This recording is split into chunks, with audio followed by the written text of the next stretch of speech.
the game of destruction. The wind swept endlessly across the Dothraki Sea, carrying with it the scent of dry grass and distant storms. It whispered through the endless plains like the voice of an old god mourning a forgotten kingdom. Flos Reimarch stood alone upon a low rise, his crimson cloak snapping behind him. His golden red hair danced in the wind, and his emerald eyes surveyed a horizon unlike any he had ever seen. This was not Chandra. Only moments before, he had stood within the throne room of Rem. His people had celebrated the return of their king after years of slumber. His seven had gathered once more. Then the world had shattered. A tear had opened in reality itself, not the work of any mage he had known, not the trick of a forgotten relic. Something greater, something impossible. Now the king of destruction stood beneath an unfamiliar sky. Behind him came the steady crunch of boots. Flos did not turn. I know that voice. Orthanon inclined his head. Wherever fate has carried you, it appears it has carried me as well. Another laugh echoed over the hill. Takatris. The towering warrior climbed the slope with his great axe resting lazily upon one shoulder. Ha! Finally, something interesting has happened. A final figure appeared, almost soundlessly. Ghazi. The half-gazer's single great eye swept across the plains before narrowing. We are being watched. Flos smiled. Excellent. For the first time since arriving, excitement stirred in his chest. A new land, a new mystery, perhaps a new kingdom.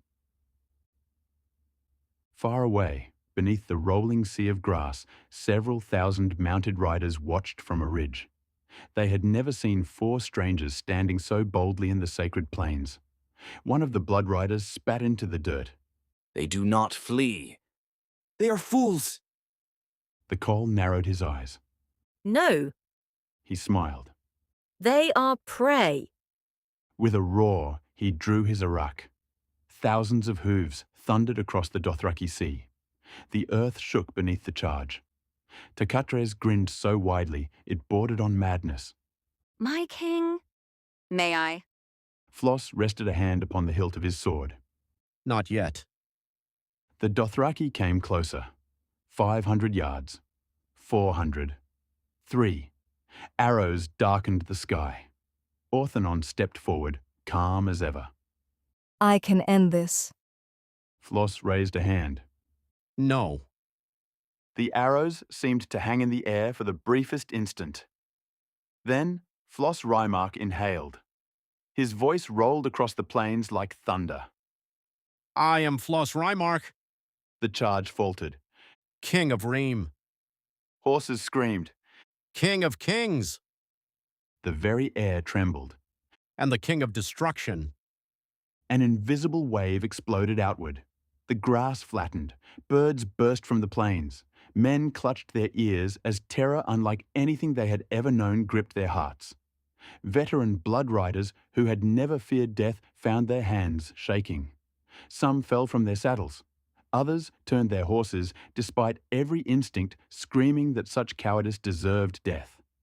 The Khal alone forced his mount onward. His eyes burned with fury. Flos laughed. There! He drew his sword. Now we have found the brave one. Steel met steel. The Khal attacked with terrifying speed, his curved blade flashing toward Flos's throat. Flos sidestepped effortlessly. The second strike came lower. Blocked. The third, parried. Then Flos moved. One cut. The Khal lost his weapon. A second. Blood stained the grass. The third ended the duel before the Dothraki understood it had begun. Silence spread over the plains. Hundreds of riders stared at the body of the man who had seemed invincible only moments before. Flos planted his sword into the earth. His gaze swept over them. You followed strength. His voice no longer thundered. It needed no skill. I have shown you strength. He pointed toward the fallen Khal. Choose. Kneel. He looked across the endless sea of riders. Or join your leader. One by one, Warriors who had never bowed before another man lowered themselves from their horses. Then they knelt. Tachatres laughed loud enough to startle the horses. I like this world already. Flos looked west, where the sun slowly descended toward lands still hidden beyond the horizon. Somewhere beyond those distant seas, kingdoms played at politics. Kings poisoned one another. Great houses plotted in shadowed halls. They did not yet know it, but the Game of Thrones had just gained a new player. And unlike the rest, he had never played to win. He played to conquer. Chapter 2. Rumours across the grass sea. No songs were sung that night. The Dothraki had no words for what they had witnessed. Around hundreds of campfires, warriors sat in uneasy silence, sharpening a axe that suddenly felt too small in their hands. Their cowl lay dead, yet no one spoke of vengeance. Instead, they stole glances toward the strangers' camp. Only 4 people. 4. Yet none dared approach. Flos sat beside a modest fire, roasting strips of horse meat over glowing coals. He had insisted on cooking it himself. Tachatres complained loudly that it lacked proper spices. Ghazi ignored the conversation entirely, polishing the edge of one of her curved blades while her great eye remained fixed on the darkness beyond the camp. Orthanon read over hastily drawn maps taken from the Carl's baggage. They cannot read. He observed. Flos looked up. No? They navigate by memory. Flos smiled. A proud people. They are barbarians. No. Flos tore a piece of meat free. They are unconquered. There was admiration in his voice. I have always preferred such people. Tachatres barked a laugh. Then we've found paradise. Just before dawn, hoofbeats echoed across the plains. Not a charge, a procession. Nearly 100 riders approached at a walking pace. At their head rode an elderly woman wrapped in faded white hides. Her face was deeply lined, but her eyes held neither fear nor hatred, only curiosity. The Dothraki immediately lowered their heads. Ghazi whispered. They honor her. Flos stood. So they should. The old woman dismounted without assistance. She studied Flos for a long moment. You are not of this world. It was not a question. Flos inclined his head. I could say the same. The corners of her mouth twitched. I am Dosh Colleen. I am Flos Reimarch. I know. That gave even Orthanon pause. The old woman continued. The horses screamed when you arrived. The sky changed. The gods whispered. Flos laughed heartily. Your gods sound dramatic. Several Dothraki gasped. The old woman merely smiled. You laugh at gods. I have met a few. Silence. Even Tachatres stopped chewing. The old woman searched his face. You believe that. I know it. Something in Flos's confidence unsettled even her. Finally, she spoke again. The great stallion was foretold. Flos scratched his beard. I sincerely hope you aren't talking about me. For the first time in many years, the old woman laughed. Hours later, the entire Khalasar gathered. Thousands of riders surrounded the strangers in a vast circle. The old woman stepped forward. The call is dead. No one argued. The one who defeated him stands before us. Still silence. She raised both hands. Who leads now? Normally, blood riders would fight. Brothers would kill brothers. Entire Khalasars had torn themselves apart over less. Instead, every eye turned toward Flos. The king of destruction looked around the endless sea of hardened warriors. He could feel it. Not a skill, not magic, expectation. He climbed onto a weathered stone so all could see him. I will not become your call. Murmurs rippled through the riders. I am already a king. His voice carried effortlessly. You follow strength. I understand that. In my homeland, so do my people. He drew his sword, not as a threat, but as a symbol. If you ride with me, you will never know hunger.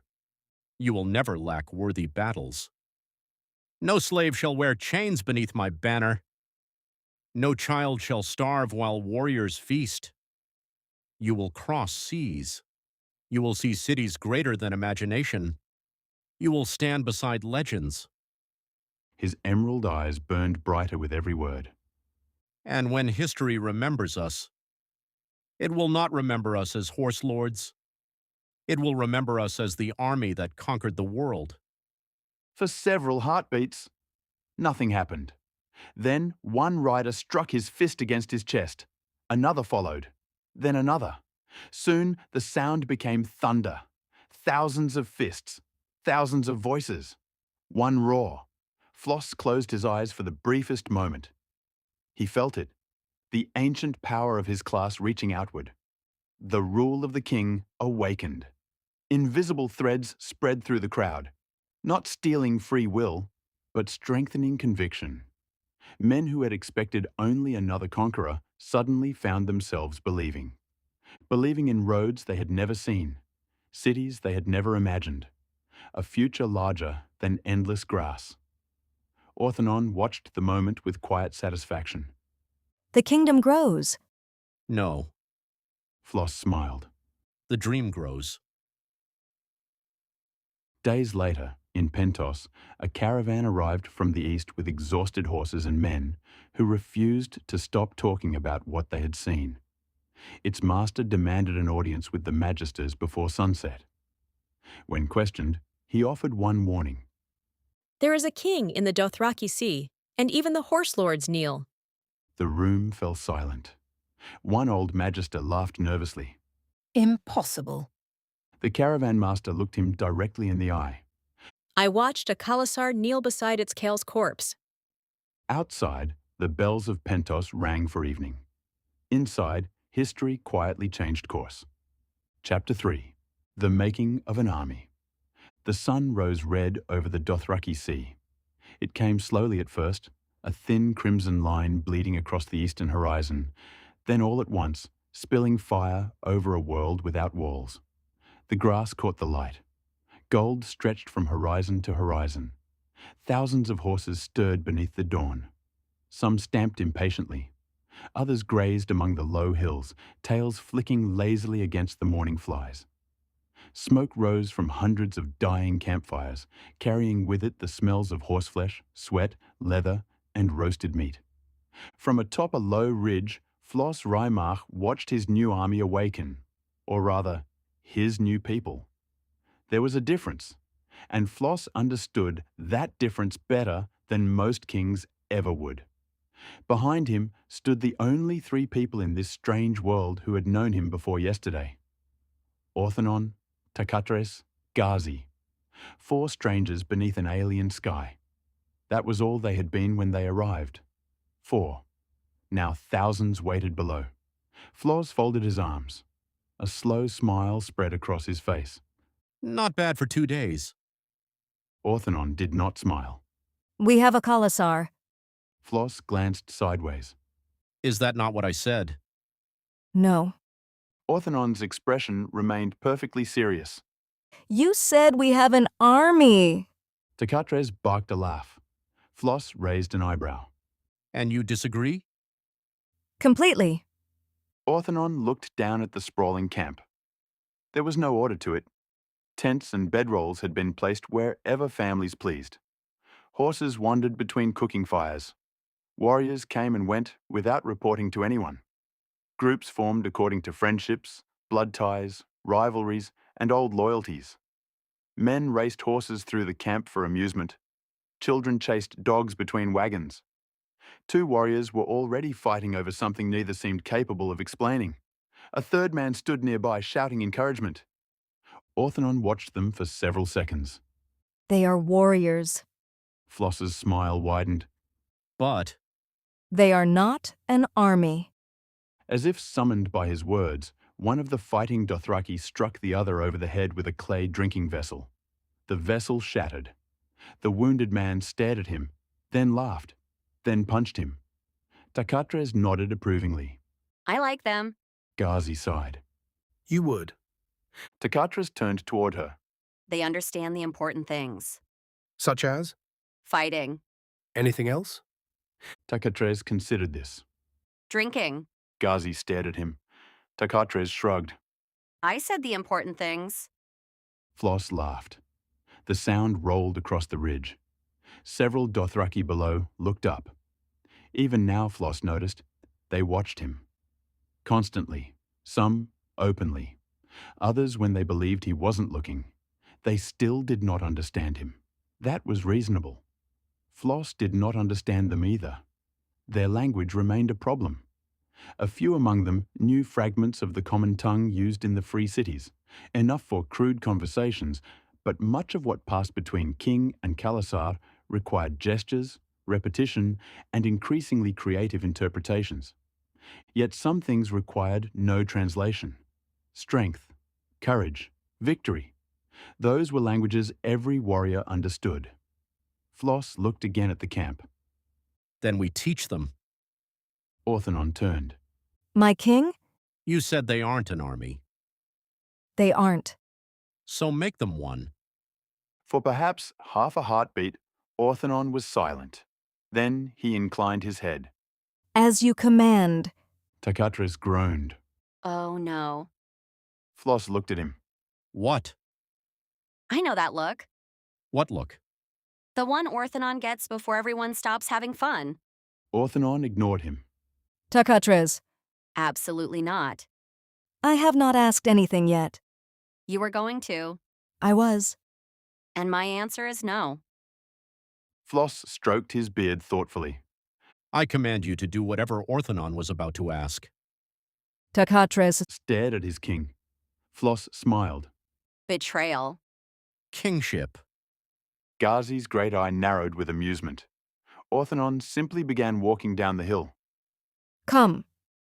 Takatras muttered something deeply insulting under his breath, then followed. By midday, nearly every warrior in the Khalasar had gathered upon the open grass. Getting them there had taken longer than Orthanon considered acceptable. That alone irritated him. Flos found this extremely entertaining. Thousands of mounted warriors spread before them in a vast, uneven mass. Some sat proudly upon their horses. Others talked among themselves. A few drank fermented mare's milk. Several appeared to have come solely because everyone else had. Flos stood before them. No throne, no crown, no raised platform. He wore his sword at his hip and the same travel-worn clothing in which he had arrived. Yet when he stepped forward, the conversations slowly died, one by one, until only the wind remained.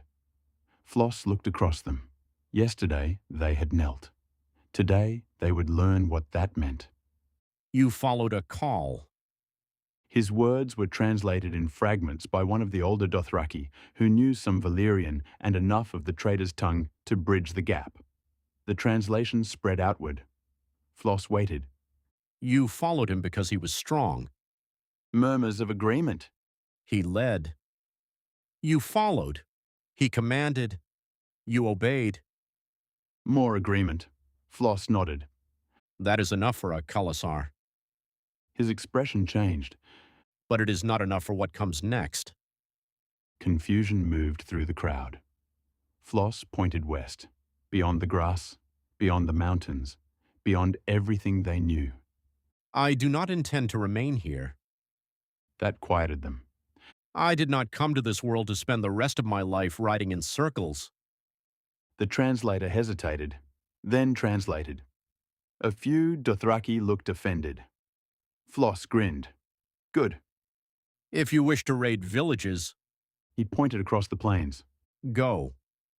If you wish to steal goats and horses until another call kills you, Go. if that is the greatest dream in your hearts, His voice lowered. then you have no place beside me. Silence. Takatras watched the Dothraki carefully. Hands tightened around Araks. Some expressions darkened.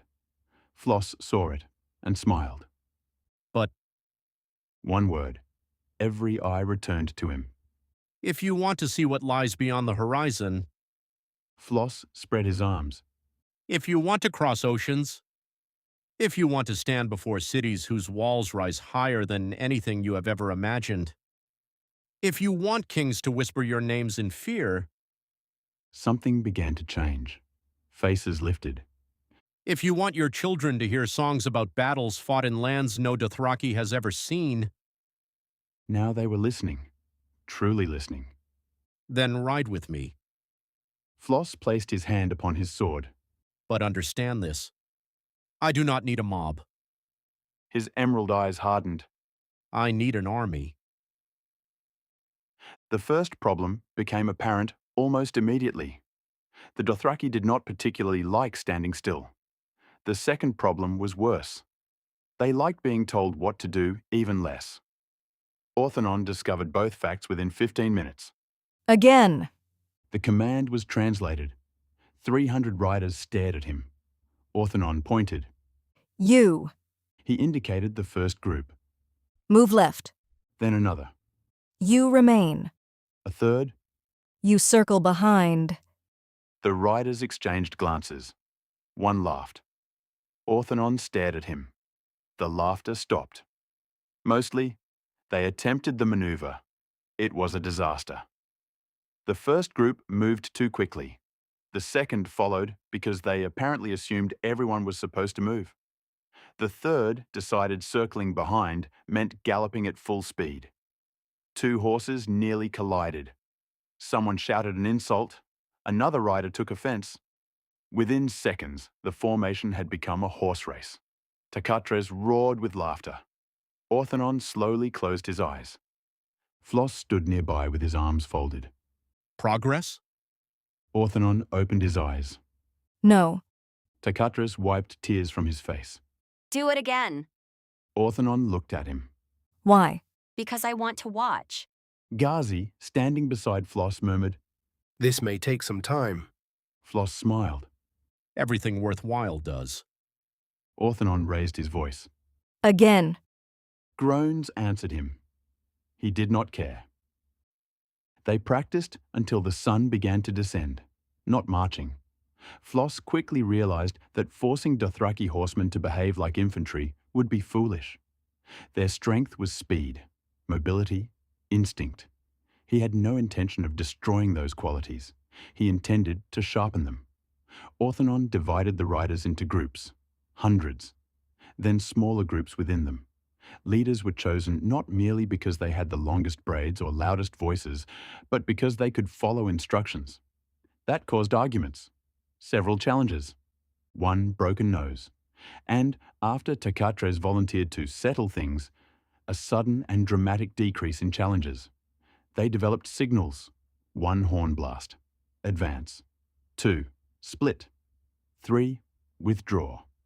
Coloured cloth tied to spears indicated different groups. Riders practiced separating during a charge, flowing around imaginary enemies, then reforming behind them. At first, chaos. Then, slowly, something changed. The Dothraki began treating it as competition. That transformed everything. One group executed the maneuver faster. Another refused to be embarrassed. Soon warriors were shouting insults across the field. Wagers were made. Horses exchanged hands. A man apparently bet one of his wives before being struck repeatedly by said wife. Takatres immediately declared her his favourite person in the Khalasar. By sunset, 3 groups managed the maneuver correctly.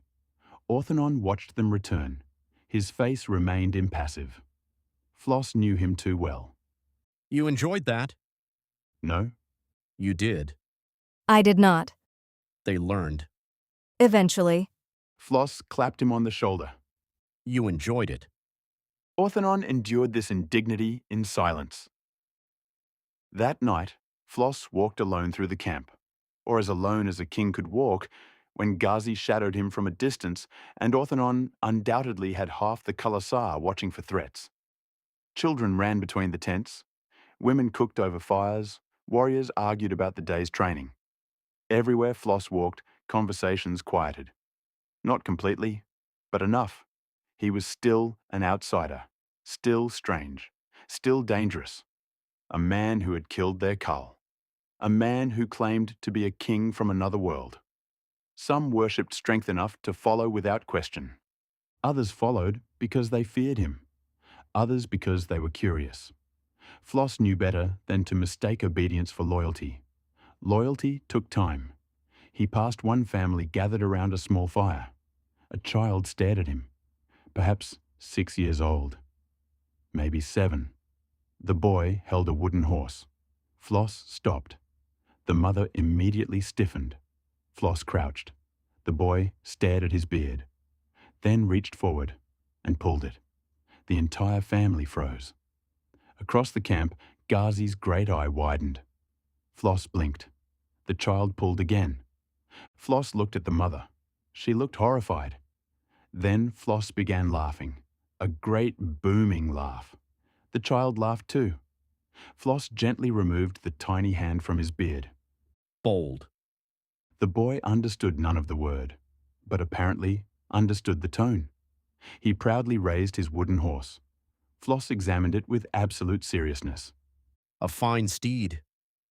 The boy nodded solemnly. Flos rose. As he walked away, he heard laughter behind him. Small, uncertain, human. His smile faded slightly. Reem. For the first time since arriving in this world, the thought hurt. His city, his people, those he had left behind. The rest of his 7. Were they searching for him? Did they believe him dead? Had time passed differently? Was Reim safe? He stopped beneath the stars. The constellations were wrong. That, more than anything else, made the truth impossible to ignore. This was not merely another continent. Not merely some unknown corner of his own world. He was somewhere else. Entirely. My king. Orthanon. Flos did not turn.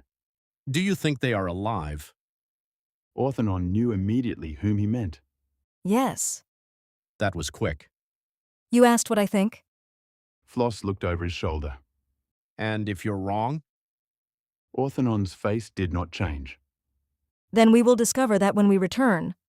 When? Yes, not if. When. Flos looked back toward the alien stars. A smile slowly returned. Good. He placed his hands on his hips. Then first we discover where in the hells we are. The answer began arriving the following morning. Ghazi appeared before sunrise. She did not knock. Flos opened one eye. You know, in civilized kingdoms, people announce themselves before entering a king's tent. We have visitors. Flos opened the other eye. Enemies? Possibly. How many? 43 riders. Flos sat up. Only 43. They are not Dothraki. That caught his attention. The strangers waited beyond the camp. Their clothing was richer than anything Flos had yet seen in this world. Silk, dyed fabrics, jewelry. Several wore curved swords, though none carried themselves like true warriors. Behind them rolled 3 wagons. Orthanon noticed the guards first. Ghazi noticed everything else. Merchants. She said. Flos studied them. How can you tell? They look at everything as though deciding its price. Flos smiled. Merchants. One man rode ahead. He was enormously fat. Rings covered nearly every finger. Sweat glistened upon his face despite the cool morning. When he saw Flos, his eyes moved immediately to the king's clothing. Then his sword, then Takatres, then Ghazi. His gaze lingered upon Ghazi's single enormous eye. He visibly reconsidered several life decisions. The merchant greeted them in the common tongue, his accent thick but understandable. "I come from Cahor," he said. "I heard Kalmora was killed." So, the dead Khal had a name. And? Flos asked. "Who is Khal now?" Flos smiled. There is no call. The merchant frowned. "Then who commands the Khalasar?" Flos spread his arms. Flos spread his arms. The merchant stared, then laughed. It was not a wise laugh. Takatres' expression brightened. Orthanon quietly placed a hand against Takatres' chest. No. I haven't done anything. You were going to. You don't know that? I do. The merchant spoke again, then hesitated as if reconsidering his courage. Horse savages follow only Khals. You are no Khal. Flos nodded. True. The merchant swallowed. You look like a lost sellsword. Takatres made a strangled sound. Flos began laughing. The merchant looked confused. Flos wiped at one eye. Oh, I like him. My king. Orthanon warned. No, truly. Flos stepped forward. Then tell me, brave merchant, why did you come? The answer took longer. Trade. That was the official reason.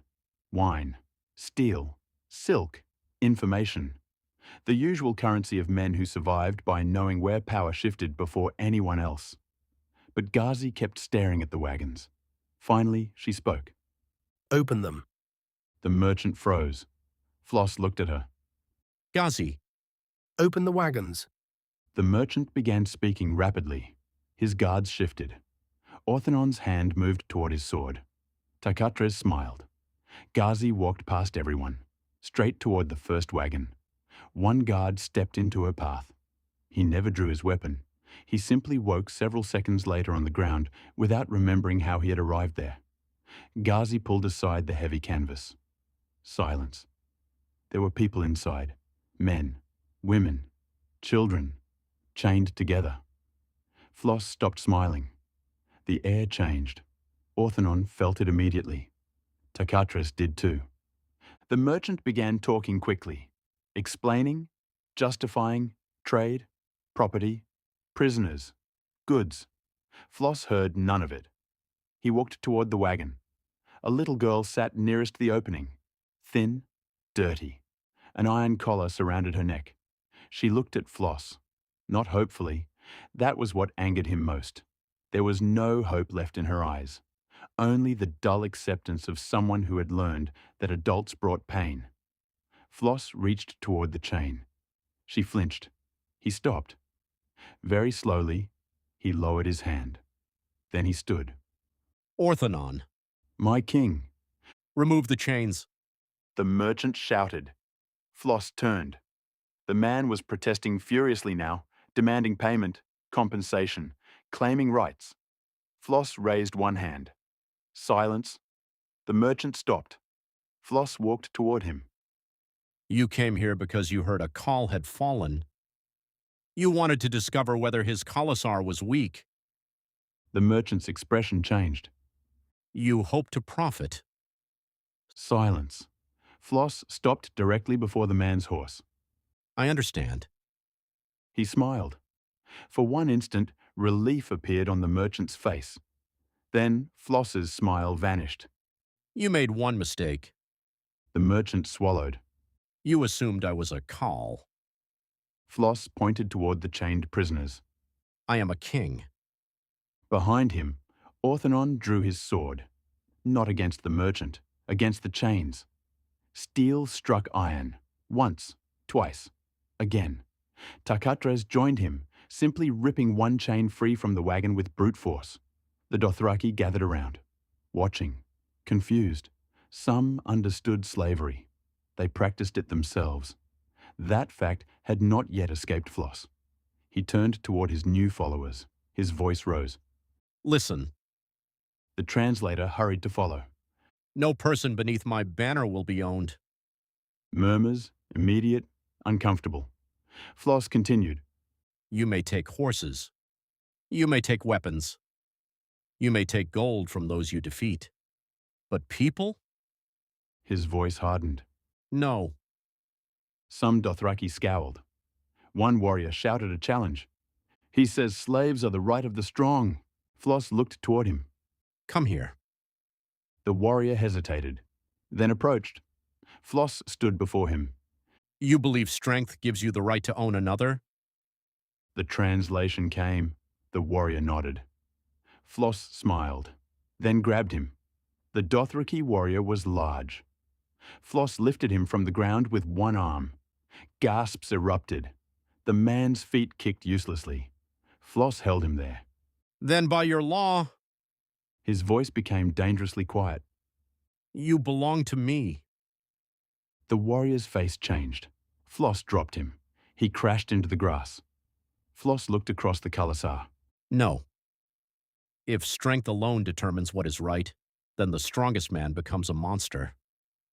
I am strong, His voice carried farther. strong enough to kill your call, strong enough to make you kneel, perhaps strong enough to take everything you own. He spread his arms. So tell me, should I? Silence. Should I take your wives, No answer. your children, Faces hardened. your horses? Now they understood. Flos pointed toward the freed prisoners. Then why should they? The wind moved through the grass. No one spoke. Flos lowered his arm. Strength gives us the power to choose. It does not make every choice righteous. He looked toward the little girl. Orthanon had removed her collar. She touched her throat as though unable to understand the absence of iron. Flos turned back to the Khalasar. From this day forward, no slaves beneath my banner. Some hated the words. He could see it. Some would resist. Some might leave. Flos accepted that. A king who changed nothing, ruled nothing. Then something unexpected happened. The young blood rider, who had challenged Flos the previous day, stepped forward. He removed the chain from one captive himself. Then another warrior joined him. Then a woman. Then 3 more. Slowly, chain by chain, the prisoners were freed. Flos watched, and somewhere deep within him, something answered. A warmth, a pressure, a presence he knew as intimately as his own heartbeat. His class, his skills, they were still here, still listening, still growing. Flos Reimarch smiled. This world had kings. He knew that now. It had cities, merchants, slavers, wars, and somewhere beyond the endless grass waited lands whose names he did not yet know. Qohor, Pentos, Volantis, Westeros, names whispered by frightened merchants and freed slaves. Names belonging to kingdoms that had never heard of Rem, never heard of Chandra, never heard of the King of Destruction. Flos looked west. The horizon seemed endless. He had begun with nothing. 4 people, no army, no kingdom, no map home. Now thousands rode beneath his command. Tomorrow there might be more. Flos laughed. Orthanon looked at him suspiciously. My king? I've decided something. That usually concerns me. We need a map. Orthanon stared at him. Flos pointed at the terrified merchant. A very large map. Tarkatres laughed. Ghazi's eye turned toward the western horizon. And thousands of miles away, beyond mountains, cities and seas, men and women sat upon thrones, believing they understood the shape of their world. They knew of dragons. They knew of prophecy. They knew of winter. They knew of the dead. But they did not yet know the name Flos Reimarch. That would change. Soon. Chapter 4. Bread, Horses and Maps.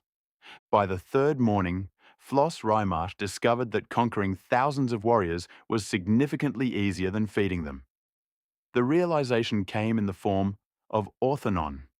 Specifically, Orthanon standing outside Flos's tent before sunrise, with the expression of a man who had just personally discovered a new category of disaster.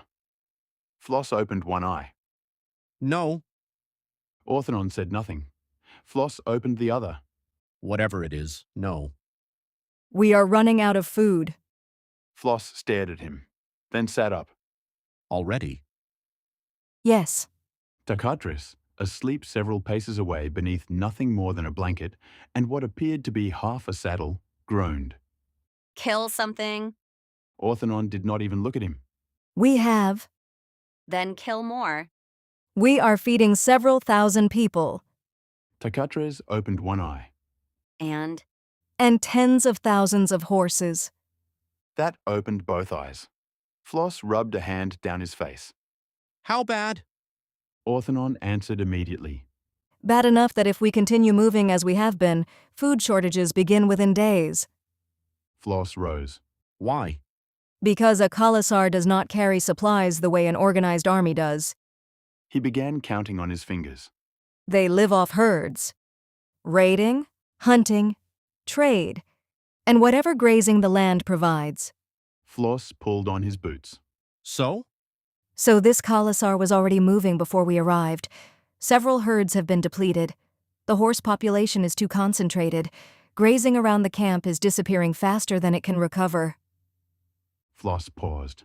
That made sense. Too much sense. Orthanon continued. The former Khal apparently intended to raid west. Did he? We killed him before I could ask. Takatres rolled onto his back. A tactical oversight. Flos looked at him. You killed 3 men before breakfast yesterday because one insulted your horse. They insulted a very good horse. You do not own a horse. Takatres considered this.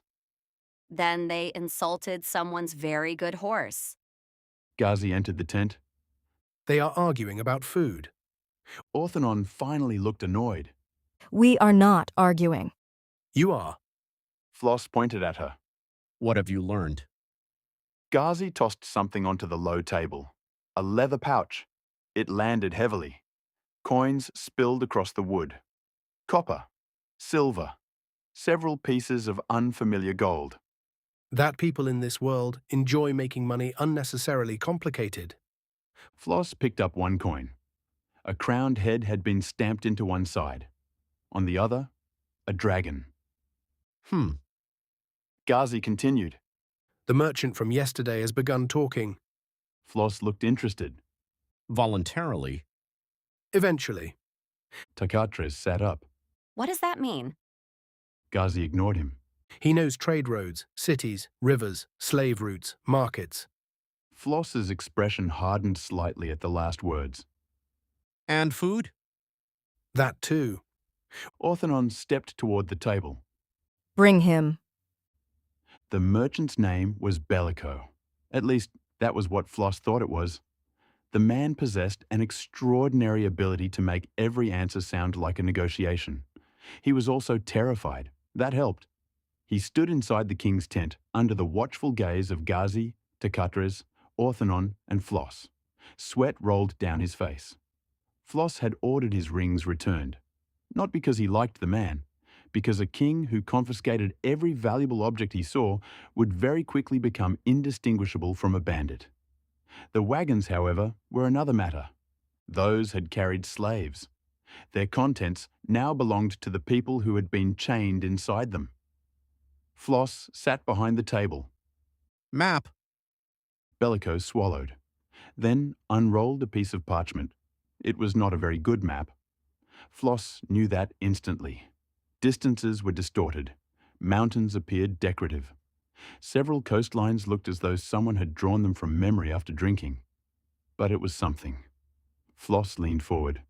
Show me where we are. Bellico pointed. An enormous sea of grass dominated the center of the map. Flos studied the shape. The Dothraki Sea. The merchant nodded rapidly. Names followed: Vice Dothrak, Kohor, Norvos, Pentos, Volantes, Meereen, Bravos, the Narrow Sea, and far beyond it, Westeros. Flos stared at the western continent for several moments. How many kingdoms? Bellico began explaining. Flos frowned. Wait, 7 kingdoms, ruled by 1 king? Bellico hesitated. In theory, it is complicated. Flos leaned back. Of course it is. Orthanon studied the map. 1 king rules 7 kingdoms? Apparently. Ghazi's eye narrowed. Poorly, from what he says. Flos smiled. Now that sounds familiar. Bellico continued. Kings, rebellions, great houses, a throne made from swords, a dead king, another king, then another. Lannisters, Starks, Baratheons, Targaryens. The merchant spoke faster as confidence slowly overcame fear. Flos listened, really listened. This was not a unified realm. Not truly. It was a collection of powerful families bound together by marriages, ancient oaths, grudges, and fear. A structure built to survive only so long as everyone agreed to pretend it was stable. Flos had seen kingdoms like that before. They usually burned beautifully. He looked at Westeros again. Later. Orthanon glanced at him. My king? Later. Flos tapped the Dothraki Sea. We have a more immediate problem. He looked at Bellico. Food. The merchant blinked. Grain. Flos pointed around them. How do we feed thousands? That answer came much faster. Markets, caravans, cities, livestock, tribute, trade, raids.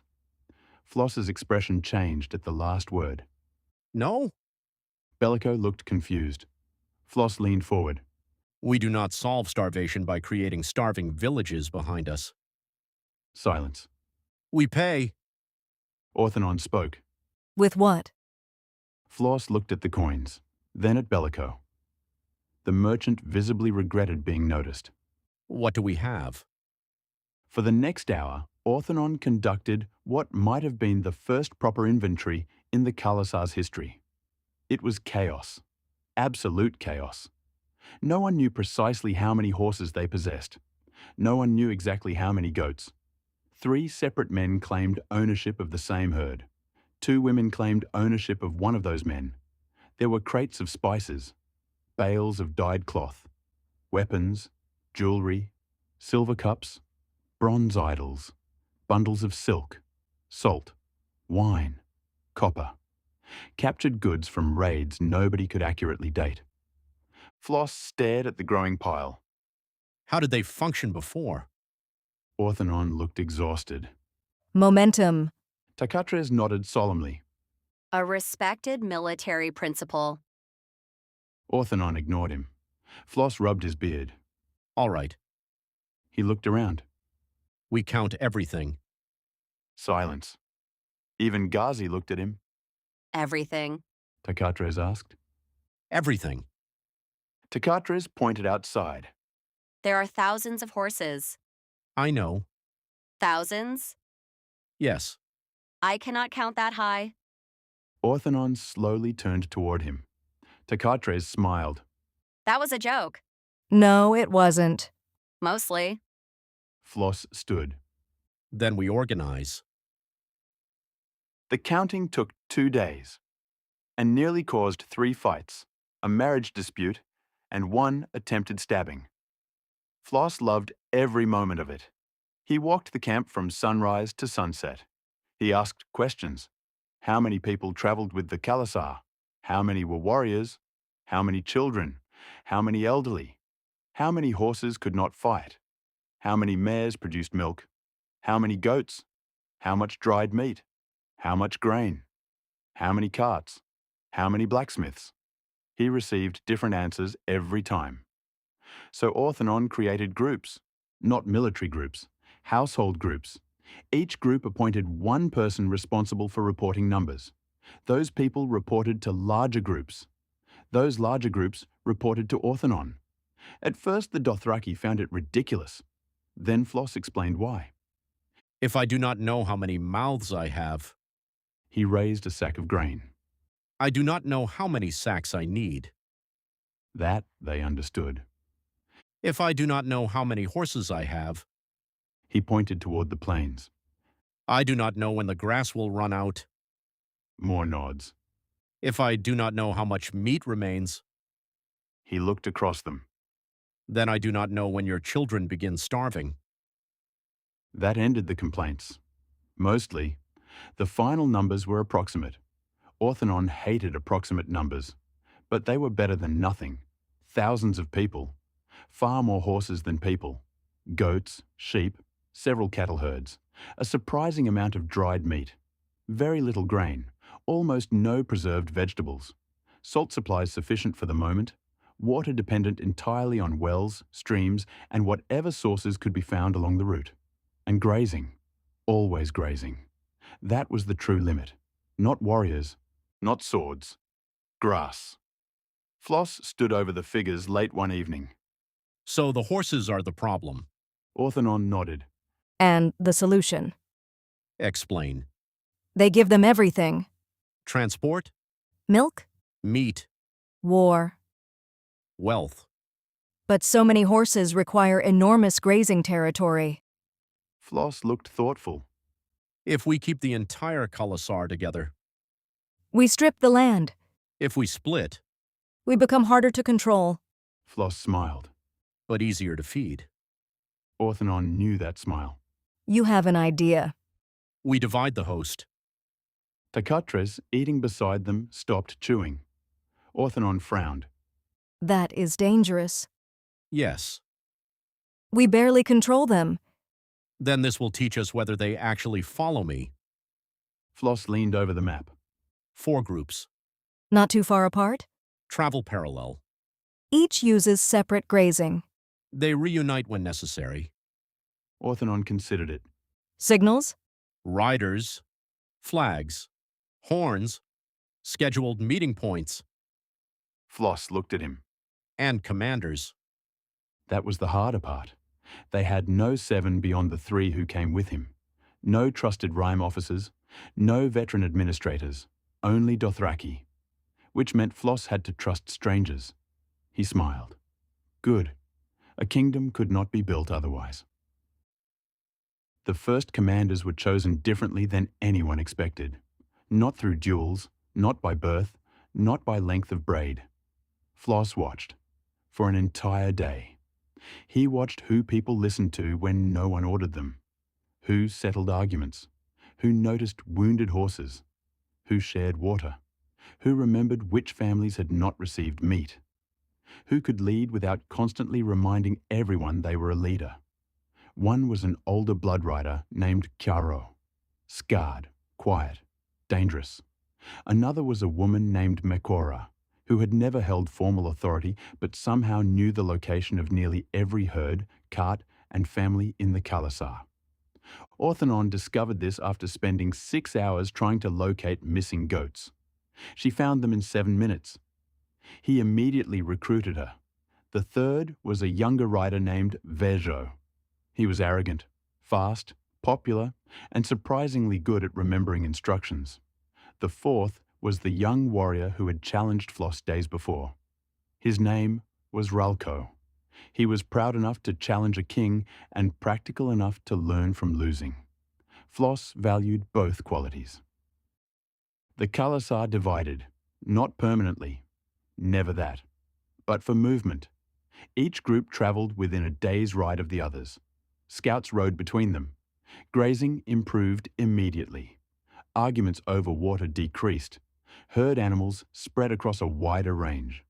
And for the first time, Orthanon could begin estimating actual consumption. It was not glamorous. No songs would ever be written about how many pounds of dried horse meat a warrior consumed in a week. Flos found it fascinating. Kings lose wars because of this. He held up a ledger. Takatres looked horrified. Paper. Food. Flos pointed at the columns. You can defeat every army in front of you and still lose because men become hungry. Takatres shrugged. Then eat the defeated army. Everyone stared at him. He slowly lowered his bowl. What? Ghazi spoke. Do not help. The freed captives became their greatest source of information. There were 37 of them. Not all came from the same place. Some were taken near Qohor. Several had been sold from villages farther east. 2 had come originally from Volantis. One elderly man claimed to have visited Pentos. Another had sailed the narrow sea. Flos questioned them all. Not as prisoners, as guests. That distinction mattered. They sat around fires. They ate. They talked. Flos learned. He learned of the free cities. Bravos, where slavery was despised. Volantis, where slaves outnumbered free citizens. Pentos, wealthy and soft. Qohor, dark beneath forests. Norvos, ruled by priests. He heard of Valyria, a dead empire. Dragon lords, doom. He heard of Giscari cities where slavery was not merely practiced, but built into society itself. That disturbed him. Then came the dragons. Flos stopped the speaker. Say that again. The elderly sailor swallowed. Dragons. Alive? 3. Silence. Takatres slowly put down his drink. Ghazi leaned forward. Orthanon's expression sharpened. Flos smiled. Where? The sailor explained as best he could. A young queen, Targaryen, silver hair, across the east, unsullied, freed slaves, dragons. Each detail made Flos more interested. A queen freeing slaves He looked at Ghazi. and dragons. Ghazi nodded. Apparently, Takatres grinned. I want to fight one. No. Flos and Orthanon said it simultaneously. Takatres looked offended. You cannot both say no. We just did. Orthanon replied. Flos turned back to the sailor. What is her name? The man answered carefully. Daenerys Targaryen. Flos repeated it, slowly. Daenerys. He looked toward the horizon. Interesting. But the greatest revelation came later. Westeros was at war, or perhaps had been at war, or was between wars. No one seemed entirely certain. Kings had risen. Kings had died. A boy had sat the Iron Throne. Then another. A northern king had been murdered at a wedding. The Riverlands had burned. The Ironborn raided. The North changed hands. Everyone had a different version. Flos listened until midnight, then leaned back. This realm sounds insane. Bellico nodded far too enthusiastically. Orthanon studied the map. Fractured. Yes. Ghazi pointed. and weak. Flos shook his head. No. They looked at him. Fractured. Does not mean weak. He tapped the north. Men who fight each other for generations learn how to fight. He tapped the reach. Rich lands can raise armies. The Westerlands. Gold. The Vale. Mountains. Dawn. Desert. The Iron Islands. Ships. Then King's Landing. And whoever holds this place claims authority over all of it. Bellico nodded. Flos smiled faintly. Interesting system. Orthanon knew that tone. My king. Hmm. We need food. Flos looked innocent. I know. You are thinking about conquering Westeros. I am thinking about geography. You are thinking about conquering Westeros while looking at geography. Flos laughed. Later. You said that yesterday. And I meant it yesterday too. Their first organized trade expedition left the next morning. Not a raid. Trade. That alone confused the Dothraki. Bellico led them toward a small settlement connected to merchant roads running toward Qohor. Flos sent only a limited escort. Enough to appear strong, not enough to appear like an invasion. They brought goods taken from the Khalasar's existing stores.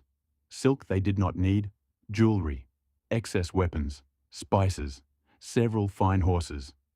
In exchange, Orthanon demanded practical goods: grain, salt, dried beans, tools, needles, leather, canvas, medicinal herbs, metal fittings for wagons. Flos added one more thing. Books. Bellico stared at him. Books. Flos repeated. Bellico looked baffled. Takatres looked equally baffled. Why? Flos pointed at the map. Because I am tired of learning about kingdoms from terrified merchants. Ghazi nodded approvingly. Histories. Maps. Anything describing laws, rulers, religions, wars. Flos smiled. If this world insists on being complicated, I intend to study it. The expedition returned 4 days later, with grain. Lots of it, not enough to sustain thousands indefinitely, but enough to matter. More importantly, they returned with information. The settlement's merchants had already heard rumors. A Khal had died. A foreign king had taken his riders. Slaves had been freed. Dothraki were buying food instead of simply stealing it. That last rumor was apparently considered the least believable. Flos laughed for nearly a minute. Then he saw what else had arrived. Books. 7 of them. 2 were dense old texts that none of them could make much sense of. One was apparently a religious text. One was mostly shipping records. One contained crude maps. Another described noble houses of Westeros. And the final book, a history. Flos held it carefully. What does it say? Bellico read the title aloud. A History of the Targaryen Kings. Floss's smile disappeared. Not from anger, from focus. He sat. Read. Bellico blinked. Now. The merchant began. Aegon the Conqueror. 3 dragons, 7 kingdoms, 1 crown. Flos listened. He listened until the fire burned low. He listened to how a foreign conqueror had crossed into Westeros with a small force. How kingdoms vastly larger than his own had burned before dragons. How some kings fought. How others knelt. How one conquest had reshaped an entire continent. When Bellico finally stopped, his throat dry, Flos remained silent. Tarkatres had fallen asleep. Ghazi had not. Orthanon watched his king carefully. Flos stared at the map. Aegon. He said the name thoughtfully. He arrived with almost nothing. Dragons. Ghazi reminded him. 3. That is not nothing. Flos smiled. No. He looked around. At Orthanon, Ghazi, Tarkatres sleeping beside the fire. Then beyond them, thousands of Dothraki, freed slaves, new commanders, growing stores, maps, books, knowledge. No, Flos repeated. It isn't. He closed the book. But neither am I. In the weeks that followed, the Khalasar changed. Slowly. Then all at once.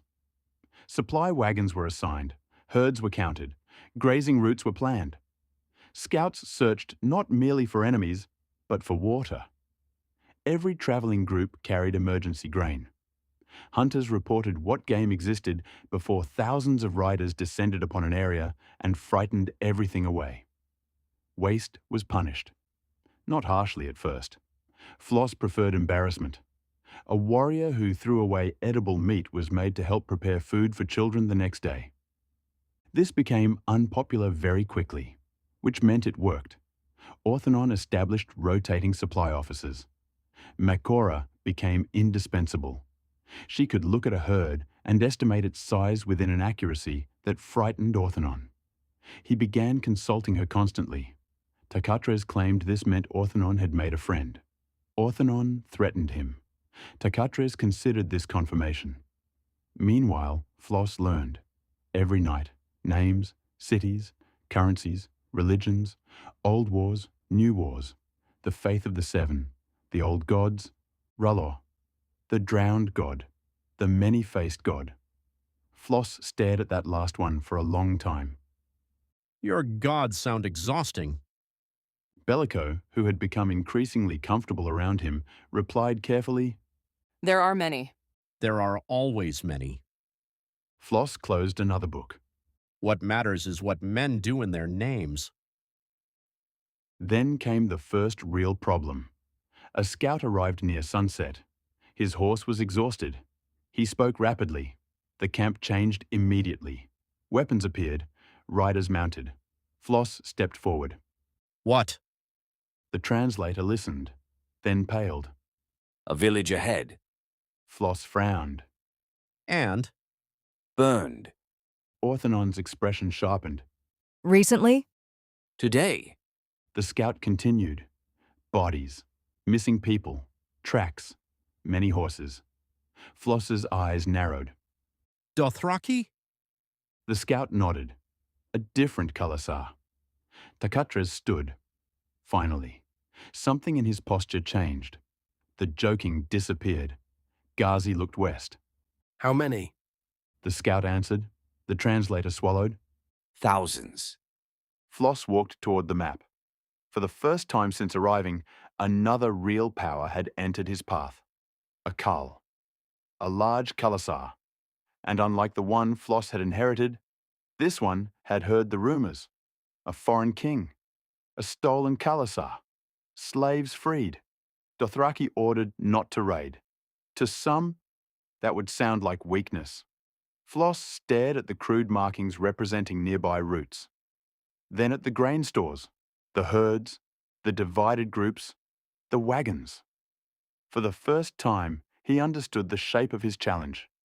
It was not merely defeating another Khal.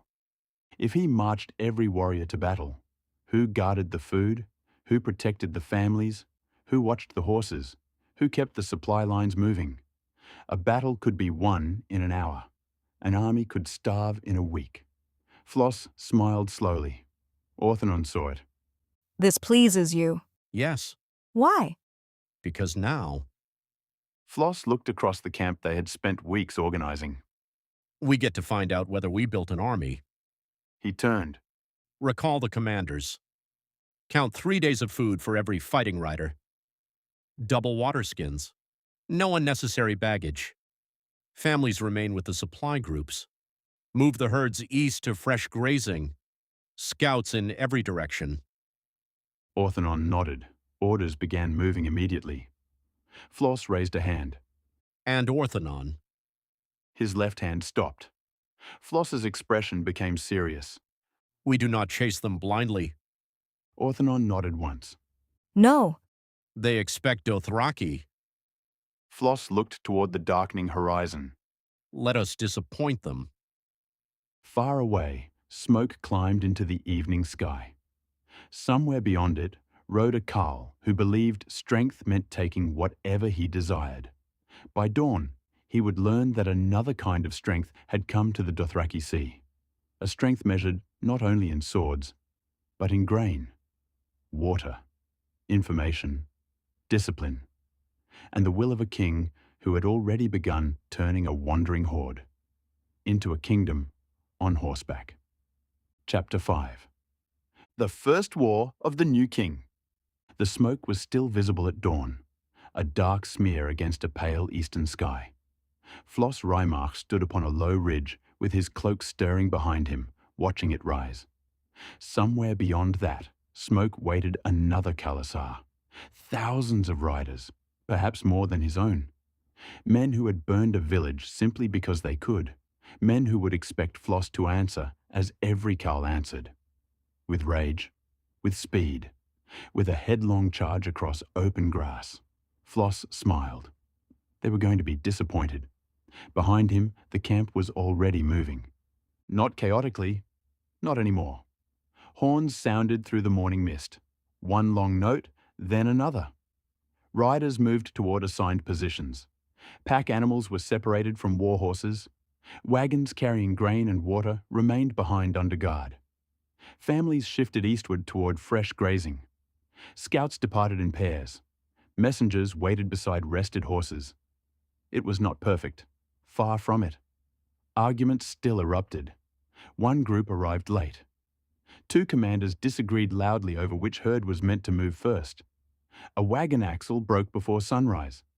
But the Khalasar moved with something it had not possessed weeks before. Purpose. Orthanon stood beside Flos, watching. Better. Flos looked at him. That sounded dangerously close to praise. It was not. Of course. Orthanon handed him a strip of parchment. Current estimate. Flos read. The figures were rough, but they existed. That alone was progress. Fighting riders available immediately. Reserve riders, scouts, water, food for 3 days, spare mounts, estimated distance to the enemy, likely direction of movement. Flos nodded. Good.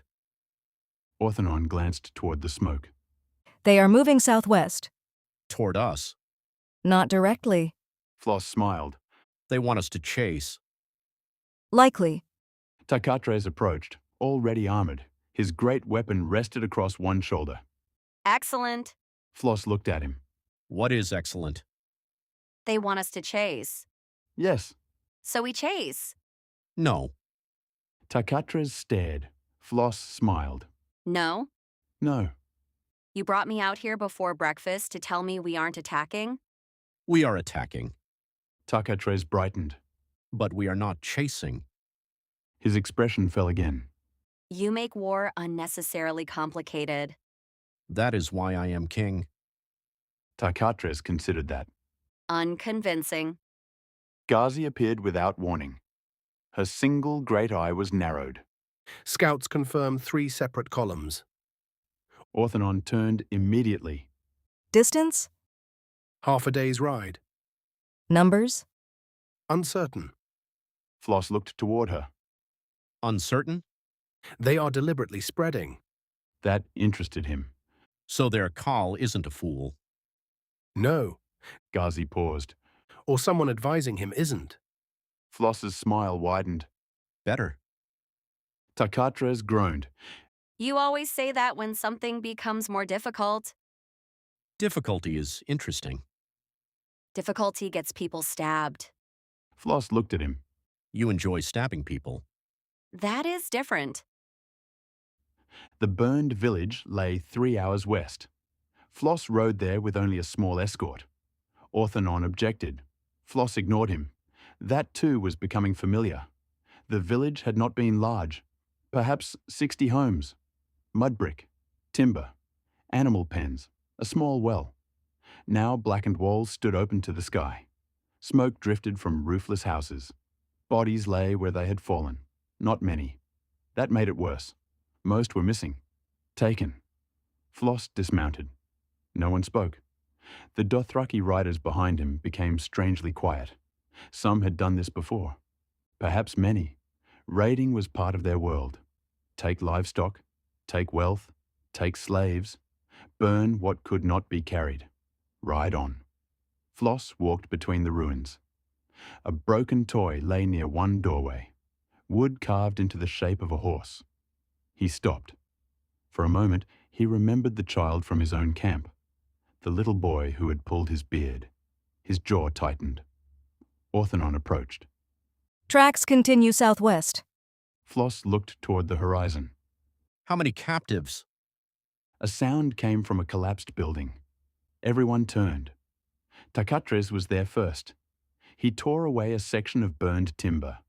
An old woman lay beneath it, alive, barely. Flos knelt beside her. She flinched when she saw the Dothraki. Then she saw him. Confusion replaced fear. She spoke quickly. They took them. She said. Flos knelt closer. Who? My children. My grandchildren. The old woman pointed weakly southwest. They took everyone strong enough to walk. Flos's eyes hardened. How long ago? Yesterday afternoon. Orthanon crouched beside the tracks. Then they are burdened. Flos looked at him. Slower. Yes. Tarkatres smiled. Now we chase. Flos stood. No. Tarkatres stared at him in disbelief. Flos pointed toward the southwest. They want us angry. He looked across the ruins. They expect exactly what you want to do. Tarkatres folded his arms. It remains a good idea. It is the obvious idea. Often the same thing. Not today. Flos turned to Orthanon. How many routes west? 3 practical ones. Water? 1 reliable stream south. Flos smiled. There. Orthanon understood almost immediately. Their entire Khalasar must water. Exactly. Ghazi's eye narrowed. They may split. Then they become easier to defeat. And if they don't? Flos looked toward the distant smoke. Then they gather where we know they must go. By noon, orders moved across the plains. Not shouted, carried. Messengers rode between columns. Coloured banners marked positions. Scouts watched ridges. Flos divided his forces. Not equally. That was the trick. The largest visible group rode southwest along the obvious trail. Dust rose behind them deliberately, enough dust to be seen from miles away. Tarkatres led them. He had objected to the plan until Flos explained that his job was to appear reckless. Tarkatres had immediately declared himself uniquely qualified. He rode at the head of several thousand Dothraki. Fast, loud, visible. Exactly what the enemy expected. Flos rode elsewhere, north, with fewer riders, no banners, no unnecessary dust. Orthanon moved farther south with another force. Ghazi disappeared entirely. That worried everyone except Flos. The supply wagons remained far behind, protected, guarded, moving slowly toward a predetermined rendezvous. No one carried more than necessary. No one was allowed to break formation to chase stray livestock. No one stopped to loot. Several Dothraki complained bitterly, then stopped when they realized the king truly meant it. This was not a raid, it was war.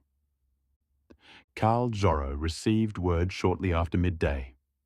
The foreign king was coming, exactly as expected. He sat beneath a red silk awning, while servants poured fermented mare's milk into a silver cup taken from some dead merchant years before. His braid hung below his waist. Bells of victory decorated it. He had killed his first man at 13, his first Khal at 19. By 35, more than 20,000 riders answered his call. He feared no man, certainly not some foreigner who had stolen another Khal's followers. His blood riders laughed when the scout delivered the report. They ride hard. Good. Zorro drank. Let them. Another blood rider grinned. They will reach the stream, tired. We kill their horses first. Then the men. Zorro smiled. And the foreign king? Silence. The Khal's smile widened. I want him alive. One blood rider raised an eyebrow. Why? So I can make him watch while his people remember what a real Khal is. Laughter. Then a rider arrived. Fast, too fast, dust covered him. He spoke rapidly. Zorro's smile vanished. Another enemy group had been seen north, smaller, moving west. One blood rider frowned. A second Khalasar? No. The scout shook his head. Same banners. Zorro stood. Before he could speak, another messenger arrived, this one from the south. Another force. Zorro looked toward the plains, 3 groups. That made no sense. A Khalasar fought together. Strength came from numbers. A single charge, one overwhelming wave. Why split? His oldest blood rider spoke quietly. Perhaps the foreigner is a fool. Zorro stared west. No. A strange unease entered his chest. Perhaps he thinks we are. Takatres reached the stream first, or at least appeared to. He saw the water glinting in the distance, and beyond it, riders, thousands, waiting. Takatres smiled. A horn sounded behind him. His Dothraki began shouting. Araks rose. The enemy answered. The earth shook. Takatres watched them form, dense, powerful, exactly where Flos had predicted. A rider beside him shouted something. The translator yelled, "They say we should charge." Takatres grinned. Tell them no. The translator stared. What? Tell them Takatres looked toward the enemy. we run away. The Dothraki around him reacted as though he had suggested they all begin wearing dresses. One warrior shouted furiously. Takatres leaned closer. Do you want to win? The man glared, then nodded. Then run. The horn sounded. 3 short blasts. Takatres turned his horse. His entire force withdrew. For several seconds, the enemy did nothing. They could not believe it. Then came laughter, shouts, mockery. Khal Zorro saw the retreat and raised his arak. There. His riders roared. The coward runs. Thousands surged forward. Takatres looked over his shoulder. Yes. His smile widened. Come. The pursuit lasted less than an hour. Long enough. Takatres never let the enemy catch him. That was difficult. Dothraki horses were fast. Their riders were born in saddles. But his men had rested mounts. They had carried minimal gear. And most importantly, they knew exactly where they were going. The enemy did not. Khal Zorro's formation stretched. The fastest riders moved ahead. Others lagged. Captives and livestock slowed the rear. The great Khalasar became longer, thinner, less organized. Then Tarkatras turned. Not completely, just enough. His front ranks split, half left, half right. The pursuing riders cheered. They thought the enemy was breaking. Then they saw what waited behind him. Nothing. An empty plain. Khal Jorro frowned. A horn sounded. Far north. Then another. South. His head snapped toward the sound. Dust rose on both flanks. Orthanon came from the south. Flos from the north. Not charging yet. Closing. Positioning. Jorro suddenly understood. Too late. Flos rode at the head of his column. Wind tore through his hair. Ahead, the enemy Khalasar had become a long, disordered mass. Exactly as planned. His pulse quickened. This was the moment. Not because victory was certain, it never was, but because all the work, the counting, the training, the arguments, the supply wagons, the scouts, the maps, the commands, all of it, had led here. A king did not create strength in battle. He revealed what had been built beforehand. Flos raised one hand. His riders slowed. They watched him. Thousands. Weeks ago, they would never have waited. They would have charged. Now, they waited. Flos looked across them, then drew his sword. Today, the translator shouted after him. You prove what you have become? The riders roared. Flos pointed toward the enemy. Not a Khalasar. His voice grew. An army. Something moved through them. Not merely excitement, not merely courage. Power. His power. The presence of the King of Destruction. The air seemed to tighten. Flos felt the skill rise within him. Old, familiar, terrible. War cry of the king. His voice struck the plains. With me. The roar that answered him shook the earth. Then they charged. Khal Jorro had fought dozens of battles. He knew cavalry. He knew ambushes. He knew feigned retreats. But this was different. The riders from the north did not descend as a disorganized mob. They came in groups, separated, timed. One wave struck his flank, then pulled away. Another followed. Arrows fell. Riders wheeled. Before his warriors could respond, a third group hit elsewhere. No single attack remained long enough to be trapped. His own men began turning independently. Some north, some south. Some continued chasing Tarkatras. Commands vanished beneath noise. Then Orthanon struck. No roar, no grand challenge. He simply chose the weakest point, the rear, the captives, the livestock, the slowest riders. His force cut between them and the main Khalasar. Not to kill, to separate. Chains were cut. Captives scattered toward safety. Herds panicked, dust exploded into the air. Confusion became chaos. Zorro screamed orders. Reform! Reform! Too late. Tarkatras turned. The fleeing force was fleeing no longer. Thousands wheeled almost simultaneously. That moment shocked even their enemies. Dothraki did not do that. Not with such precision. Tarkatras raised his weapon. Now! They charged back into the center. The trap closed. The battle became brutal. Plans survived only until steel met steel. Then came blood. Screaming horses, arrax, arrows, men falling beneath hooves. Flos struck the enemy flank personally. He could have remained behind. Orthanon had strongly recommended it. Flos had ignored him. A king who demanded courage from others did not watch from safety. His sword flashed. One rider fell. Another attacked. Flos caught the arak on his blade, twisted, and sent the weapon flying. His horse surged forward. The enemy rider disappeared beneath the charge. Around him, his Dothraki fought differently now. Still savage, still wild, but not alone. Pairs protected one another. Small groups withdrew when signaled. Reserve riders replaced exhausted ones. Wounded men were pulled behind the line rather than abandoned. It was imperfect, messy, sometimes ignored, but it existed. Flos laughed, not from cruelty, from joy. They had learned. Then he saw the Carl, Zorro. Even in the chaos, the man was unmistakable. Long braid, bells, blood-covered Iraq, several bodyguards. He was fighting toward Flos. Good. Flos pointed. There. His riders tried to surround him. Flos raised a hand. No. Orthanon was nowhere near enough to object. Takatres was occupied. Ghazi was...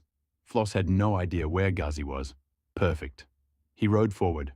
Zorro saw him. The two forces seemed to part around them. Not completely.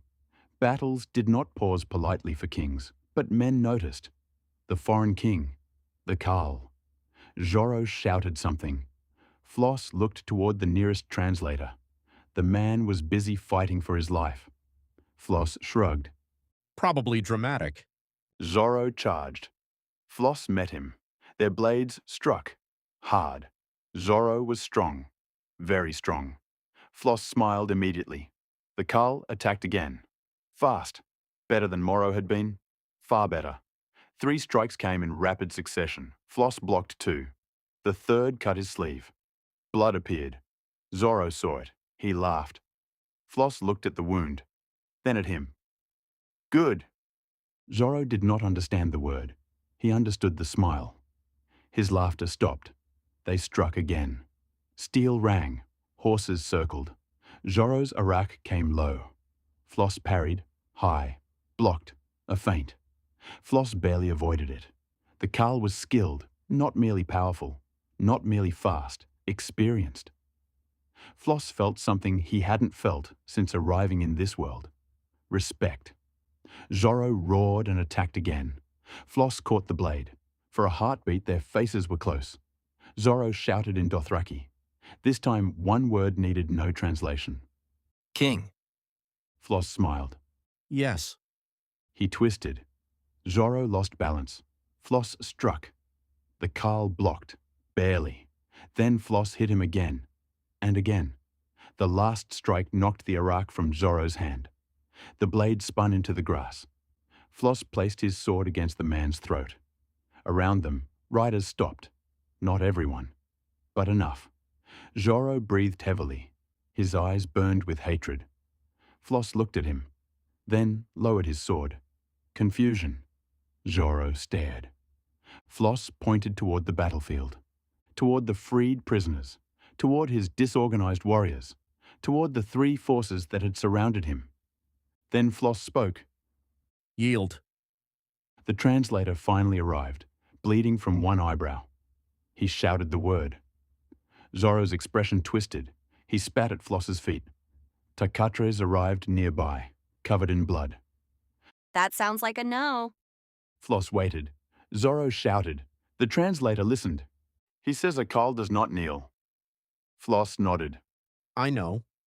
Zorro continued. He says if he kneels, he is no Carl. Flos studied him. Correct. The translator hesitated before translating that. Zorro's eyes narrowed. Flos dismounted, slowly, then stood before him. You lost? Your army is surrounded. Zorro looked around. The truth was becoming visible. His warriors were still fighting in places, but less. Some had stopped, some had thrown down weapons, some simply watched. Flos continued. I could kill you. Zorro lifted his chin. He expected it, perhaps wanted it. Flos smiled faintly. But that teaches me nothing. The Carl frowned. Flos pointed toward him. You are better than the first call I fought. You understood enough to lure me. Zorro stared. You knew I was coming.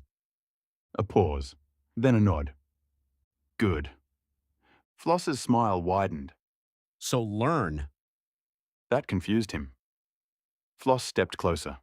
You believed I would fight like you. I did not. You believed I would chase. I did not. You believed numbers alone made you stronger. Flos pointed toward the battlefield. They did not. Zorro's jaw tightened. Floss's voice lowered. Strength that cannot change breaks. Silence followed. Floss extended one hand. Do not kneel.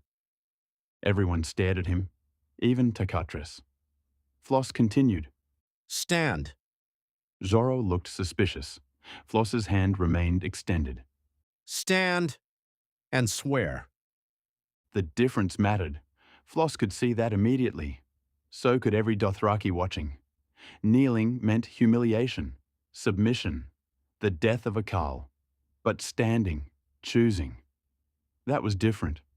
Zorro looked at Floss's hand, then at his warriors, then at the battlefield, at the army that had defeated him without destroying him, at captives being freed instead of taken, at enemy riders protecting wounded men from both sides, at something he had never seen before, a new kind of Khalasar. Slowly, Zorro took Floss's hand. Takatres blinked. That worked? Floss glanced toward him. You sound surprised. I am constantly surprised by how often talking works for you. Try it sometime. No.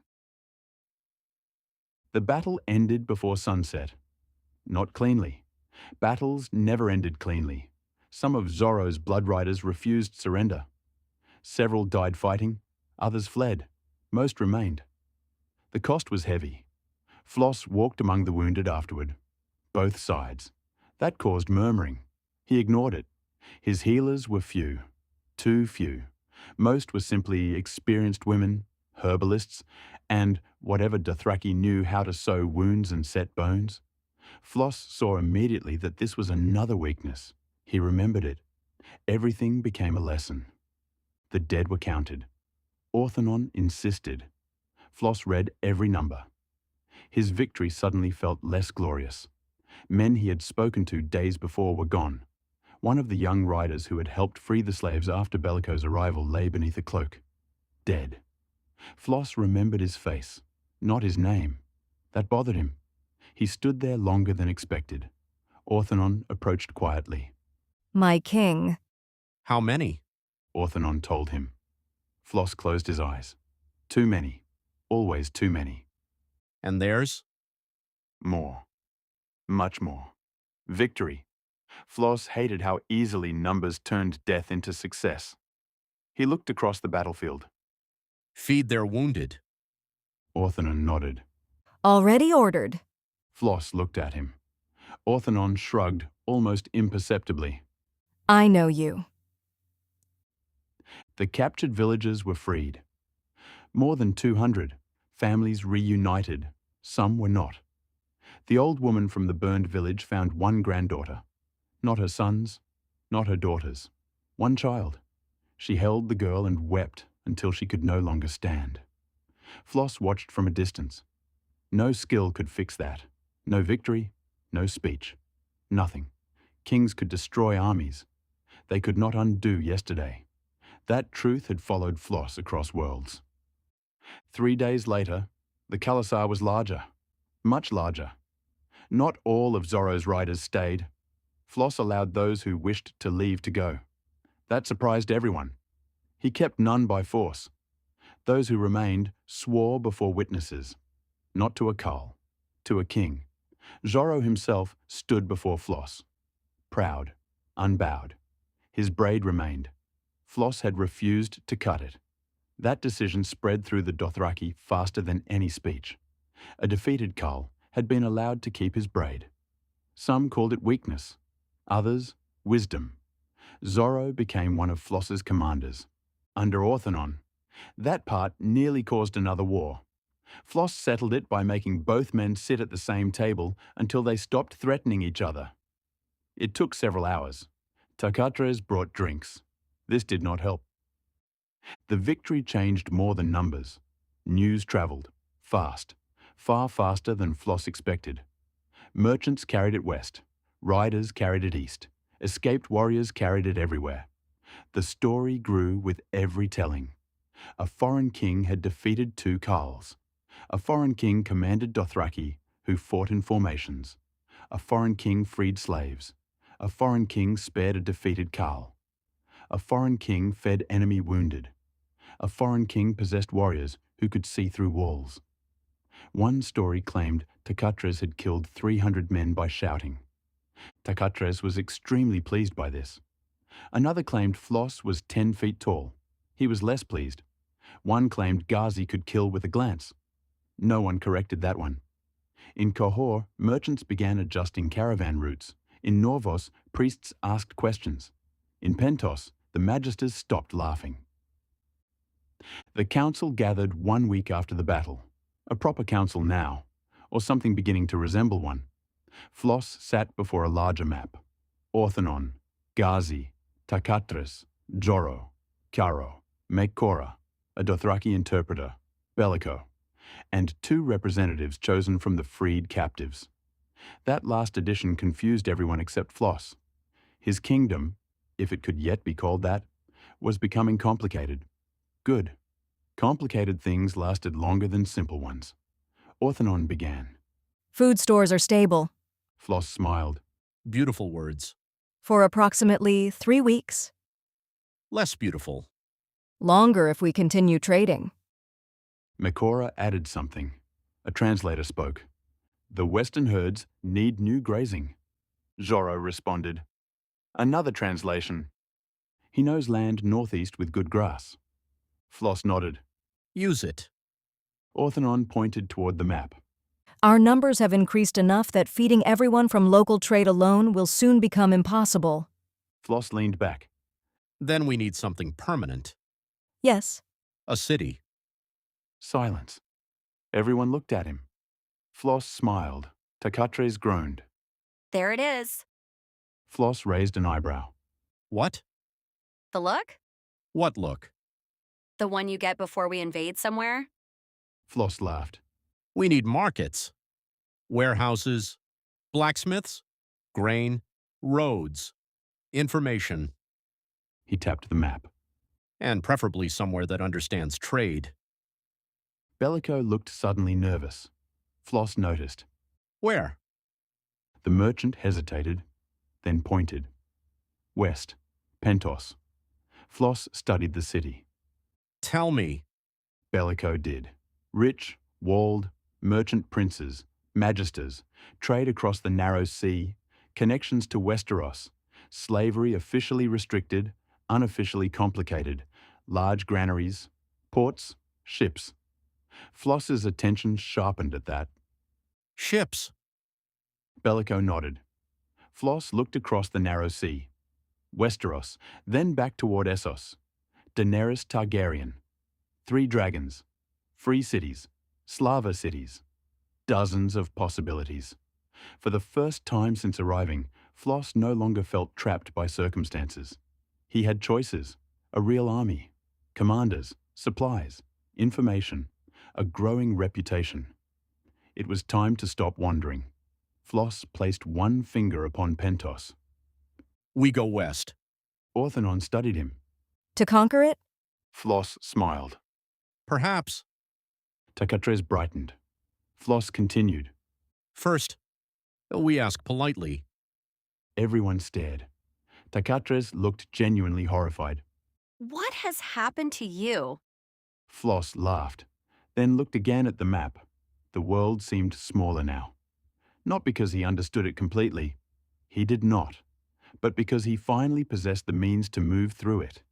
He had arrived with 3 companions. Now tens of thousands rode beneath his banner.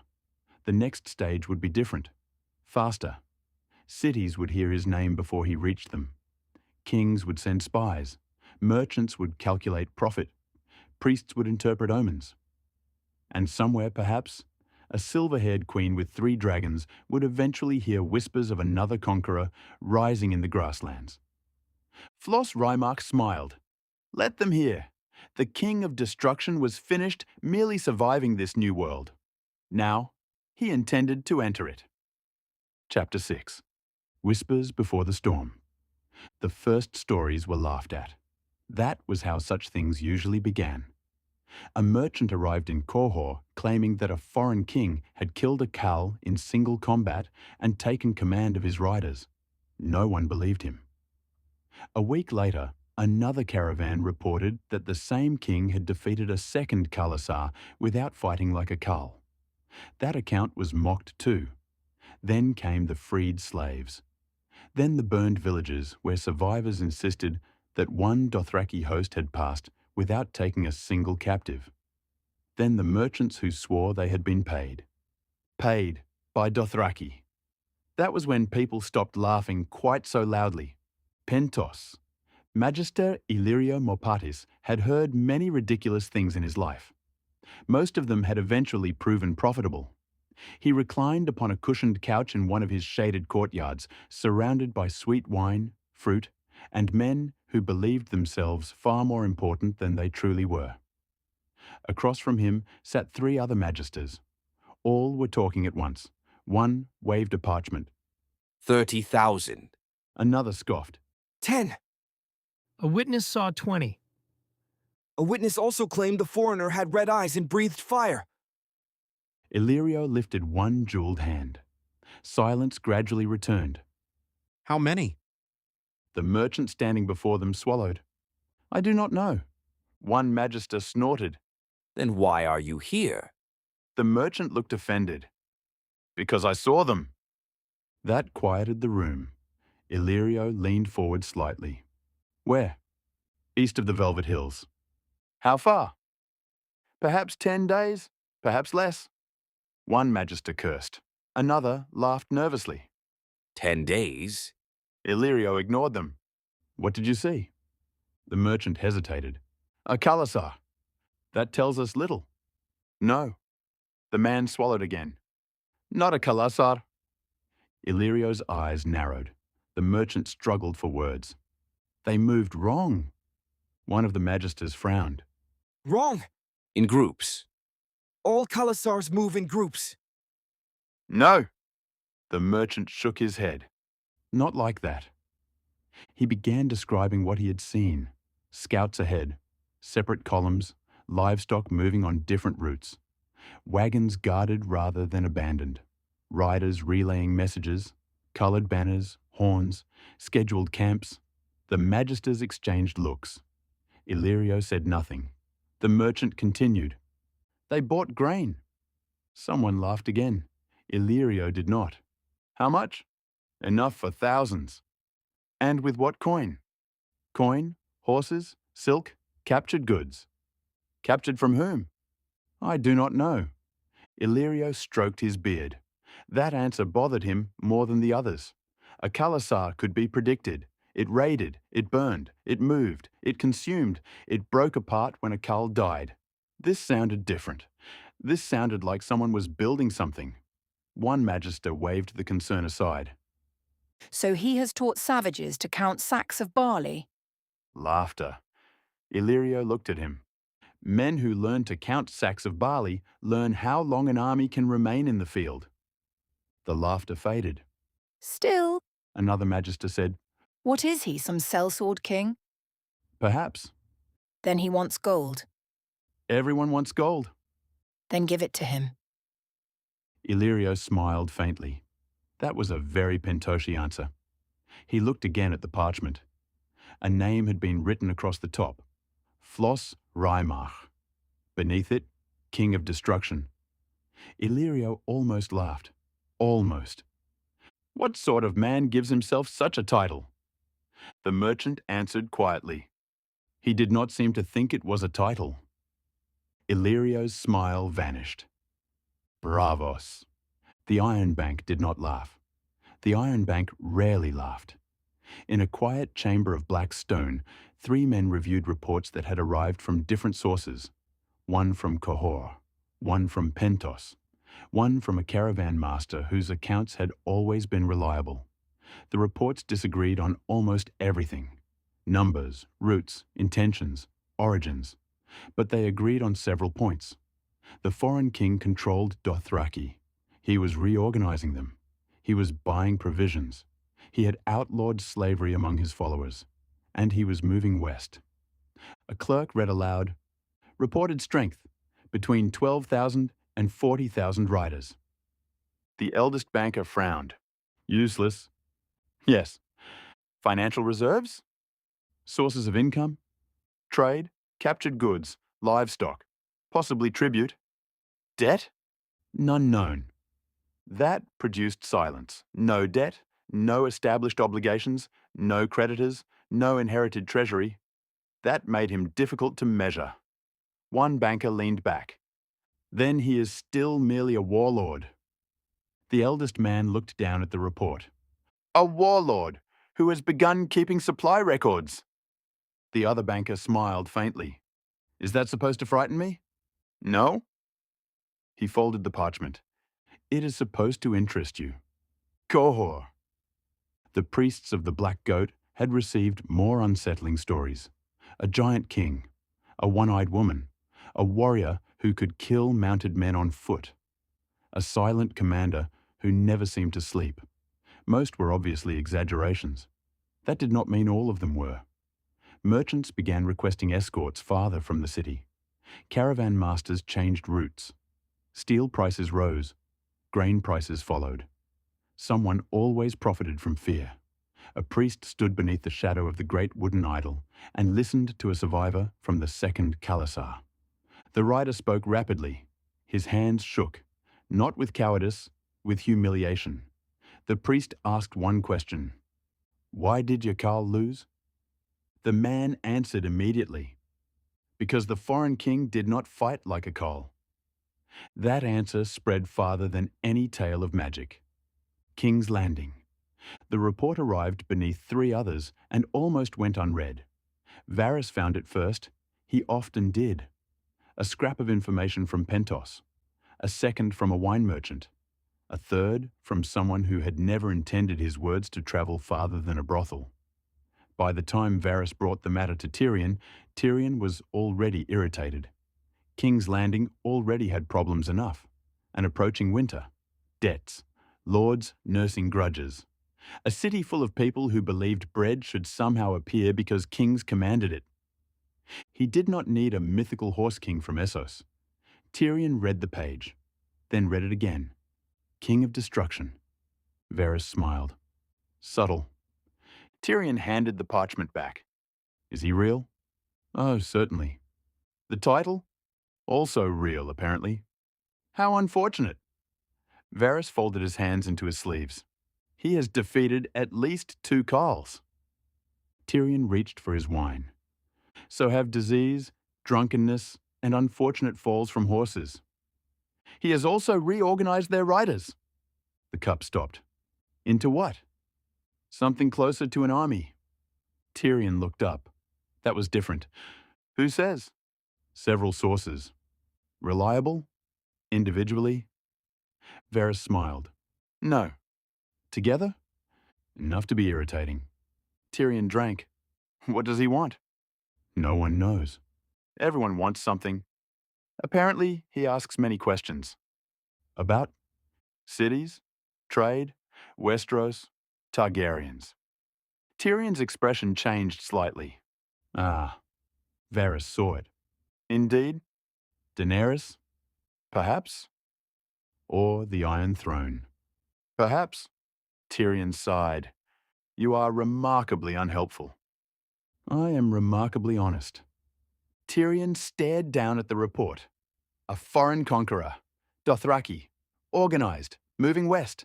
Still, Essos was full of would-be kings. Most vanished into the dust. He tossed the parchment aside. Tell me when he acquires ships. Varys smiled. I already have.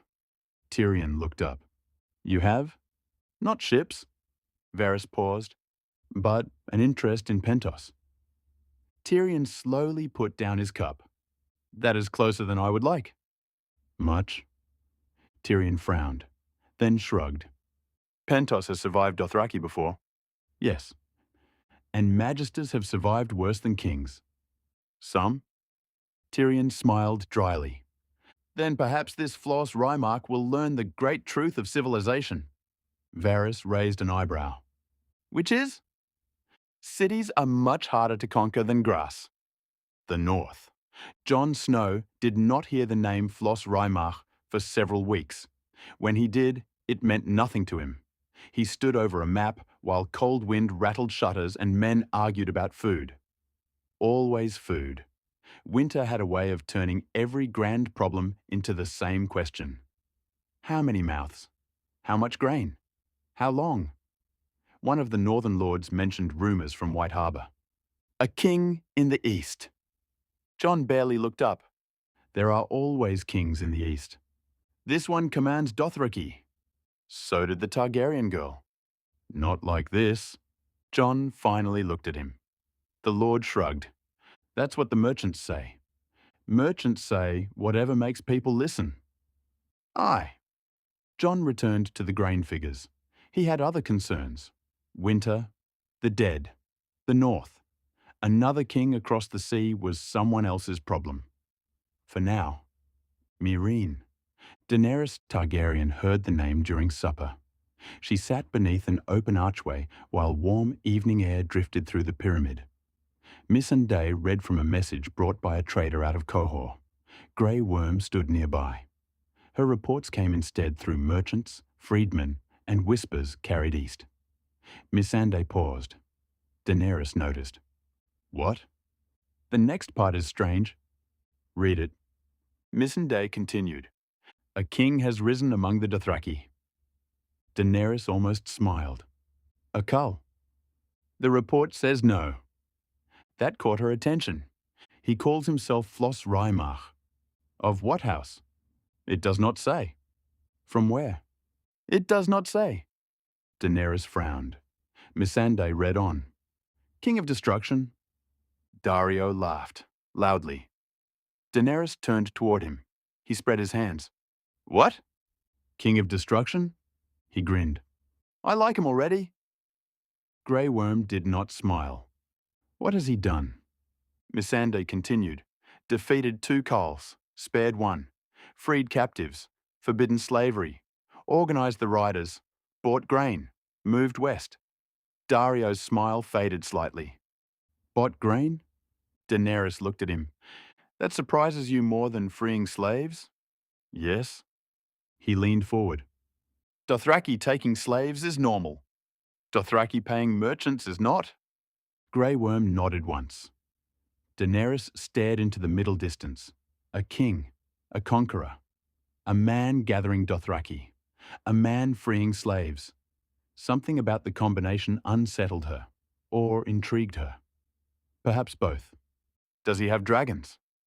Missandei almost smiled. No. Magic? Some witnesses claim so. Daario laughed again. Everyone has magic once enough terrified men tell the story. Daenerys looked toward the open sky. Drogon was somewhere beyond the city. Rhaegal and Viserion restless. 3 dragons. Her dragons. She had heard of men who pretended greatness before. Kings, khals, masters. Most looked smaller up close. Find out more. Missandei nodded. Daario raised a cup. Should I be jealous? Daenerys glanced at him. Of a man you've never met? That depends. He smiled. How handsome is he? Daenerys ignored him. But later that night, she asked for the report again. Volantis. The old blood dismissed him. The merchants did not. The slaves whispered. That mattered more. Stories travelled differently among chains. Not as reports, as hope. A king who had outlawed slavery. A king who cut chains. A king whose army took no slaves. Every retelling made him greater. By the time the story reached the slave quarters near the Long Bridge, Flos Reimarch had personally shattered 10,000 chains with his bare hands. No one truly believed that. But belief was not the point. Possibility was. The masters noticed. Whispers were punished. That only made them spread faster. Vias Dothrak. The Dosh Khaleen heard everything. They always did. Widows of khals sat beneath ancient traditions and listened as riders came and went. Some called Flos a demon.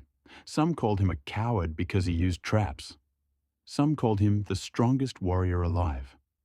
One old woman listened quietly. She had already met him. She remembered emerald eyes. Laughter. A man who spoke of kingship as though it were not a claim, but a condition of existence. Another Dosh Colleen asked. Will he come here? The old woman looked toward the Mother of Mountains. Yes. When? I do not know. What will he do? The old woman smiled faintly.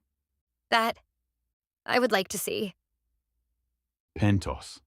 By the time the first clear reports of Flos's westward movement arrived, the Magisters had already decided what he was. A problem, not a catastrophe. Not yet. They held council behind thick walls while servants poured wine. Maps covered the table. One Magister spoke confidently. He cannot sustain that many riders. Illyrio said nothing. Grass can feed horses. Cities feed men. Eventually he must disperse. Another nodded. Or raid. A third smiled. At which point, every city closes its gates and waits. Exactly. That was the assumption. Dothraki could terrorize the countryside, but walls changed everything. Walls, granaries, gold, mercenaries, politics. The civilized world had answers for horse lords. Illyrio listened, then asked, "How many sellswords can we hire within a fortnight?" The room went quiet. One Magister frowned. "You truly think it necessary?" "No." Illyrio smiled. "I think it profitable to be prepared." They hired anyway. Not enough for a war. Enough to feel safe. That was the mistake. The road west. Flos knew none of this. Not yet. He rode beneath a wide blue sky at the head of an army that no longer resembled the Khalasar he had first encountered. The host stretched across miles. Not as one mass. As columns. Warriors. Herds. Wagons. Families. Scouts. Messengers. Food stores. Fresh water marked ahead on maps. He had learned to think not merely in days of travel, but in days of grain. Behind him, rumors grew. Ahead of him, cities prepared for the wrong enemy. They expected a barbarian, a warlord, a Khal with a crown. They expected demands for gold. They expected threats. They expected raids. Perhaps even a siege. What they did not understand was that Flos Reimarch had already ruled cities. He had already commanded armies larger than anything currently following him. He had already broken nations. The Dothraki were not teaching him how to become a conqueror. He was teaching them what conquest truly meant. Pentos, 12 days later. The first outriders appeared on the eastern roads. Farmers saw them, then caravans, then watchmen. Not raiding, watching, counting, marking wells, studying roads. One scout rode close enough to see the walls clearly, then turned away. The city bells did not ring. Why would they? There had been no attack. Inside Pentos, the Magisters continued debating payment. Perhaps they could buy the king. Perhaps offer horses, gold, titles, a palace. Perhaps convince him to turn south. Perhaps east. Anywhere else. Illyrio stood upon a balcony and looked toward the distant horizon. Nothing was visible yet, but he knew the army was coming. Behind him, another Magister laughed. "Do you truly believe he will attack the walls?" Illyrio turned. "No." The man smiled. "Then what concerns you?" Illyrio looked east again. "I am beginning to suspect that he may not need to." A raven across the sea. Weeks later, a message reached Westeros. Not an official warning. Not yet. A private letter. A wealthy Pentoshi correspondent had written to a Westerosi contact. "There is a new king in Essos." That alone was unremarkable. The next line was not. "He does not behave like the others." The letter described riders, organization, freed slaves, trade, a defeated Khal serving willingly, a growing army. And at the bottom, "He is coming to Pentos." The recipient read the letter, folded it, then placed it beneath several matters deemed more urgent. That was understandable. Westeros had its own wars, its own kings, its own monsters. Far across the narrow sea, no one yet believed that Flos Reimarch would matter to them. Not truly. That was the final mistake of the old world. They heard the stories, they adjusted their prices, hired a few more swords, moved caravans, sent spies, wrote letters, and then returned to their ordinary concerns. Because kings rose every year. Warlords came and went. Khalasars broke apart. Cities endured. That was how the world worked. Until one day, it didn't. And on the eastern horizon of Pentos, beneath a rising cloud of dust, the first red and gold banner appeared. The King of Destruction had arrived. Chapter 7. The first crown falls. Pentos expected an army. It did not expect a king. That distinction cost the city almost everything. For 12 days, the magisters prepared for a siege. They filled granaries, hired sellswords, counted arrows, inspected walls that had not faced a serious assault in years. Merchants hid valuables beneath floorboards. Foreign captains raised their prices. The wealthy sent families toward country estates. The poor remained where they always remained when rich men prepared for war. Inside the walls, unable to leave. Outside, Flos Reimarch did nothing. For 3 days. That frightened Illyrio Mopatis more than an immediate attack would have.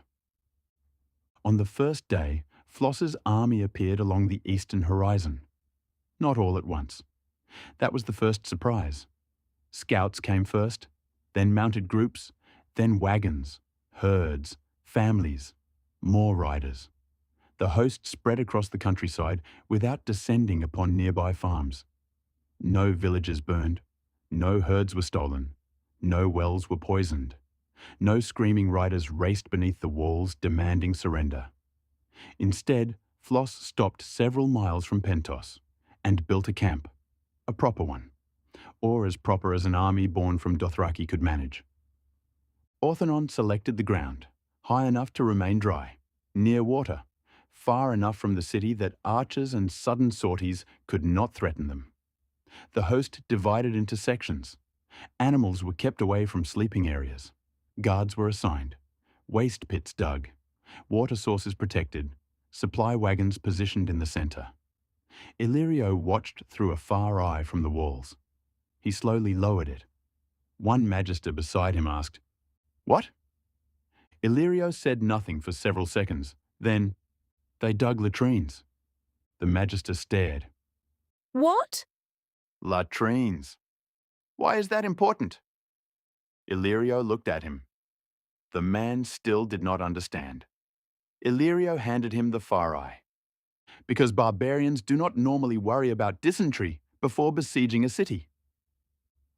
On the second day, Flos sent merchants into Pentos. Not spies, not disguised soldiers. Merchants. Bellico accompanied them. The same merchant who had once approached Flos, expecting profit from a newly leaderless Khalasar, now returned beneath royal protection. He brought a letter. The Pentoshi magisters opened it during council. The message was brief. Flos Reimarch requested a meeting. No surrender demand, no threat, no list of tribute. Just a meeting. One magister laughed. Good. Several looked relieved. He wants payment? Obviously. Then we give him gold and send him elsewhere. South, perhaps? Volantis would deserve him. Another suggested, perhaps toward the Targaryen girl. That earned several amused murmurs. Illyrio did not laugh. He read the letter again. Flos Reimarch, King of Destruction. The handwriting was not his.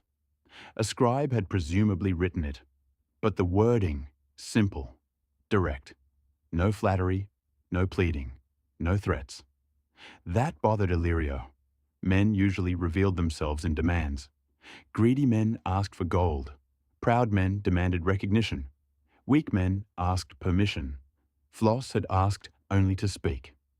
Illyrio folded the letter. We meet him. The magisters expected Flos to enter Pentos. He refused. Politely. That was the second surprise. The meeting took place outside the walls. Neutral ground. A great pavilion was erected between city and army. Pentos sent 12 magisters. Flos brought 7 people. Orthanon, Gazi, Takatres, Makora, Bellico, and himself. No large honor guard, No display of fear. The pentoshi arrived in silk, perfume, jewelry, gold chains. Flos wore practical clothing beneath a red and gold cloak. No crown. That confused them. One magister whispered, "He does not even dress like a king." Ghazi heard him. She smiled. The man stopped whispering. Flos greeted them warmly. That surprised them too. Food was served. Wine, bread, roasted meat. Some of it bought from pentoshi traders that very morning. One magister noticed. Flos noticed him noticing. We paid a terrible price for those olives. The magister blinked. Flos smiled. Apparently invading armies are good for business. Tarkatres nearly choked on his drink. Even Illyrio laughed. For the first hour, they spoke of nothing important. Roads, weather, trade, the condition of the eastern countryside, horse markets, grain prices. Flos asked questions constantly. Not foolish questions, specific ones. How much grain entered Pentos each year? From where? How many ships used the harbour? What goods passed through the city? What roads remained safe? What taxes did merchants pay? How many sellsword companies currently served the city? That last question silenced the table. Flos took another bite of bread. Was that rude? Illyrio smiled carefully. A little. Good. Flos leaned back. Then we may stop pretending this is dinner. The mood changed instantly. A magister named Rogero spoke first. He was thin, pale, covered in rings. We understand that your grace has travelled far. Flos smiled faintly. Very far. We admire what you have accomplished. No, you don't. Rogero paused. Flos continued. You are afraid of what I might accomplish next. Silence. Illyrio studied him. Flos was smiling. But there was nothing foolish in his eyes. Rogero recovered. Pentos has long maintained peaceful relations with the Dothraki. By paying them. We give gifts. You pay them. Rogero's smile tightened. We are willing to extend similar friendship to you. There, the offer. Gold, horses, silk, wine, weapons, an enormous yearly payment. In return, Flos would move on, preferably south or east, away. Flos listened without interruption. When Rogero finished, Flos nodded. Generous. The magisters relaxed. Then Flos asked, Why? Rogero frowned. Why? Why would you pay me that much simply to leave? A magister laughed. For peace. No. Flos's tone remained pleasant. You expect something. Silence. You expect me to take your gold.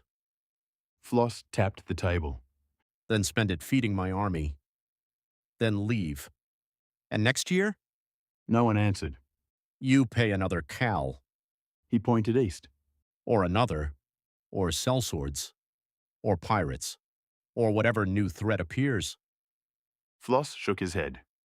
You are treating symptoms. Illyrio spoke for the first time in several minutes. And what would you call the disease? Flos looked at him. Weakness. Several magisters bristled. Illyrio merely smiled. Pentos is wealthy. Yes. Old? Yes. Powerful? Flos looked toward the walls. No. The room went still. Flos continued. You are rich. That is not the same thing. One magister slammed a hand against the table.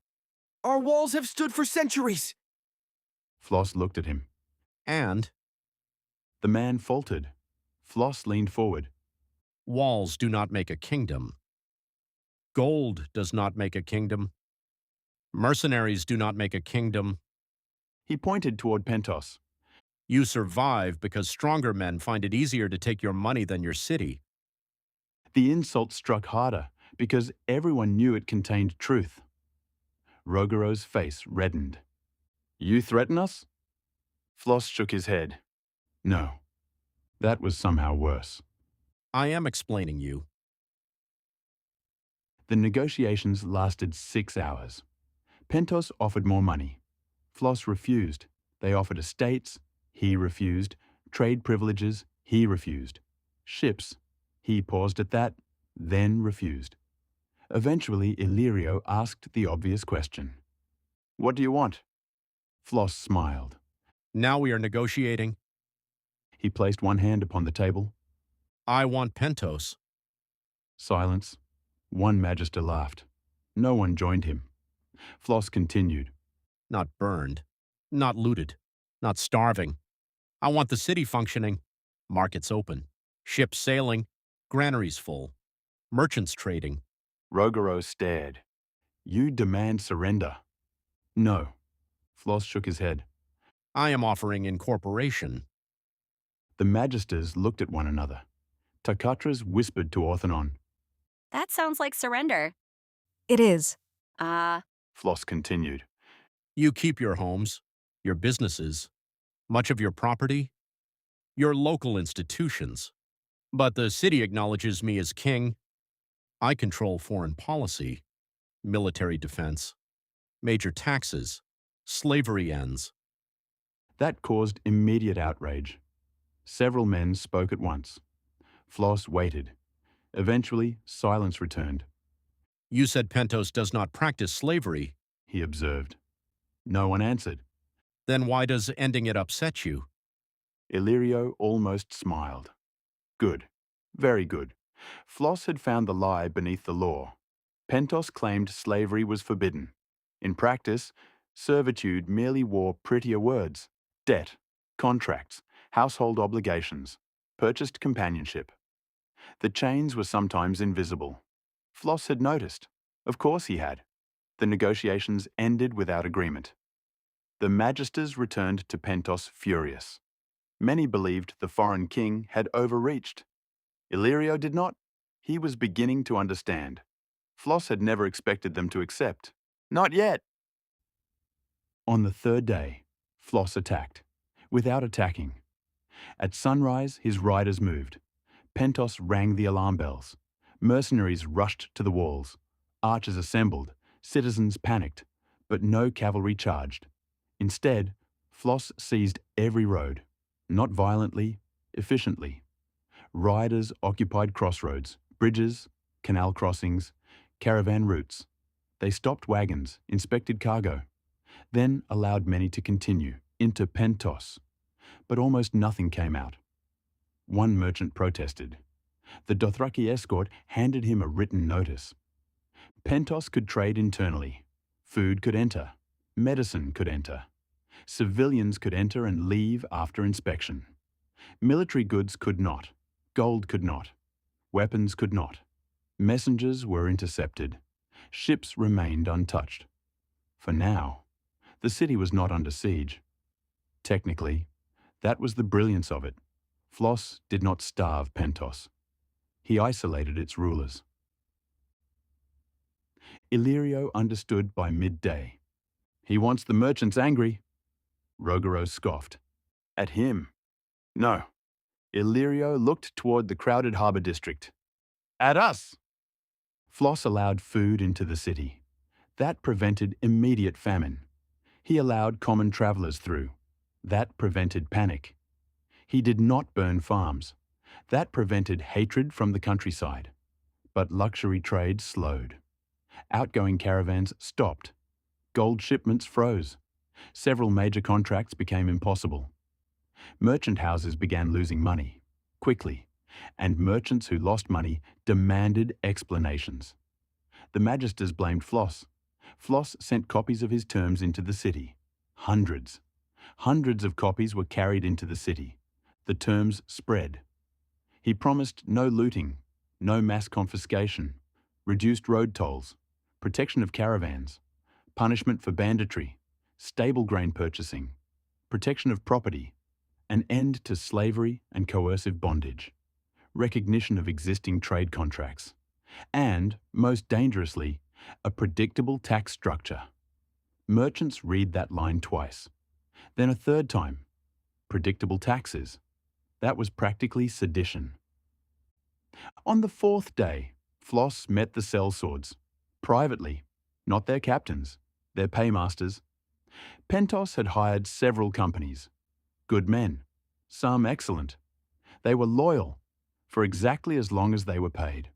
Flos knew mercenaries. He had dealt with them in another world. Different weapons, same mathematics. He did not bribe them. That would have been obvious. Instead, he showed them Pentos's finances, or at least what Ghazi and Bellico had discovered. The city could pay them, for now. But trade was slowing. Gold exports were blocked. Merchant families were hiding wealth. If conflict continued, payment would become uncertain. Then Flos made an offer, not to change sides, to remain neutral if the Pentoshi government collapsed internally. Several captains refused. Some threatened him. One laughed in his face. Flos respected that one. But the seed existed. Mercenaries who wondered whether they would be paid fought differently. On the 5th day, the harbour changed. Flos still had no fleet, so he created one. Not a war fleet, a commercial blockade. Pentos depended upon ships owned by merchants. Merchants cared about profit.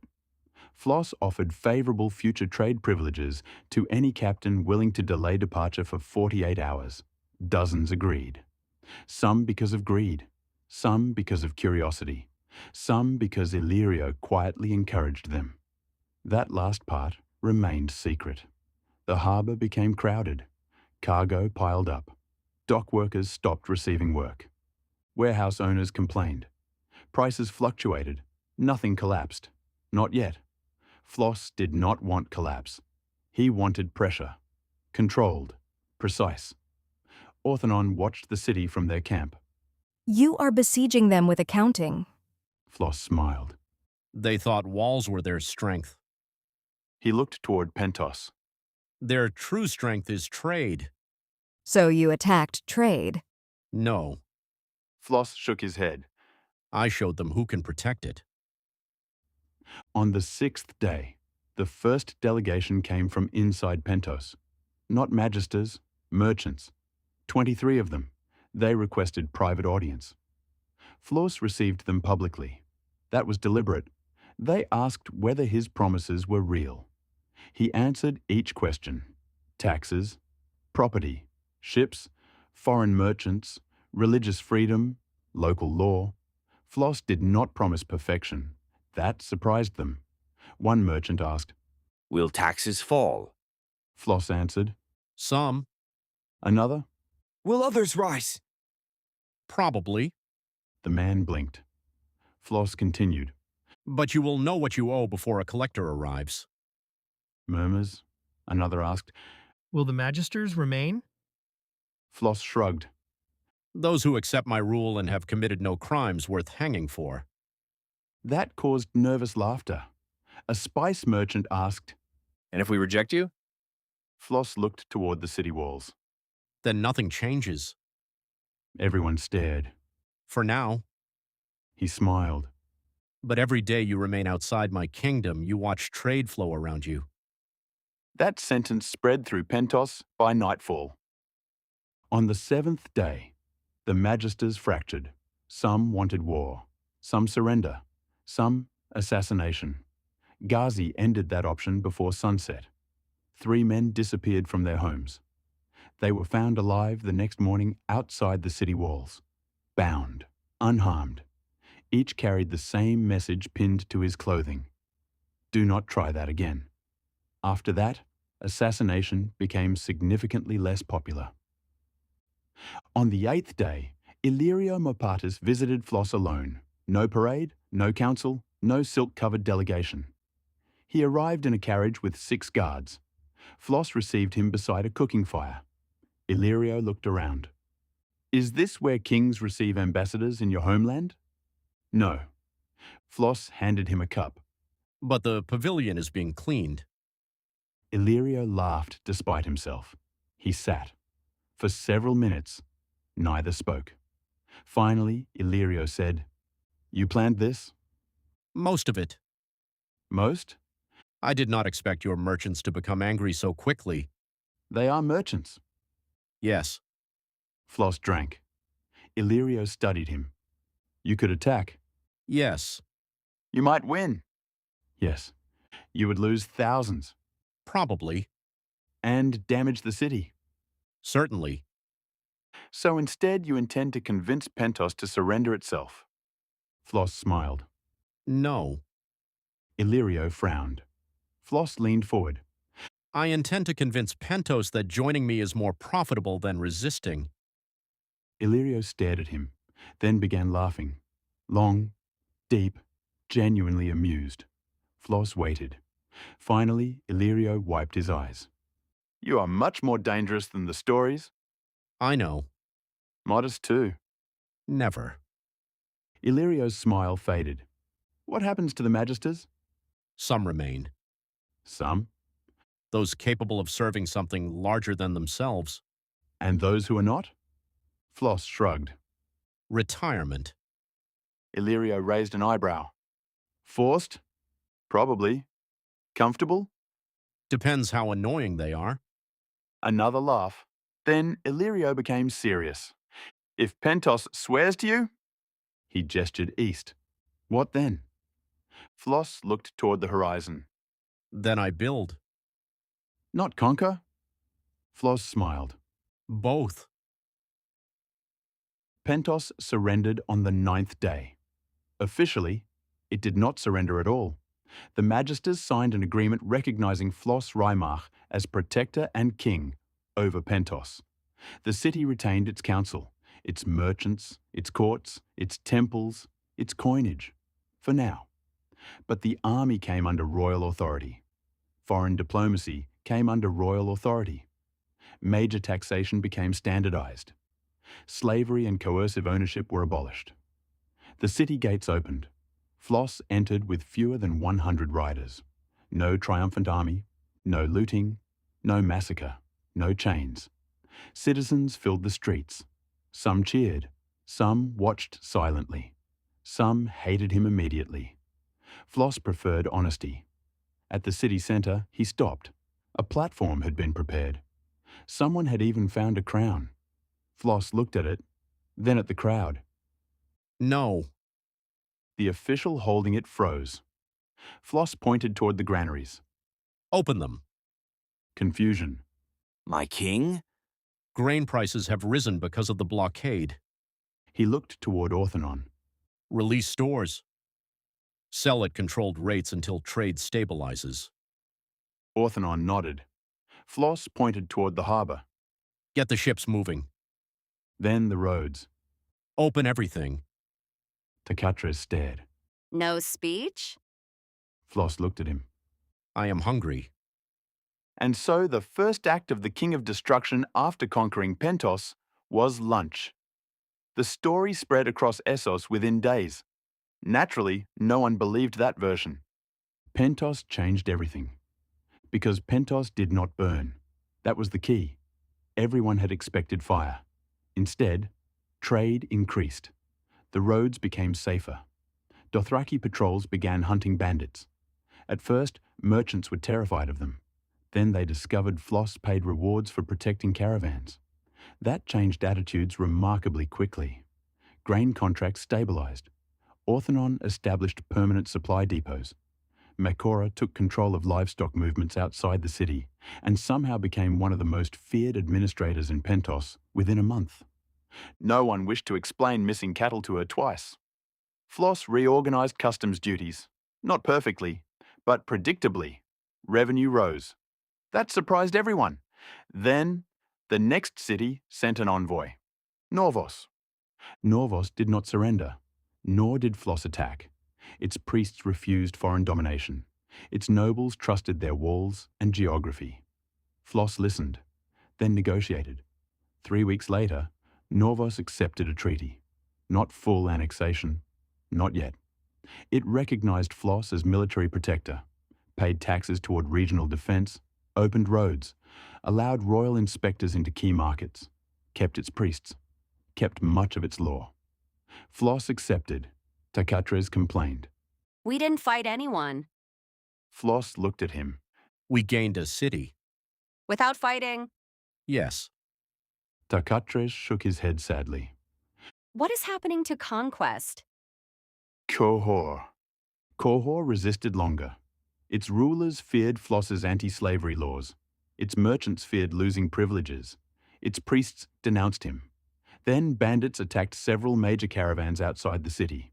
Flos destroyed the bandits, returned the goods, charged nothing. The merchants began asking questions. Then Flos redirected trade through Pentos and Norvos. Qohor's revenues dropped. Within 2 months, its rulers negotiated. Flos granted religious autonomy, protected the great smiths, guaranteed control over internal ritual. In return, Qohor entered his growing realm. Takatres complained again. This is becoming paperwork. Orthanon handed him more paperwork. Takatres left immediately. The Dothraki Sea. Khals came next. Some to challenge, some to join.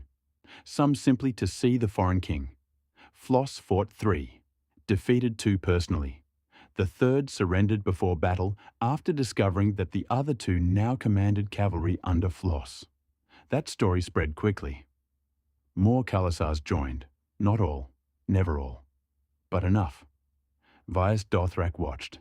The Dosh Khaleen whispered.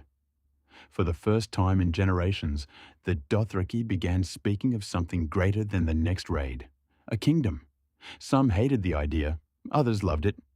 Flos did not force settlement. He did not try to turn them into farmers. That would have failed.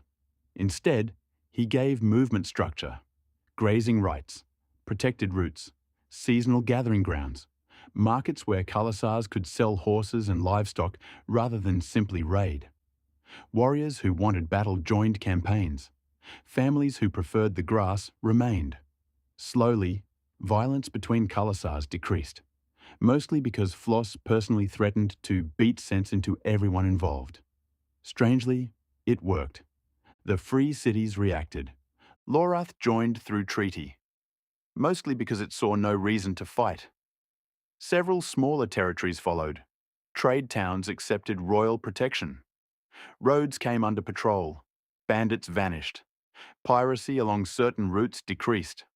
Floss's realm became less a single nation and more a web. Pentos remained its western heart. Dothraki cavalry, its hammer. Qohori steel strengthened its armies. Norvosi roads connected markets. Caravans travelled farther. Taxes flowed, food flowed, information flowed. Orthanon transformed the chaos into administration. Flos transformed administration into loyalty. That combination terrified intelligent people. Bravos. Bravos remained independent. Flos did not threaten it. That surprised everyone. The Iron Bank prepared anyway. Flos sent ambassadors instead. His message was simple. Trade, mutual recognition, no slavery, safe seas. Bravos listened. The Sea Lord reportedly said, "At least this conqueror understands money." The Iron Bank replied, "That is precisely why he is dangerous." Still, treaties followed. Not submission, partnership. For now. Flos accepted that. He did not need every crown beneath his feet. Only every threat understood. Volantis. Volantis was different. Slavery made diplomacy difficult. Its old blood rejected Flos completely. Its masters feared him. Its slaves whispered his name. Flos did not invade immediately. He did something worse. He waited. Trade routes changed. Escaped slaves found protection in his territory. Abolitionist groups gained courage. Merchants sympathetic to reform received favorable contracts. Volantis began fighting itself. Flos watched. Orthanon asked. Do we intervene? Flos smiled. Eventually. When? When they decide whether they want me outside their walls. He looked south. Or inside them. 2 years later. Maps changed. Not officially. Official maps were always slow. But merchants drew new ones. They began marking territory in red and gold. Pentos, Norvos, Qohor, Lorath's agreements. Dothraki lands increasingly aligned with Flos. Trade towns, protectorates, road networks, military outposts. More territory than Flos had possessed when he first arrived. Not all conquered. Some allied. Some sworn. Some merely dependent. But everyone understood one truth. Western Essos had changed. Flos stood upon a balcony in Pentos overlooking the sea. Below him, ships filled the harbour.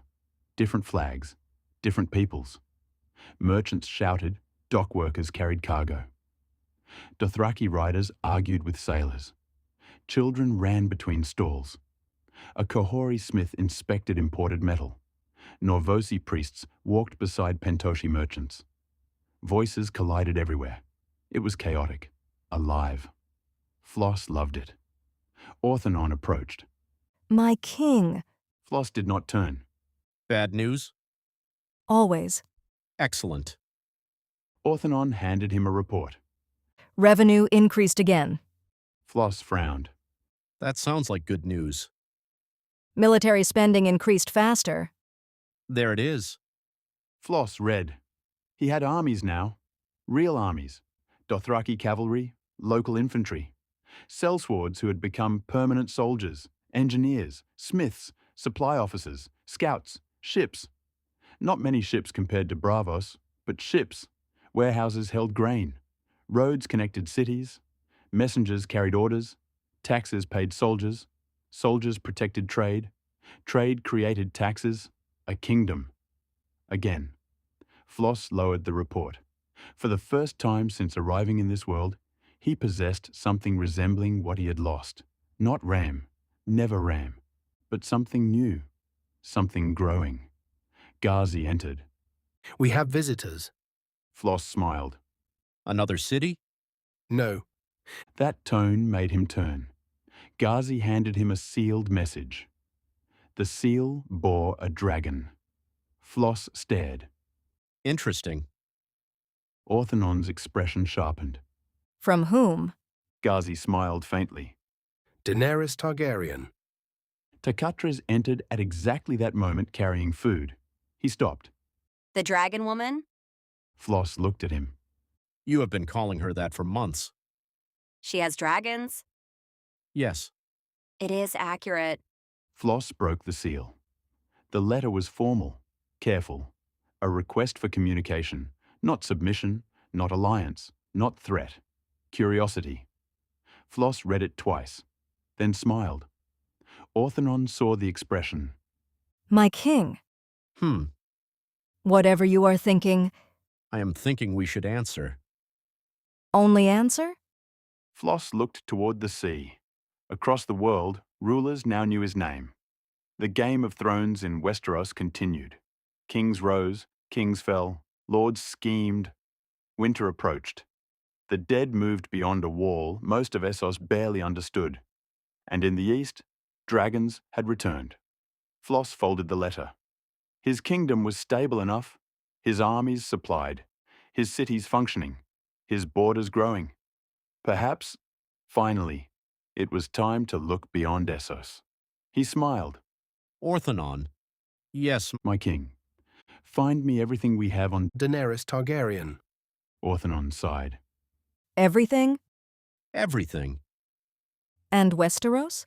Flos looked across the narrow sea. The horizon seemed very small now. That too. Takatres took a bite of food. Are we invading? Flos laughed. Not yet. Orthanon closed his eyes. You always say that. Flos's smile widened. Because eventually, I stopped saying it. Far across the narrow sea, ravens carried news. Merchants carried rumors. Spies carried warnings. The foreign king had not disappeared. He had not broken apart. He had not bankrupted himself. He had not died. Instead, he had cities, ports, roads, gold, an army, a fleet, and millions of people living beneath treaties, oaths, and laws bearing his authority. The world had underestimated Flos Reimarch when he possessed 4 people and no home. Now, it would have to decide what to do with a king of destruction who possessed half a continent's attention. And for the first time, Westeros began paying attention back. Chapter 8. The Mother of Dragons. Daenerys Targaryen had met kings before. Most disappointed her. Some were vain, some cruel, some frightened. A few were clever enough to hide all three behind courtesy. Flos Reimarch, she suspected, would be different. That did not mean she intended to trust him. The reports had become impossible to ignore. At first, they had been stories. A foreign king among the Dothraki. Then victories. Then treaties. Then cities. Pentos. Qohor. Norvos. Trade routes altered. Khalasars reorganized. Slave markets disrupted. Merchants speaking of safer roads beneath red and gold banners. All in astonishingly little time. Daenerys had heard conquerors praised before. She had heard tyrants call themselves saviors. She had also learned that men who claimed to bring order often meant only obedience. So she had written, carefully, politely. And Flos Reimarch had answered, even more carefully. That interested her. Now, beneath a pale morning sky outside Meereen, she waited to meet him. Drogon circled high above. Rhaegal and Viserion rested beyond the city walls, restless but controlled. Grey Worm stood at her right. Missandei at her left. Dario lounged nearby, with one hand resting on the pommel of his sword. Advisors and guards filled the courtyard behind them. Everyone watched the eastern road. Then the banners appeared, red, gold, not many. That was the first surprise. Flos had not come with an army. He could have. Everyone knew that. Instead, fewer than 50 riders approached. At their center rode a tall man with faded golden red hair and the bearing of someone who seemed incapable of entering any place without somehow making it his. Beside him rode 3 others, Orthonon, silent, controlled, dangerous in a way that required no display. Ghazi. Her single great eye made several unsullied visibly tense. And Takatres, massive, relaxed, smiling as though he had arrived for a feast rather than one of the most politically important meetings in Essos. Daenerys studied Flos. He did not look like a man overwhelmed by Meereen. That annoyed her slightly. Most visitors were. Flos looked at the walls, the pyramids, the crowds, the soldiers, then upward at Drogon, and smiled. That interested her more. The first meeting was formal. Too formal. Daenerys sat upon a raised seat beneath carved stone. Flos refused one. Not insultingly. He simply stood. Missandei introduced titles. Daenerys Stormborn of House Targaryen, Queen of Meereen, Queen of the Andals, the Rhoynar and the First Men, Protector of the 7 Kingdoms, Breaker of Chains and Mother of Dragons. Flos listened. Takatres leaned toward Orthonon. That is a very long title. Orthonon whispered back, Do not say that aloud. You just did. Quietly. Daenerys heard them anyway. Her mouth twitched. Then Missandei turned. Flos Reimarch, King of... Flos lifted a hand. Flos is fine. Silence. Daenerys raised an eyebrow. Flos smiled. I have titles. So I have heard. Most are inconvenient during conversation. That almost made her laugh. Almost. Instead, she leaned back. You rule much of Western Essos now. Flos considered. I influence much of it. That is not the same. No. His smile widened. I am glad you know the difference. Dario stopped smiling. Grey Worm's expression did not change. Daenerys studied him more carefully. Why have you come? You invited me. Men often answer invitations with armies. So do queens. That landed. Daenerys did not take offense. Instead, she smiled faintly. Then perhaps we understand each other. I hope so. Flos looked around the court. You free slaves. I do. Good. No speech, no test, just that. Good. Daenerys found herself unexpectedly irritated. You sound surprised. I am. Why? Because most rulers enjoy discovering reasons why slavery is regrettable but necessary. His tone sharpened slightly. They usually become very philosophical when profit is involved. Several Meereenese nobles shifted uncomfortably. Daenerys noticed. So did Flos. Good. She liked that too. The conversation continued for hours. Trade, slavery, the free cities, Westeros, the Dothraki. Flos asked blunt questions. Daenerys answered equally bluntly. Neither bowed, neither flattered, neither yielded. By midday, several advisors had begun looking exhausted. Flos seemed more energized than when he arrived. Then Drogon landed. The courtyard erupted, wind, dust, screaming horses. Guards raised weapons. Flos turned. Slowly, Drogon descended in a storm of black wings and smoke. Claws struck stone. His wings spread. His head lowered. Heat rolled across the courtyard. Several of Floss's riders recoiled. Takatras did not. He stared, then frowned. Flos did the same. Daenerys noticed. Not fear, not awe, confusion, then disappointment, actual disappointment. Daenerys narrowed her eyes. What? Flos looked at her. What? You look disappointed. Flos hesitated.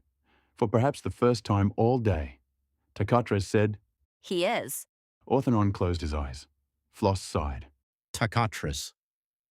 What? Daenerys slowly stood. Disappointed. Flos looked back at Drogon. The great black dragon growled. Smoke curled from his nostrils. Flos stroked his beard. Yes. The courtyard went silent.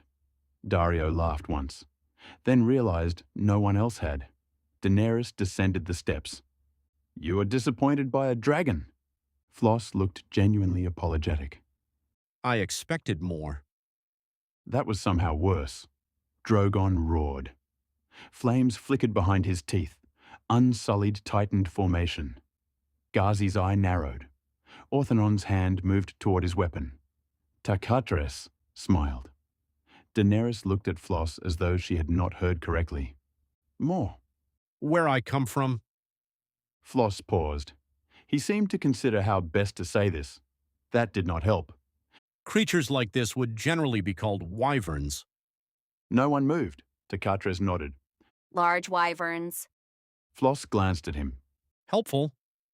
I am helping. Daenerys stared at them both. Grey Worm spoke quietly. Your Grace. She raised one hand. No attack. Not yet. Daenerys looked at Flos. You claim to have seen creatures greater than dragons. Yes. Many? Flos thought. Enough. That answer angered her. Not because she believed he was lying, because she was beginning to suspect he was not. Drogon stepped forward. Stone cracked beneath one claw. Flos looked up at him. Beautiful, though. Daenerys almost smiled. Almost. Then Drogon snapped. Not fully. A warning. His jaws moved faster than most men could react. Flos did. He stepped aside. Barely. Gasps filled the courtyard. Daenerys shouted, Drogon! The dragon turned. Flos laughed. That was the wrong response. Drogon roared. Flame gathered. Takatras moved. Fast. Too fast. One moment he stood beside Orthanon. The next, he was gone. He crossed the distance before most people understood he had moved. Drogon's head turned. Takatras leapt, not at the throat, not at the eye, at the side of the head. He struck. One open-handed blow. The sound cracked across the courtyard like thunder. Drogon's head snapped sideways. The dragon staggered. Everyone froze. Daenerys stopped breathing. Takatras Landed. Drogon recovered instantly, roaring, furious. He lunged. Takatras moved again, under the jaws, around the neck. He struck behind one foreleg, not enough to break bone, enough to collapse balance. Drogon crashed sideways. Stone shattered beneath his weight. Screams erupted. Unsullied surged forward. Orthanon drew his blade. Ghazi moved. Flos roared. Enough! The word struck harder than any weapon.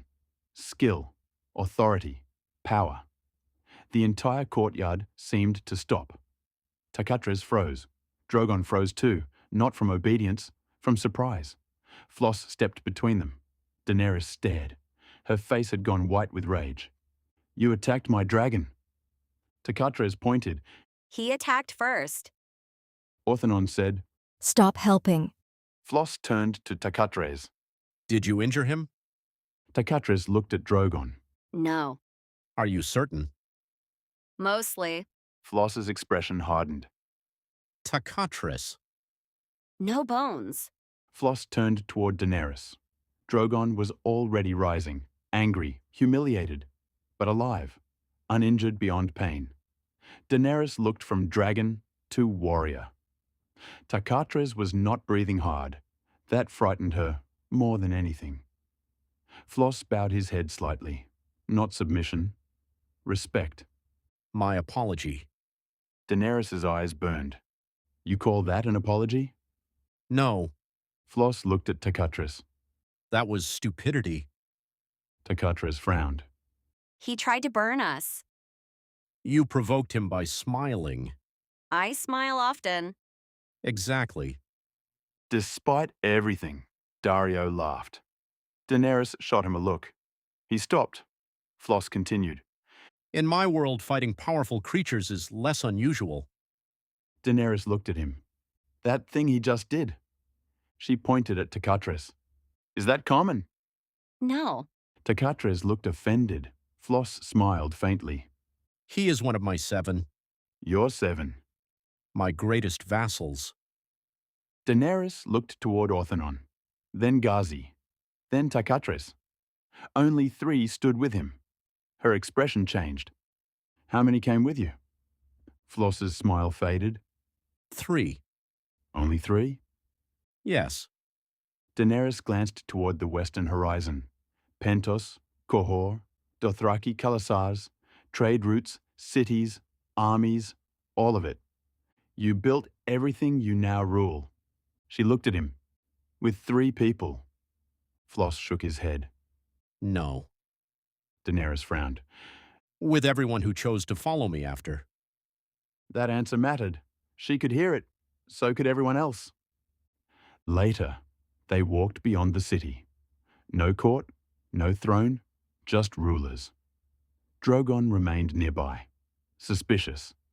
Takatres remained much farther away by direct order. He complained loudly. No one cared. Daenerys stood beside Flos beneath the afternoon sun. You truly think they are weak?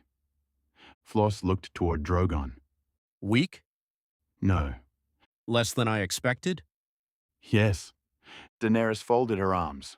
Flos sighed. In my world, dragons are different. How? Older.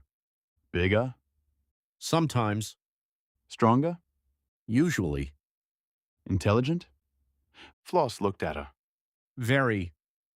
That interested her. How intelligent? Flos smiled faintly. Enough that calling one a beast might get you killed for entirely different reasons. Daenerys looked back toward Drogon. What would he be in your world? A wyvern. She clearly disliked the word. Flos continued. A powerful one. That did not help much. Takatres could kill him? Flos became serious. Yes. Silence. Could you? Yes. More silence. Daenerys looked at him. Flos did not boast. That made the answer worse. Orthanon? Probably. Ghazi? Flos smiled. Differently. Daenerys looked toward his 3 companions, then back at Drogon. For years, her dragons had been the greatest source of power she possessed. Symbols, weapons, miracles.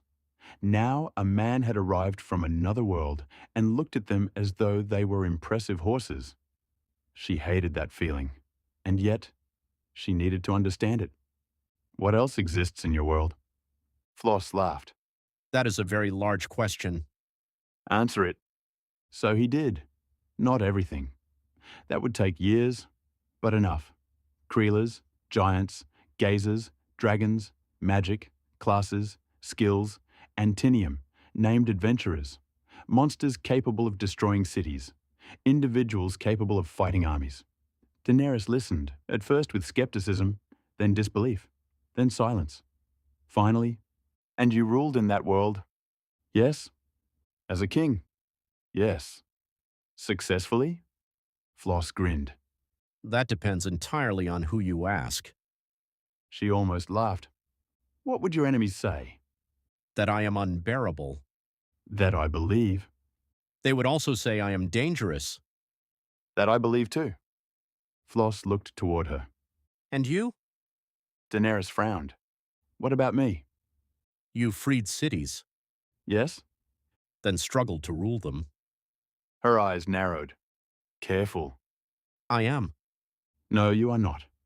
Flos laughed. Daenerys did not. Then he became serious. Conquest is easy. She looked at him. Ruling is not. That she understood. Deeply. Flos continued. You break chains. Good. Then what? Daenerys stared. You sound like my advisors. Your advisors are probably annoying. Very. They are also correct. She sighed. I despise you slightly. That is often the beginning of friendship. I doubt that. So did Orthanon. From far away, Orthanon said. No. Flos shouted back. You did. I did not. Daenerys laughed. Actually laughed. For the first time since his arrival. That evening, they ate together. Not formally.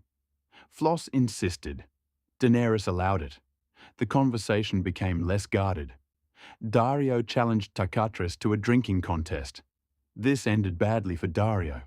Grey Worm and Orthanon discussed military organization. Neither smiled. They seemed to enjoy themselves immensely.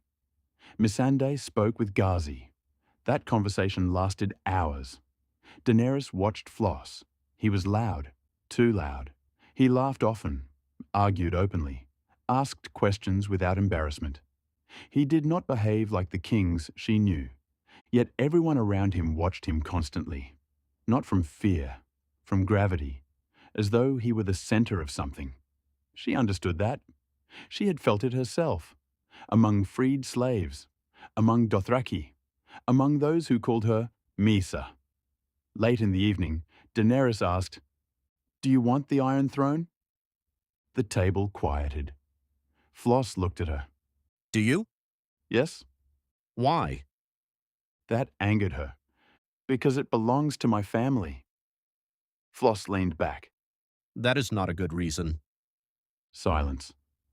Daario stopped drinking. Grey Worm watched carefully. Daenerys' voice became cold. My father was king. And? My family ruled Westeros for nearly 300 years. And? Daenerys stared. Flos did not retreat.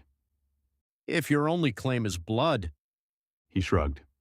Then another family with older blood can claim the same. You know nothing of Westeros. Correct. Then do not lecture me. I am not. His voice softened. I am asking. Why should you rule? Daenerys opened her mouth, then stopped. Flos continued. If the answer is because your father did... His eyes hardened. Then you are not a queen. Silence. You are an heir. That struck. Hard. Daenerys stood. Flos remained seated. You insult me in my own city. No. Flos looked up at her. I respect you enough to ask the question. That stopped her. You free slaves. You protect people. You walked into fire. You raised dragons. You built loyalty. Those are reasons. He pointed toward the west. Your father sitting on a chair is not. Daenerys stared at him for several long seconds, then sat, slowly. Perhaps I dislike you more than slightly. Flos grinned. Progress. The alliance was not signed that night, nor the next. Flos did not kneel. Daenerys did not submit. Neither expected the other to. Instead, they negotiated. Trade, mutual recognition, military cooperation against slavery, information sharing, safe passage. Neither would attack the other's territory. Neither would support enemies of the other. And most importantly, they would meet again.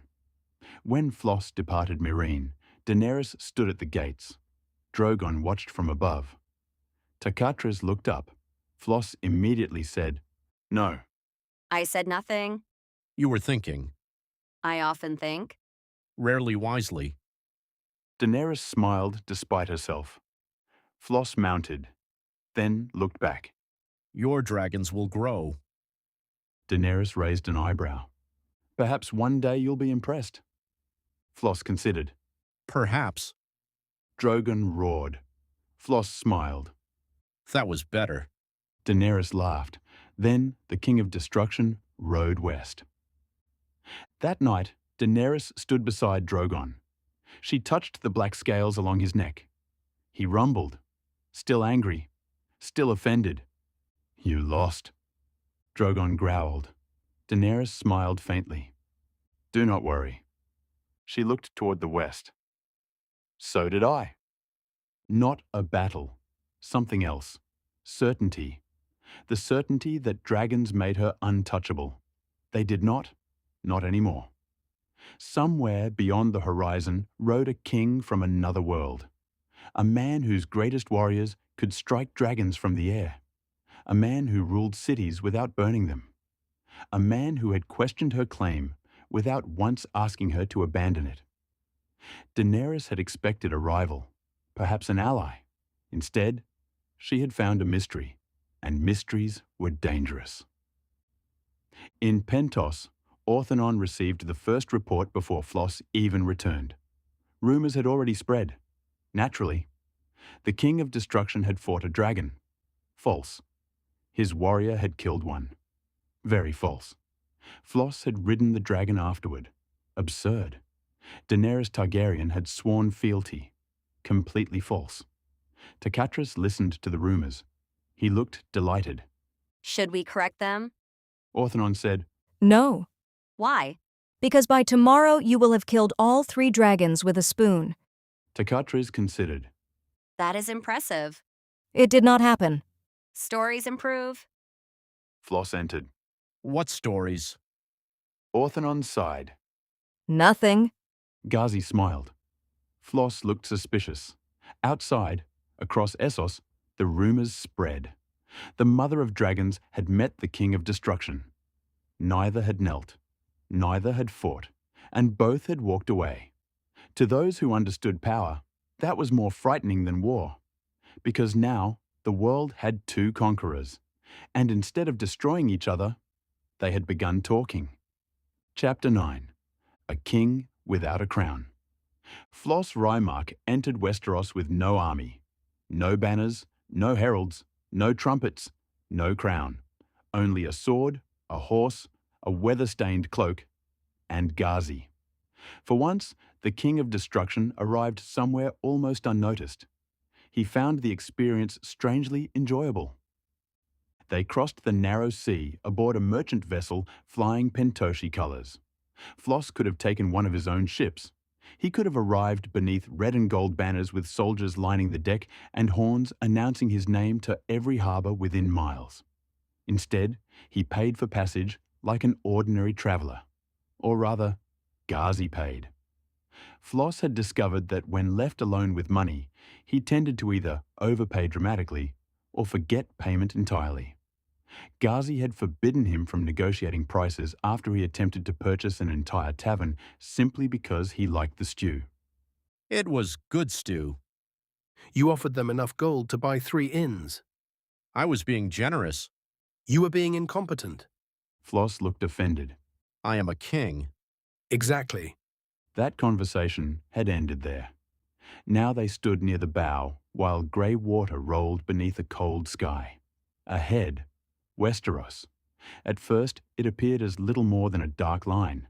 Then cliffs, green hills, distant towers, fishing villages, roads, fields. A different world from the endless grass of the Dothraki Sea. Flos leaned against the railing.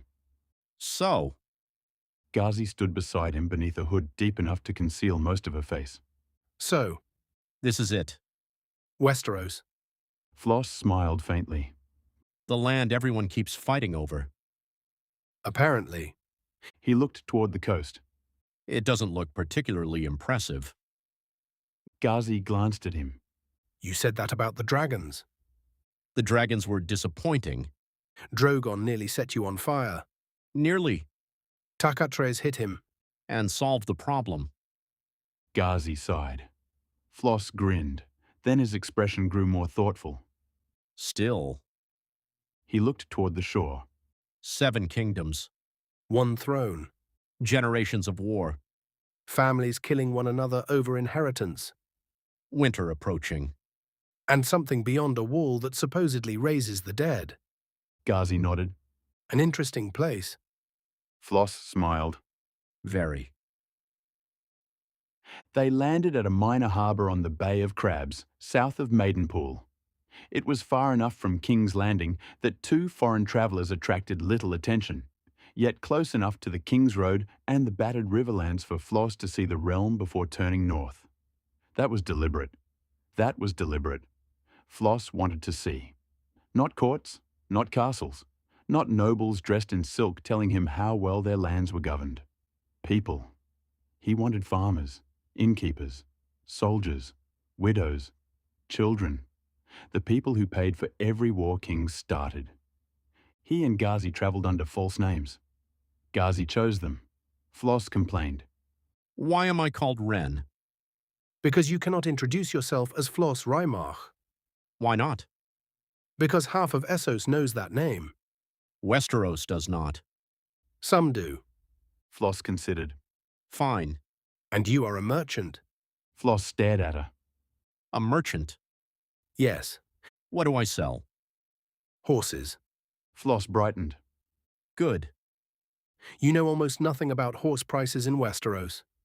Less good. Ghazi pulled her hood lower. Try not to speak. Flos looked genuinely horrified. You ask too much. The first village they passed seemed peaceful. Children played beside the road. Smoke rose from chimneys. Farmers worked fields beneath an autumn sky. Flos watched everything. The houses were smaller than those of Pentos, simpler, wood and stone, thatched roofs, fences repaired too many times. But people lived, worked, laughed.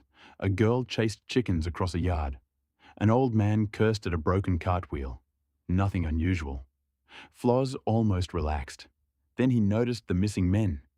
Too many women worked the fields. Too many old men. Too many children. Not enough young men. He asked the innkeeper that evening. The man stared into his ale. War. Flos said nothing. The innkeeper continued. Some went with one lord, some with another. Some never came back. Some came back without legs. Some came back worse. Flos leaned forward. How long ago? The innkeeper laughed bitterly.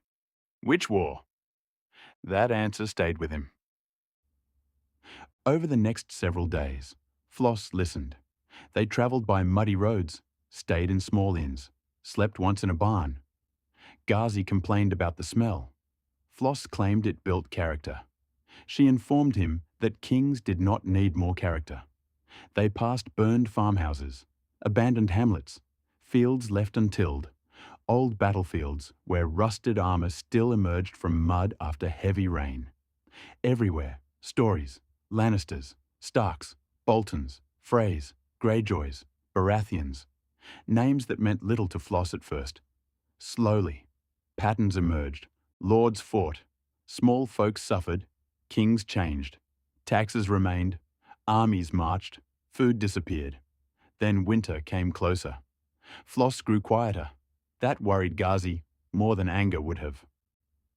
They entered one village near dusk. Something was wrong immediately. No children, no animals in the road, no voices. Doors closed, windows shuttered. Flos slowed his horse. Ghazi. I see it. Her great eye remained hidden, but her other senses missed little. Fear. Flos dismounted. A man emerged from one house, old, thin. His hands shook. Travelers? Flos nodded.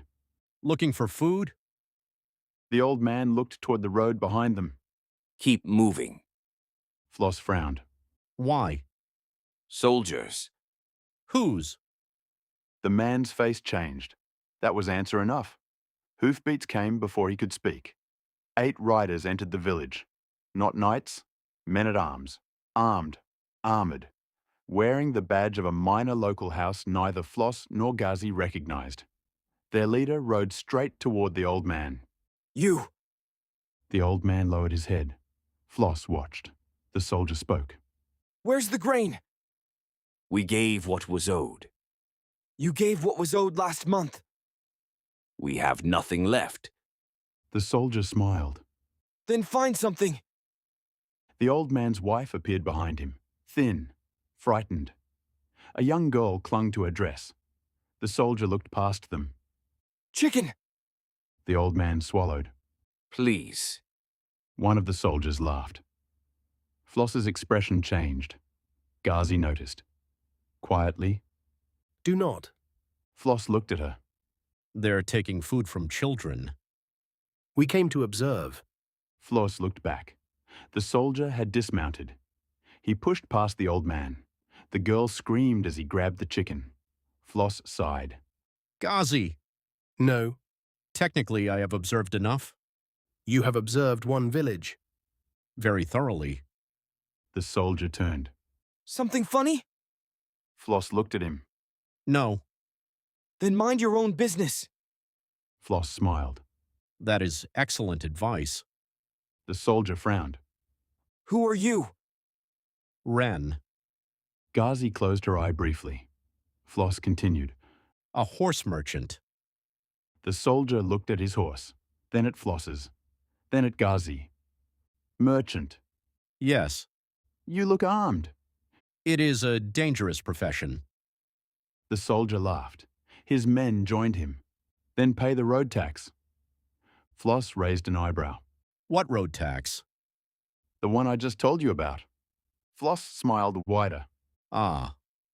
Ghazi whispered. Do not enjoy this. I am not. You are smiling.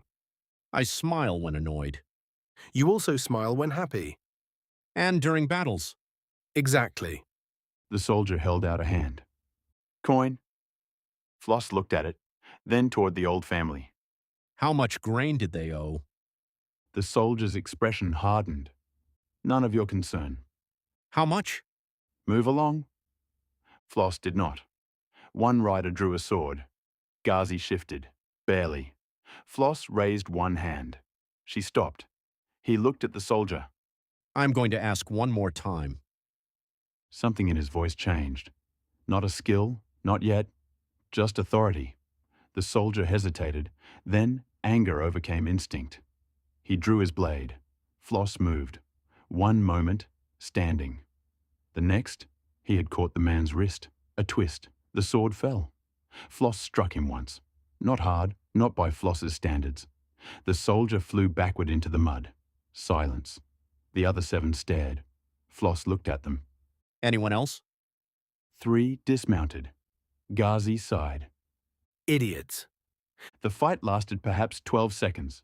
Flos took 4. Ghazi took 3. None died, mostly because Flos insisted. The soldiers lay groaning in the road. One attempted to crawl away. Ghazi placed a boot on his back. Stay. He stayed. The villagers emerged slowly. Fearful, confused. Flos looked toward the old man. Who commands them? The old man hesitated. Ghazi looked at him. You can answer. A knight. Name? Sir Halman Vane. Where? The old man pointed west. Hold fast.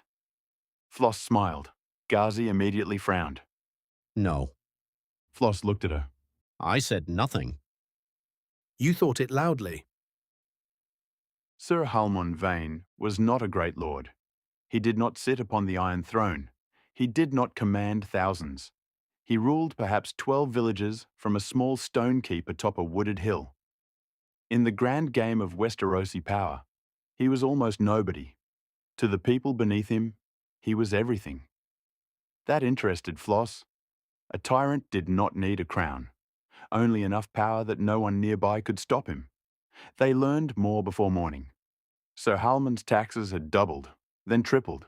He claimed war expenses, bandit prevention, winter stores, road repairs. The roads remained broken. Bandits remained. The stores went into his keep. When families could not pay, he took livestock. When livestock ran out, tools. When tools ran out, sons for forced service, daughters for household labour. Debts never seemed to disappear.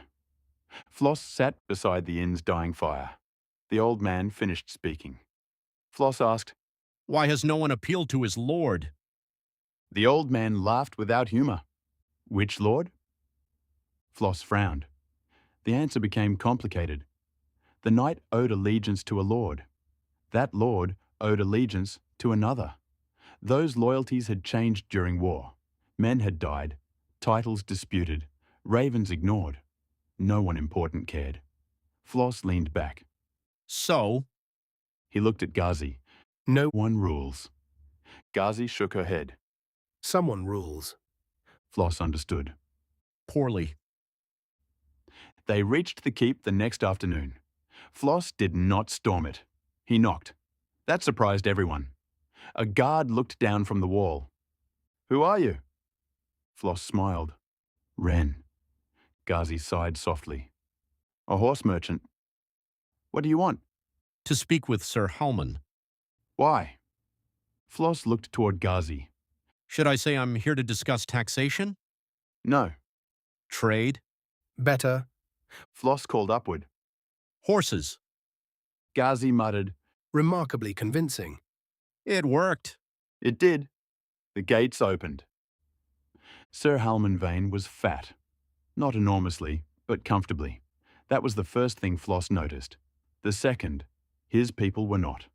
Servants moved silently around the hall. Thin, eyes lowered. Food covered the table. Roast pig, bread, cheese, apples, wine. Flos stared at the feast. Outside, villagers had eaten watered porridge. Something inside him became very still. Sir Halman smiled. So? You sell horses? Flos sat. Sometimes. Ghazi remained behind him, hooded, silent. Halman drank. I need 20. 4? My men. Why? Halman frowned. Flos smiled. Knowing the work helps choose the animal. Bandits? Many? Enough. Ghazi watched. A lie. Flos could tell by her posture. Halman continued. Peasants too. Flos looked up. Peasants?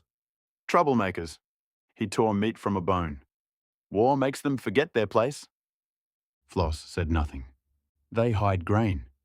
Refuse taxes. Complain. He laughed. Always complaining. Flos looked toward the servants. One girl carried wine. Perhaps 14. Bruises marked one wrist. His smile disappeared. Halman noticed. What? Flos looked back. Nothing. You aren't much of a merchant. I hear that often. How much for 20 horses? Flos leaned forward. I have another proposal. Halman raised an eyebrow. I purchase your keep. Silence. Ghazi looked at Flos. Halman stared, then laughed, loud. Flos waited. Eventually, you purchase my keep? Yes. Why? I like the hill. Ghazi closed her eye again. Halman laughed harder. You're mad. Possibly. Do you know who I am? Sir Halman Vane. Then you know this land is mine. Flos looked around. No. Halman's laughter stopped. Flos continued. The castle is yours. The furniture. The plates. Perhaps the pigs. He pointed toward the window. The land? He shook his head. You cannot own people simply because your grandfather knew someone with a sword. Halman's face darkened. Careful? Flos smiled. Why? The night stood. Guards entered. 6, then more. Ghazi whispered. Subtle. I tried diplomacy. You offered to buy his castle. Very diplomatically. Halman pointed. Take them. Flos sighed. One question first. The guards paused. Halman glared. Flos stood. Where are the winter stores? The knight's expression changed, just slightly. Ghazi saw it. There.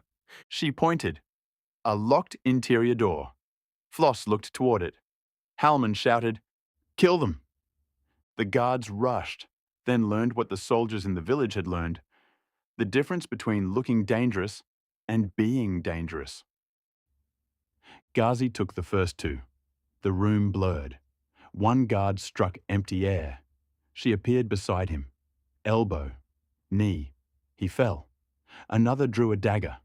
She twisted his arm until the weapon clattered away. Flos walked forward. A sword came toward him. He caught the attack on his own blade. One strike broke the guard's weapon. A second sent him across the table. Food flew. Flos looked at the ruined roast pig. That was unnecessary. Ghazi shouted, "You did that." Still tragic. Halman ran. That annoyed Flos, not because he fled, because he fled toward the servants. He grabbed the young girl, knife to her throat. Everything stopped. Flos's face changed. The humor vanished completely. Halman breathed hard. "Back." Flos did not move. "I said back." The girl trembled. Ghazi's hidden eye focused. Flos saw it. He gave the smallest shake of his head. No risk. Halman dragged the girl toward a side door. "I'll kill her." Flos spoke quietly. No. Halman blinked. "What?" You won't. "You think?" Flos's presence filled the room. Not loud, not explosive, heavy. A king, a ruler who had commanded nations, a man whose anger had broken armies. Halman felt it. The girl felt it. Everyone did. Flos took one step. You believe she is weak? Another. So you use her. Another. You believe peasants are weak? Another. So you rob them. Halman's knife shook. You believe no one stronger will ever come. Flos stopped. He smiled. You were wrong. Ghazi moved. Halman never saw her. One moment, knife at the girl's throat. The next, his hand was empty. His wrist bent backward. His face slammed into the table. The girl ran. Flos caught her gently. You're safe. She did not understand why she believed him, but she did. The winter stores were enormous. Grain, salted meat, dried fruit, wine. Enough food to feed the surrounding villages for months. Some sacks still bore markings from farms Flos had passed. Taken, stored. While children went hungry. Flos stood in the cellar, silent. Ghazi watched him. This is one night. I know. One small lord. I know. There will be better rulers. I know. Worse too. Flos looked at her. That is what concerns me. Sir Halman was not executed. Not immediately. Flos gathered the villagers. That took 2 days. People came cautiously. Some expected punishment. Some feared a trap. They stood outside the keep. Hundreds. Flos stood before them, still dressed as a traveller. No crown. No banner. The knight knelt nearby under guard. Flos looked across the crowd. Tell them who I am. Ghazi looked at him. Are you certain? Yes. Flos stepped forward and spoke for himself. Not Wren, not merchant. Flos Reimarch, king of destruction. At first, silence, then whispers. The name had reached Westeros. Not everywhere, but enough. Some had heard. Foreign king, Dothraki, Essos, cities, rumors. One man laughed nervously. Flos smiled. I am not here to conquer you. Ghazi looked sideways at him. Flos noticed. At the moment. More whispers. He pointed toward the keep. This man ruled you. He took food, livestock, children, labor. He claimed authority.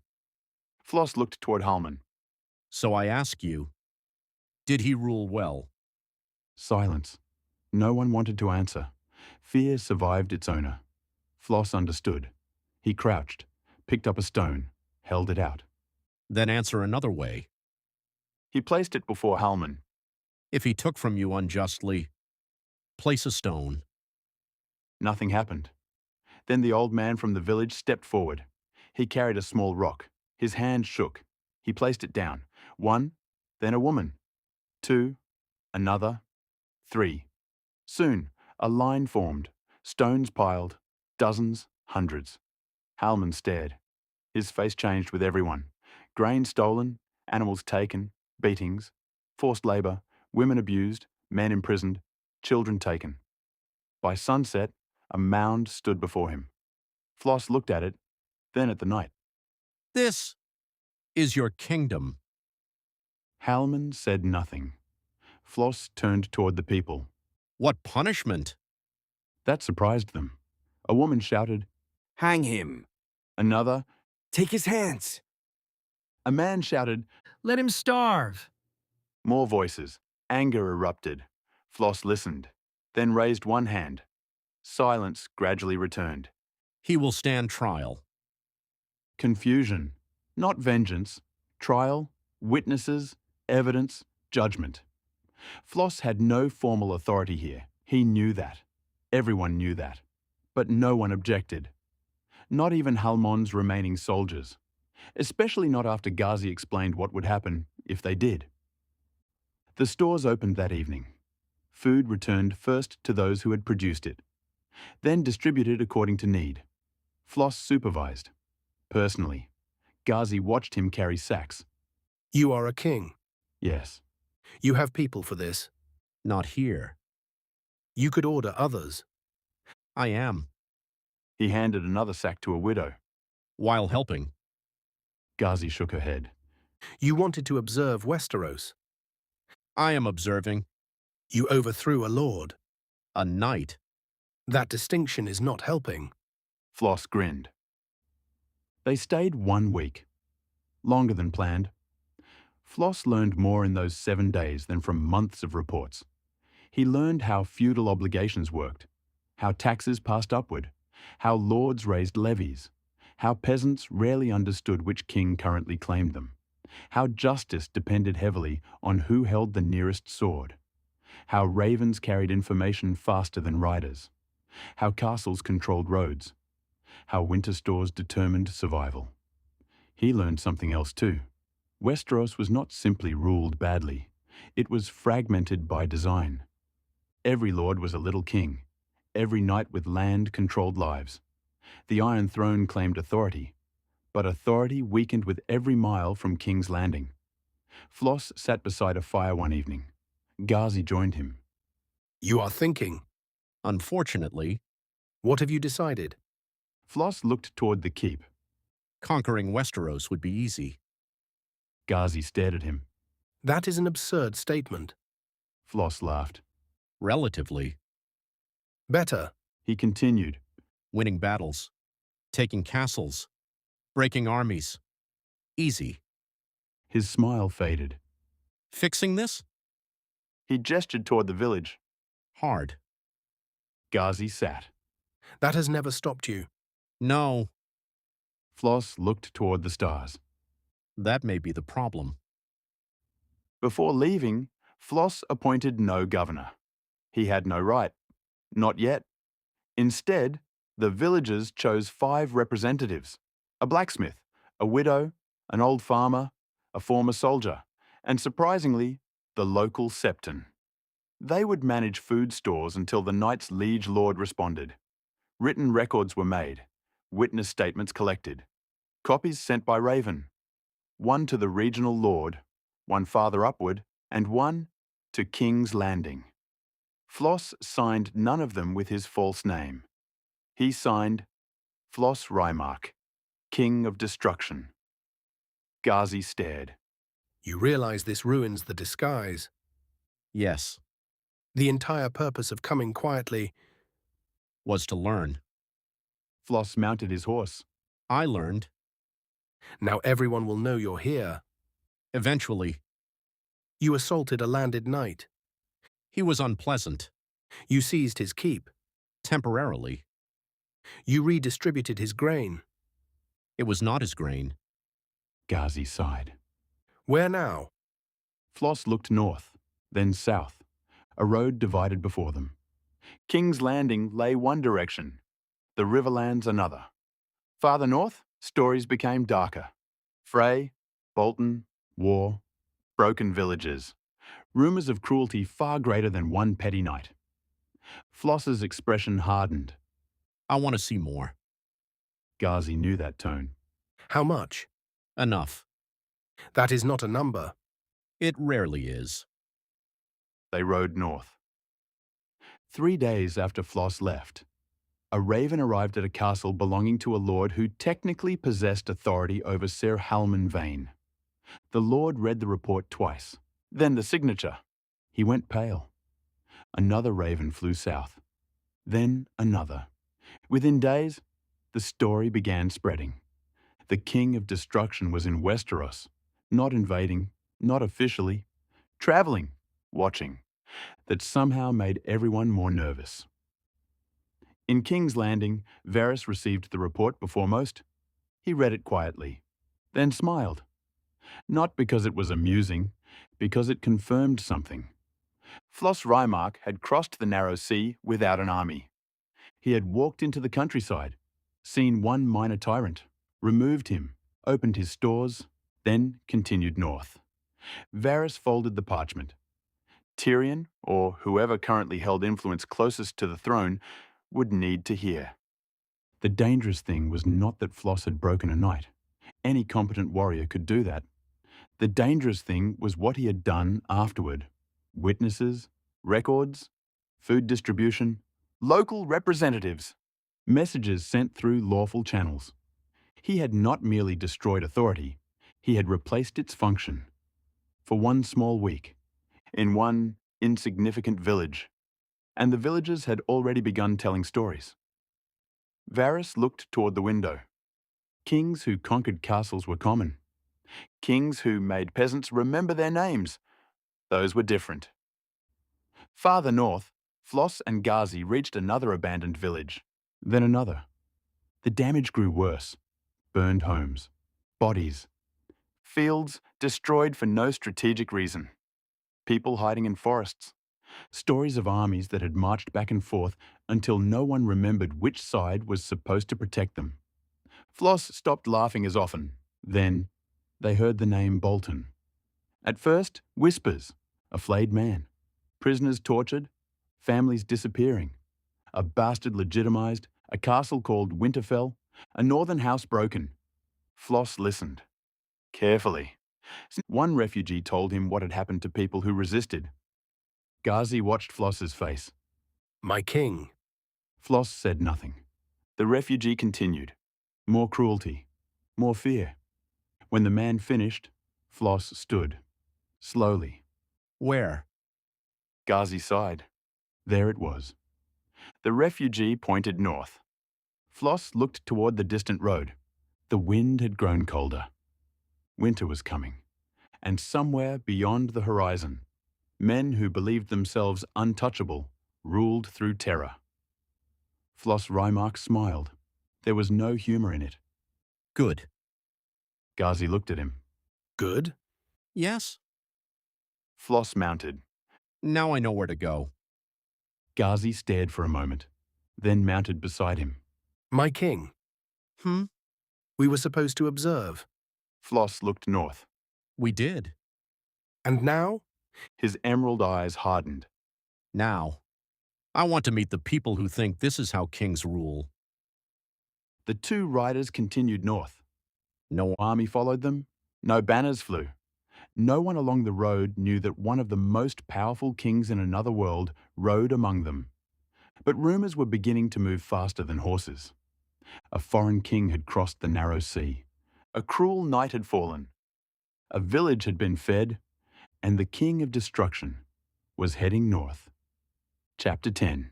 The Dead King in the North. No one saw them arrive. There were no trumpets, no banners, no tear in the sky witnessed by armies, no Khalasar waiting beneath the sun, only snow, endless snow.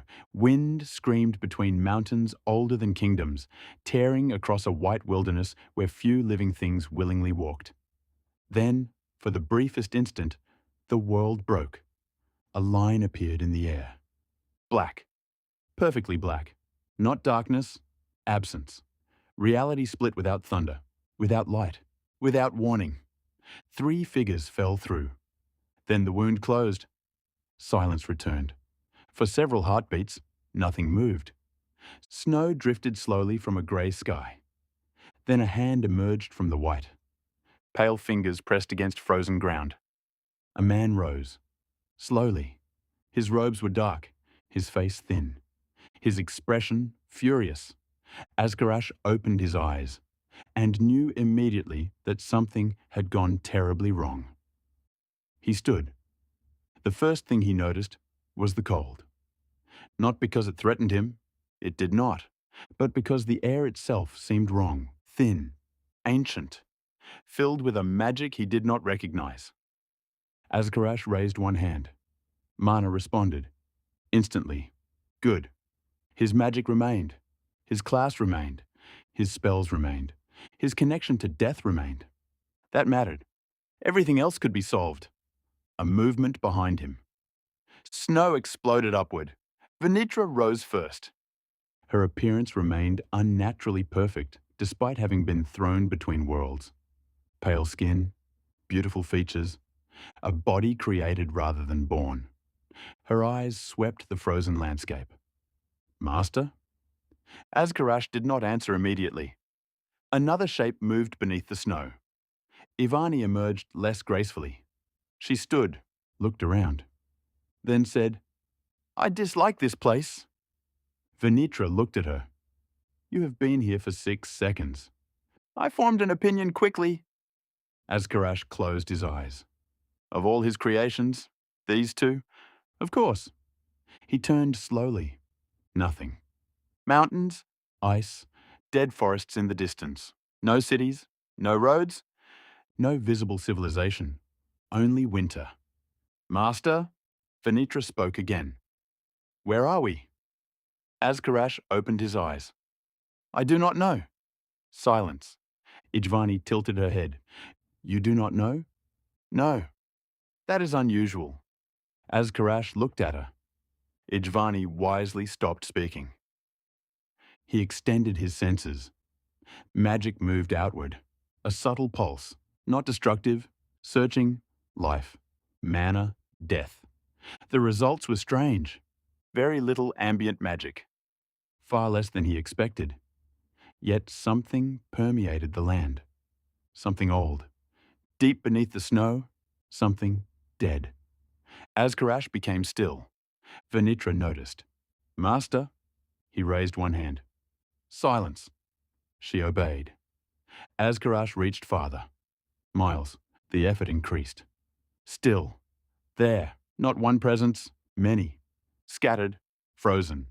Buried. Bones. Corpses. Animals. Humans. Ancient dead beneath the snow. And farther away. Something else. Something that moved. Something that should have been dead. Azkarash smiled. Very slowly. Interesting. The first corpse they found belonged to a man, or what remained of one. He lay half-buried beneath a snowdrift near the ruins of a crude camp. Fur clothing, leather, iron sword. No magical equipment. Azkarash crouched. Venitra stood behind him. Primitive? Yes. Ivani picked up the dead man's sword. She examined it. Very primitive. Azkarash ignored her. The corpse had been dead perhaps several weeks. Cold had preserved it. Excellent condition. He placed 2 fingers against the forehead. Magic flowed. Necromancy answered. The corpse twitched. Its eyes opened. Blue? Azkarash frowned. No, for one fraction of a second. Something else had tried to answer. A foreign magic, cold, hostile. Then Azkarash's will crushed it. The corpse rose. Venitra stared. What was that? Azkarash studied his undead. Something attempted to claim it. Ivani looked around. Another necromancer? No. That possibility interested him. But the magic had been wrong. Not constructed. Not controlled through the principles he knew. Ancient, elemental, bound to something farther north. Azkarash looked into the dead man's newly awakened eyes. Walk? It obeyed. Perfectly. He smiled. Whatever power ruled the dead here, it was weaker than his control. Or at least, this far away. Interesting indeed. They found more corpses before sunset. 7, then 12, then 23. Wildlings. Though Azkarash did not yet know the word. Men, women, 2 large wolves, several horses. Some bodies had wounds from blades, others arrows, others strange punctures, cold damage. One corpse had been torn apart. Azkarash reassembled it. Poorly. He considered the result. Temporary. Idvani looked at the crooked undead. It appears uncomfortable. It is dead. Still, Azkarash sighed. Venitra smiled faintly. By nightfall, 31 undead followed them. No one had seen. No one knew. Azkarash preferred it that way. They discovered the first living humans on the second day. Smoke. Venitra saw it. A thin grey trail rising between trees. Azkarash stopped. Observe. Venitra disappeared. Not literally, but nearly. She moved through the woods without disturbing snow. Idvani watched her leave. Why does she always get reconnaissance? Because she complains less. Idvani looked offended. Azkarash continued walking. You are complaining now. I am providing feedback. Silence. Yes, master. Venitra returned before dusk. 26 living. Armed? Most. Soldiers? No. Camp? A settlement. She considered. Poor. How poor? The walls are made of wood. Idvani looked horrified. Azkarash ignored her. Magic? None detected? Classes? Venitra frowned. I sensed none. That made Azkarash turn. None? No. No classes. No skills. No magical artifacts, primitive weapons, primitive construction, a world with extremely low ambient mana. Azkarash's mind accelerated. Either they had reached some isolated, magically barren continent, or this was not their world. He had already considered that possibility. Now he began accepting it. Another world. His anger faded, replaced by calculation. Venitra knew that expression. She became very quiet. Ivani did not. Master? Azkarash smiled. This may be advantageous. He did not destroy the settlement. That surprised both chosen. They watched from a distant ridge as smoke rose from crude huts. People moved between buildings. Children, hunters, dogs, livestock. Venitra asked, Shall we kill them? Azkarash looked at her. No. Ijvani tilted her head. Capture? No. Interrogate. Eventually. Venitra understood first. You want information? Everything. Azkarash looked toward the settlement. Geography. Politics. Population. Magic. Military strength. Religions. Threats. He folded his hands behind his back. We know nothing. And ignorance is more dangerous than these people. He gestured toward the settlement. They are irrelevant. For now. The first prisoner disappeared that night. A hunter, young, alone. Venitra took him without injury. Mostly. He awoke inside a cave. Azkarash sat across from him. The man screamed immediately. That was inconvenient. Azkarash waited. Eventually, the screaming stopped. The man spoke through his fear. Azkarash understood him perfectly. Whatever force had brought them into this world had, at least, spared them one inconvenience. What is your name? The prisoner stared. Azkarash repeated the question. Cal. Where are we? The man looked confused. North. Azkarash waited. North of what? The wall. What wall? The man's confusion deepened. Azkarash closed his eyes. Patience. He had waited decades before. He could survive this. What lies south? The answers came slowly. The wall, the Night's Watch, the 7 kingdoms, kings, lords, Westeros, wildlings, free folk, the dead. That last word caught his attention. Azkarash leaned forward. The dead. Cal went pale. White Walkers. What are they?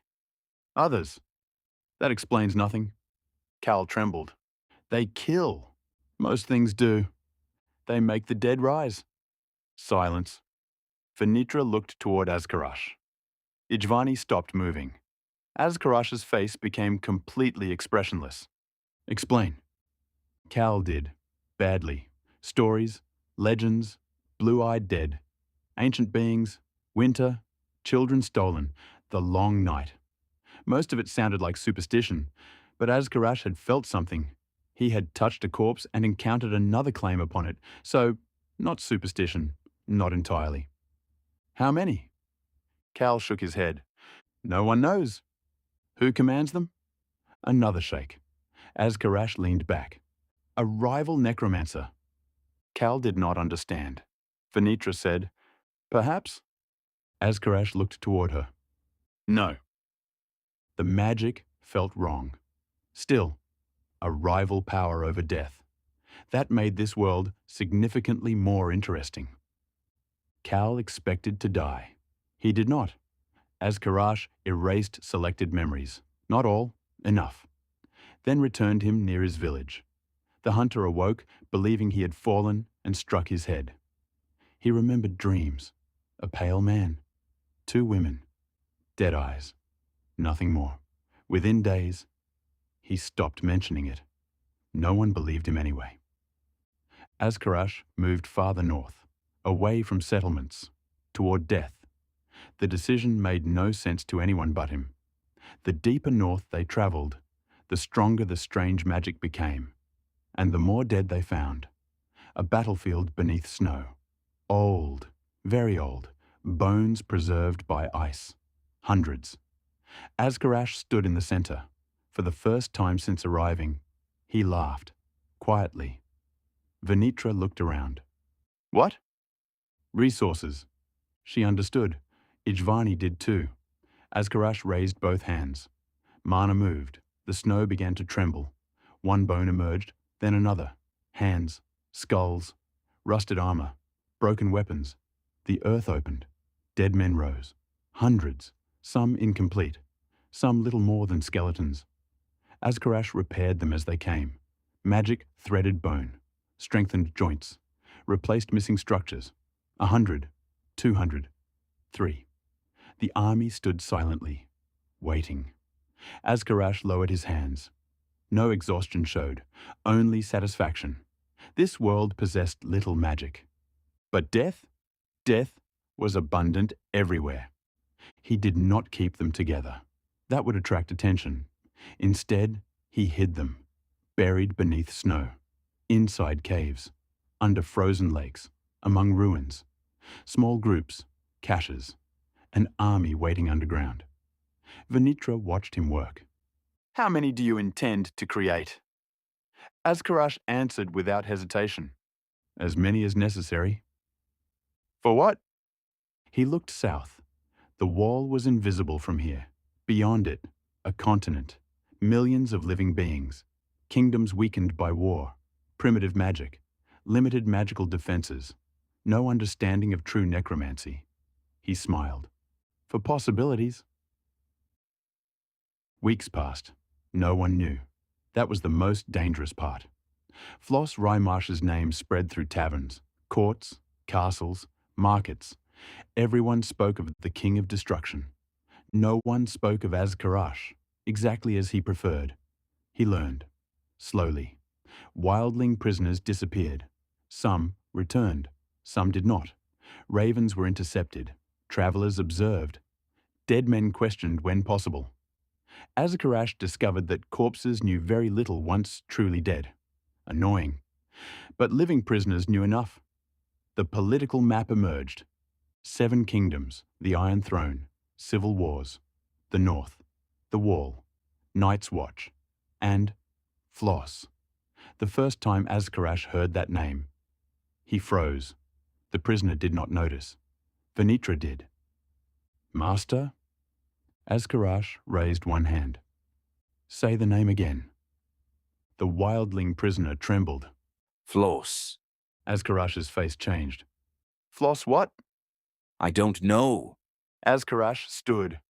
Think. The man panicked. Raim something. Silence. Absolute silence. Ivani stared. Venitra whispered, Flos Reimarch.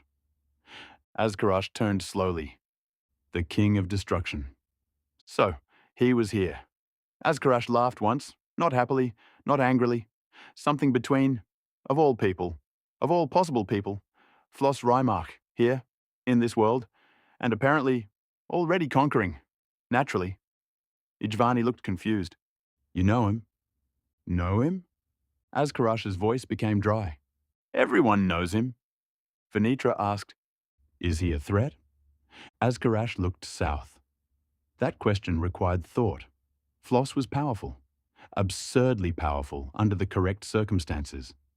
His skills could transform armies. His presence created loyalty at a scale even Azkarash respected. And unlike most kings, Flos understood war, true war. Azkarash had fought kingdoms before. Flos had destroyed them. A threat? He repeated. Potentially. Venitra waited. Ijvani asked, Should we kill him? Azkarash slowly turned toward her. No. She blinked. No. Absolutely not. That surprised both. Why? Azkarash smiled. Because Flos Reimarch attracts attention. He looked south. Armies, kings, heroes, enemies, everyone will watch him. Understanding entered Venitra's eyes. And no one watches us. Exactly. Flos became useful, not knowingly. Every rumor about the King of Destruction pulled eyes south, east, toward Essos, toward politics, toward armies. Azkarash moved beneath all of it. He expanded, carefully. Never enough undead in one place to attract notice. Never attacking large settlements. Never leaving obvious witnesses. Wildlings blamed disappearances on others. Others blamed wildlings. The Night's Watch blamed both. Perfect. Then, Azkarash found the first white. It walked alone through the trees. Blue eyes, dead flesh, foreign magic.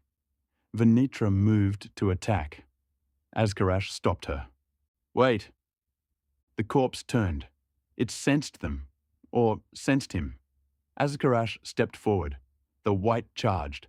Fast, stronger than expected. Venitra moved. Azkarash raised one finger. The corpse froze. Not physically, magically. 2 commands collided. Cold. Death. Ancient domination. Against Azkarash. The necromancer smiled. Oh. The white trembled. Its blue eyes flickered. Somewhere far away. Something noticed. Azkarash felt it. A connection. A will. Not a person. Not exactly. Something old. Something cold. Something immensely powerful by the standards of this world. The smile faded from his face. For one moment, the white moved. Against his control. Azkarash's eyes narrowed. No. Power exploded. The surrounding trees shook. Snow fell from branches. The blue light vanished. The white dropped. Then, its eyes reopened. Green, Azkarash's color. His undead. Venitra stared. Ijvani whispered, You took it. Azkarash studied the corpse. Yes. More importantly, something had felt him do it. Far to the north. He could sense attention now. Faint. Distant. Watching. Azkarash looked into the storm. For the first time since arriving, someone in this world had noticed him. Not Flos, not a king, not the Night's Watch. Something else. Something that also commanded death. Azkarosh smiled. Finally. Farther north, beyond mountains of ice, a figure stopped walking. Others stopped with him. No words were spoken. No need. Blue eyes turned south. Something had changed. One of the dead had disappeared. Not destroyed. Taken. That had never happened. The Night King stood silently in falling snow. Then slowly turned his head toward the south, toward a presence he did not recognize. Azkarosh felt the attention and laughed. Ijvani looked at Venitra. Venitra looked concerned. Master. Yes?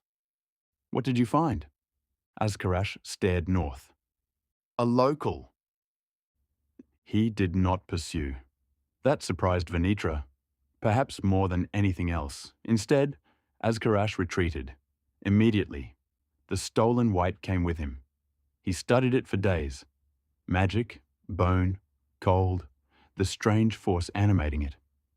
He dissected the connection left behind, tested resistance, examined the corpse, disassembled it, reassembled it, destroyed it, raised it again. He learned. That was far more dangerous than fighting. Within a month, Azkarosh possessed over 2,000 undead. Within 2, more, not gathered, hidden, waiting, some ordinary, some reinforced. Bone constructs began appearing beneath glaciers. Small at first, experiments. Wolves fused into larger forms. Human skeletons reinforced with animal bone. Primitive, by his standards, but this world had never seen his standards. Venitra asked one evening, "When do we move south?"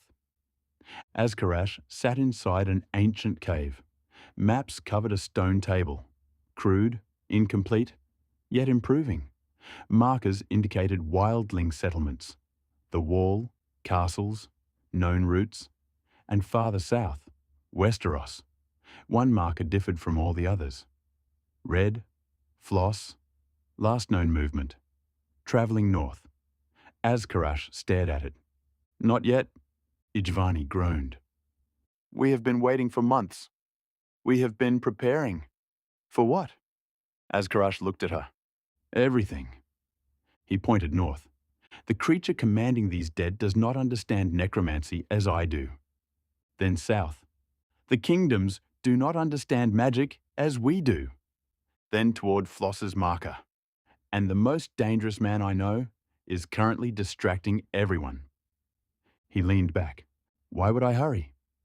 Venitra understood. A kingdom revealed itself through action. A hidden power revealed nothing. Azkarosh had made that mistake before. Raised armies, attacked nations, allowed heroes to unite against him. This time, no. Let Flos roar. Let kings panic. Let armies march. Let dragons fly. Azkarosh would watch, learn, accumulate. And when the world finally understood there were 2 invaders, it would already be too late to deal with one of them easily. Far south, Flos Reimarch rode toward Bolton lands. He knew nothing. Ghazi knew nothing. No skill warned him. No messenger came. No raven carried news.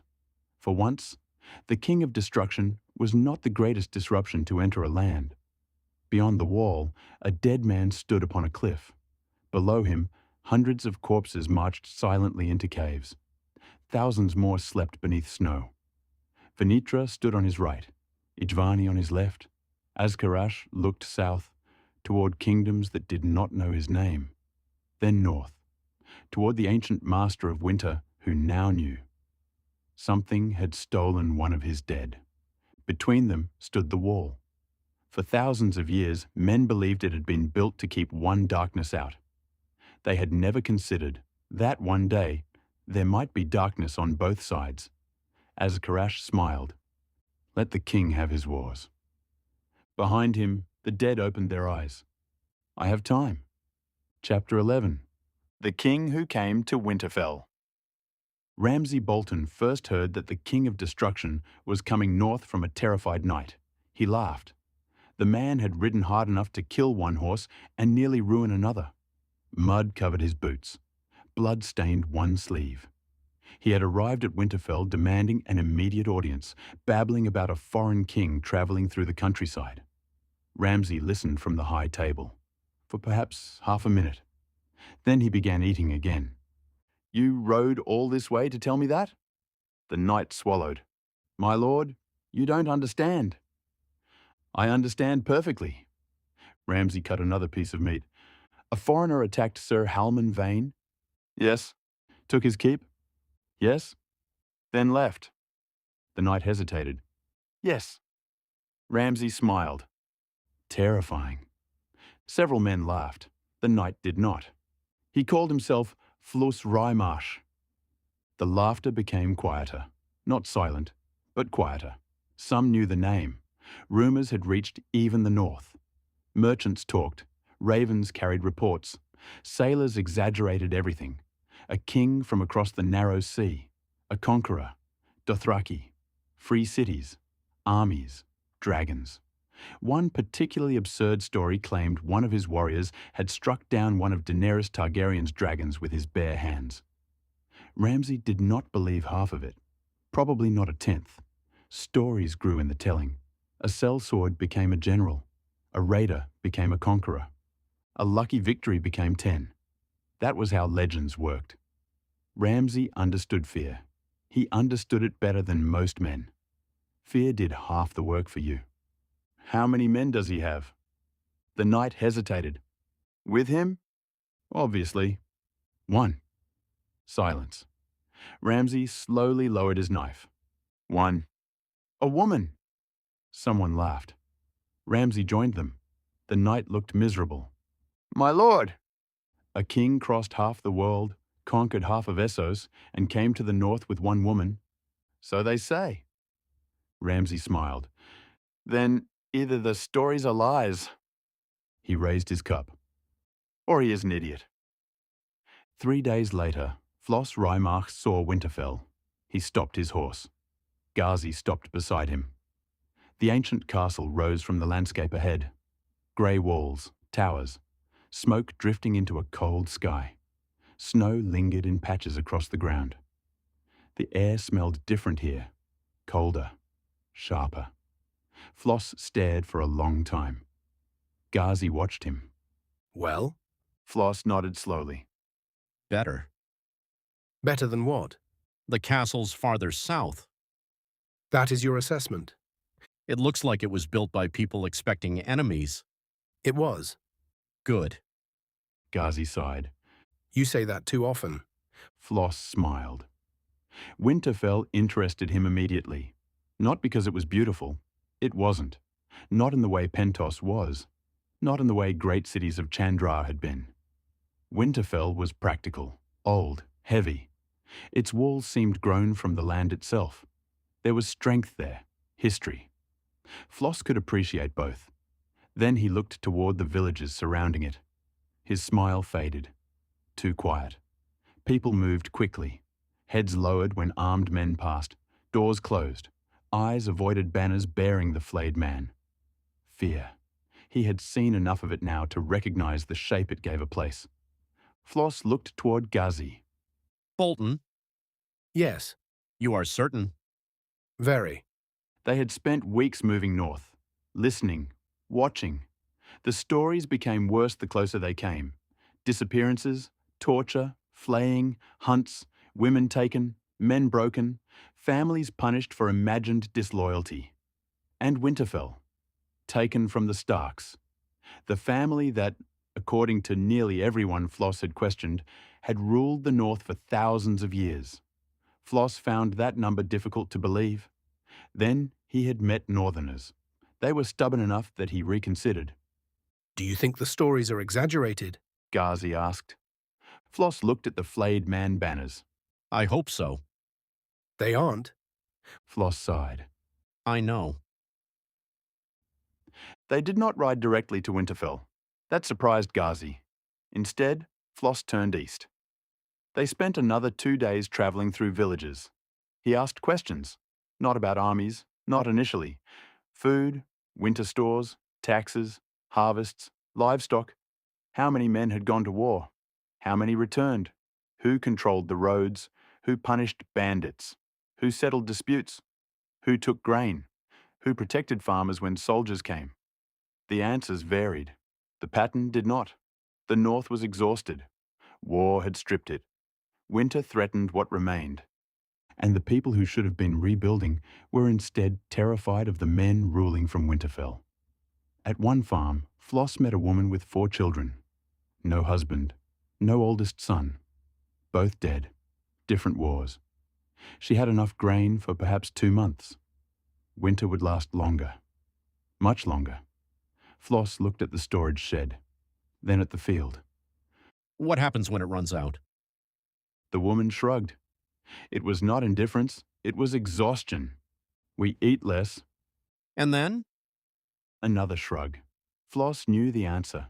Children first, then elderly, then everyone else. He had seen famine, real famine. He remembered Ram, empty granaries, cities abandoned, people who looked at kings as though kings could command rain. He hated that memory. How many nearby farms are like this? Most. Ghazi watched him. Flos became very still. That evening, he wrote a letter. Short. He sealed it himself. Ghazi watched. To Orthanon. Yes. What does it say? Flos looked at her. That the North needs grain. That is all? No. She waited. Flos smiled. Ghazi narrowed her eye. What else? Nothing interesting. You are a terrible liar. I am an excellent liar. No. Kings are required to be. Then you are a defective king. Flos laughed. The letter left the next morning. A merchant carried it south. Nothing more was said. Winterfell knew they were coming. Flos made no attempt to hide. By the time he approached the gates, Bolton riders were waiting. 20, then 40. More watched from the walls. Flos rode forward, Ghazi beside him. 2 people, 40 armed men. The captain looked confused. You Flos Reimarch? Yes. The man blinked. Apparently he had expected denial. King of Destruction? Yes? Another pause. Flos smiled. Would you like the rest of the titles? The captain looked uncertain. Ghazi said quietly, No one would. Flos glanced at her. Unnecessary. Accurate. The captain recovered. Lord Ramsay Bolton commands Winterfell. So I've heard. He invites you inside. Ghazi looked toward Flos. There it was. An invitation. From a man whose reputation included torture, murder, betrayal, and cruelty. Flos smiled. Excellent. Ghazi sighed. Ramsay Bolton expected a monster. He was disappointed. The man who entered Winterfell was tall, broad, powerful-looking. But still, a man, no giant, no demon, no magical aura visible to the eye, no army, no crown. His clothing was good but travel-worn. His sword looked used. The woman beside him was stranger, tall, hooded. Something about her made Ramsay uncomfortable. He disliked that immediately. So he smiled. King Flos. Lord Bolton. Ramsay. Flos. Ramsay laughed. Good. They stood in Winterfell's great hall. Bolton men lined the walls, armed, watching. Flos looked around, not nervously, curiously. That irritated Ramsay. Impressed? Flos considered. Yes? Ramsay had not expected that. Really? The castle is excellent. Ramsay smiled. I thought you might appreciate it. I do. Flos looked upward. Old. Very. Strong walls. The strongest in the north. Hot water beneath the stone. Ramsay raised an eyebrow. You've been asking questions. Constantly. Flos turned. Who built it? The Starks. There. Something changed. Small, but Ramsay noticed. Not your family. No. You took it. Ramsay's smile sharpened. We won it. Flos nodded. Good. That answer confused him. Flos continued. If you won it fairly, Silence. Ramsay's smile remained. Fairly? By the rules of your wars. War has no rules. Flos smiled. People who say that usually mean they dislike being judged for what they did. Ramsay stared. Ghazi almost smiled. Interesting. Very interesting. Ramsay laughed. You speak boldly for a man with one companion. Flos looked around. Bolton soldiers, dozens, perhaps hundreds within shouting distance. He seemed to notice them for the first time, then shrugged. Should I have brought more? The answer was so casual that Ramsay did not know whether it was arrogance or stupidity. He decided arrogance. Arrogance could be broken. Dinner was served. Flos ate enthusiastically. That surprised everyone. Ramsay had expected tension. Instead, Flos complimented the bread, asked about northern beer, disliked it, tried it again, decided he still disliked it, asked how the kitchens were supplied, how much grain Winterfell stored, how many people the castle could support through winter, how long winter usually lasted. That question earned laughter. Flos frowned. What? Ramsay smiled. You truly aren't from Westeros? I've made no secret of that. Winter lasts as long as it lasts. Months? Years. Flos stopped eating. Years. Sometimes. Flos slowly put down his fork. Ghazi saw the calculation begin immediately. Population, food, livestock, transport, storage, winter roads. A continent preparing for years without reliable harvest. Ramsay thought Flos looked frightened. He misunderstood. Flos was furious, not at winter, at the complete lack of preparation he had seen.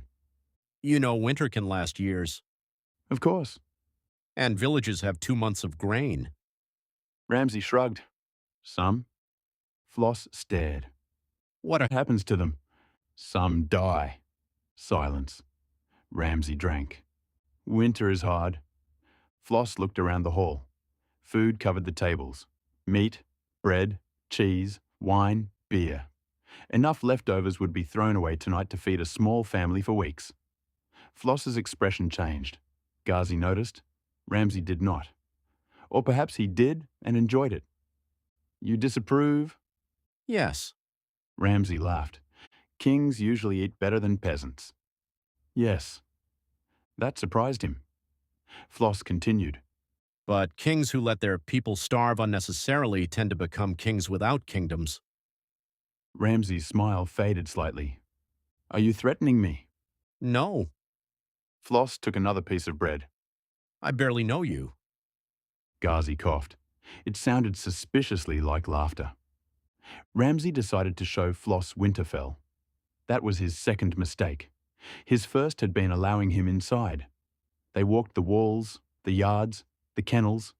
Flos stopped there. Dogs barked, large, aggressive, well-fed. Flos looked at them, then at the kennel master. Hunting dogs? Ramsay smiled. Sometimes. Flos looked at him. Something about the answer bothered him. What do you hunt? Ramsay smiled wider. Whatever runs. Ghazi's eye narrowed beneath her hood. Flos looked toward the cages. There were stains, old, dark. He said nothing. Ramsay noticed. Good. He wanted the foreign king unsettled. Instead, Flos asked, How many soldiers do you have? Ramsay blinked. The question came so abruptly, he almost answered, then smiled. Enough? How many cavalry? Why? Curiosity. How large is your army? Flos smiled. Enough. Ramsay laughed. Fair. They continued. That night, Ghazi entered Flos's room without knocking. He was writing. 3 cells beneath the eastern structure. Flos stopped. Prisoners? Yes. How many? 11. Criminals? Some. Others? Ghazi's expression answered. Flos put down the pen. What else? Rooms used for torture. Silence. Evidence of flaying. Flos's face emptied. Recent? Yes. How recent? Very. Flos stood. Ghazi continued. There are women among the prisoners. His hands curled. Children? No. He relaxed by perhaps one fraction. Then, The kennels? Ghazi looked at him. Flos understood. For several seconds, neither spoke. Finally, Flos asked, Alive? Some? Can we remove them? Yes? Without anyone noticing? Ghazi smiled. Probably. Do it. What will you do? Flos looked toward the door. Talk. Ghazi sighed. That usually ends worse. For whom? She considered.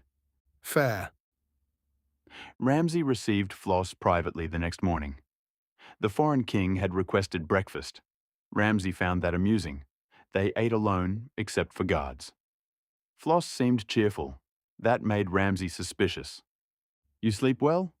Very. Winterfell agrees with you. The beds are excellent. Ramsay smiled. I'll tell the servants. Flos drank water, then asked, Why do you torture people? Silence. Ramsay stared. Flos continued eating. One guard shifted. Ramsay slowly smiled. You've been exploring. My companion has. Without permission. She rarely asks. Perhaps she should. No. The answer came immediately. Ramsay leaned back. Some people require punishment. Yes. Then you understand. No? Flos looked up. Punishment has purpose. Deterrence. Justice. Protection. Sometimes vengeance. He shrugged. I am not naive. Then his eyes hardened. But enjoyment. Ramsay smiled. There. Finally. He saw something familiar. Not fear. Judgment. Ramsay knew how to deal with judgment. You think yourself better than me? Flos considered. Yes. The guards stared. Ramsay laughed. A real laugh. You don't hesitate. Why would I? Because you're in my castle. Flos looked around. Yes? Surrounded by my men. Yes. Far from your army. Flos smiled. Yes. Ramsay leaned forward. So perhaps you should be more careful. Flos leaned forward too. No. Something changed. Not visibly. But every guard in the room suddenly felt small. The man sitting at the table was no longer merely a traveller, no longer a foreigner, no longer a curious king. He was a king. The pressure arrived slowly.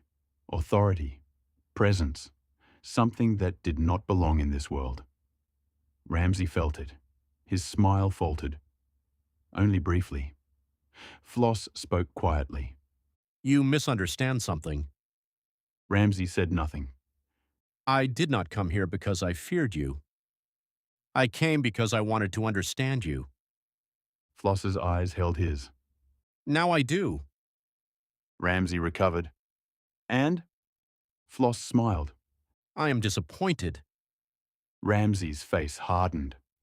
Flos stood. The guards moved. He ignored them. You are not a monster. Ramsay's hand tightened around his cup. You are not terrifying. You are not even particularly interesting. Each sentence struck harder. You are a small man who discovered that frightened people cannot fight back. Ramsay stood. Careful. Flos laughed. There was no humor in it. There. He pointed. That. Every time someone stops fearing you, you threaten them. Ramsay's face changed. Flos continued. Because without fear, what are you? Silence. Then Ramsay smiled. Cold. Would you like to find out? Flos smiled back. Very much. The door opened. A Bolton soldier entered hurriedly. My lord? Ramsay did not look away from Flos. What? The prisoners. What about them? Gone. Ramsay turned. What? The cells are empty. Flos smiled. Ramsay looked at him. You? Flos shrugged. I've been here. Ramsay drew his sword. Every guard moved. Flos did not. Where is the woman? Flos looked around. Ghazi. He seemed to consider. I haven't seen her this morning. Ramsay pointed the sword. I'll have your head. Flos looked at the blade, then at Ramsay. Try. One word. Ramsay hesitated. That hesitation saved his life. A horn sounded. Outside, not a war horn, alarm. Shouting followed. Ramsay turned toward the window. Flos did too. Smoke? No, not smoke. People. Movement. The castle yard erupted with confusion. Flos frowned. This was not Ghazi. He walked toward the window. Ramsay shouted, Stop! Flos ignored him. Below, villagers were gathering outside Winterfell. Hundreds. More arriving. Word had spread. The foreign king was inside.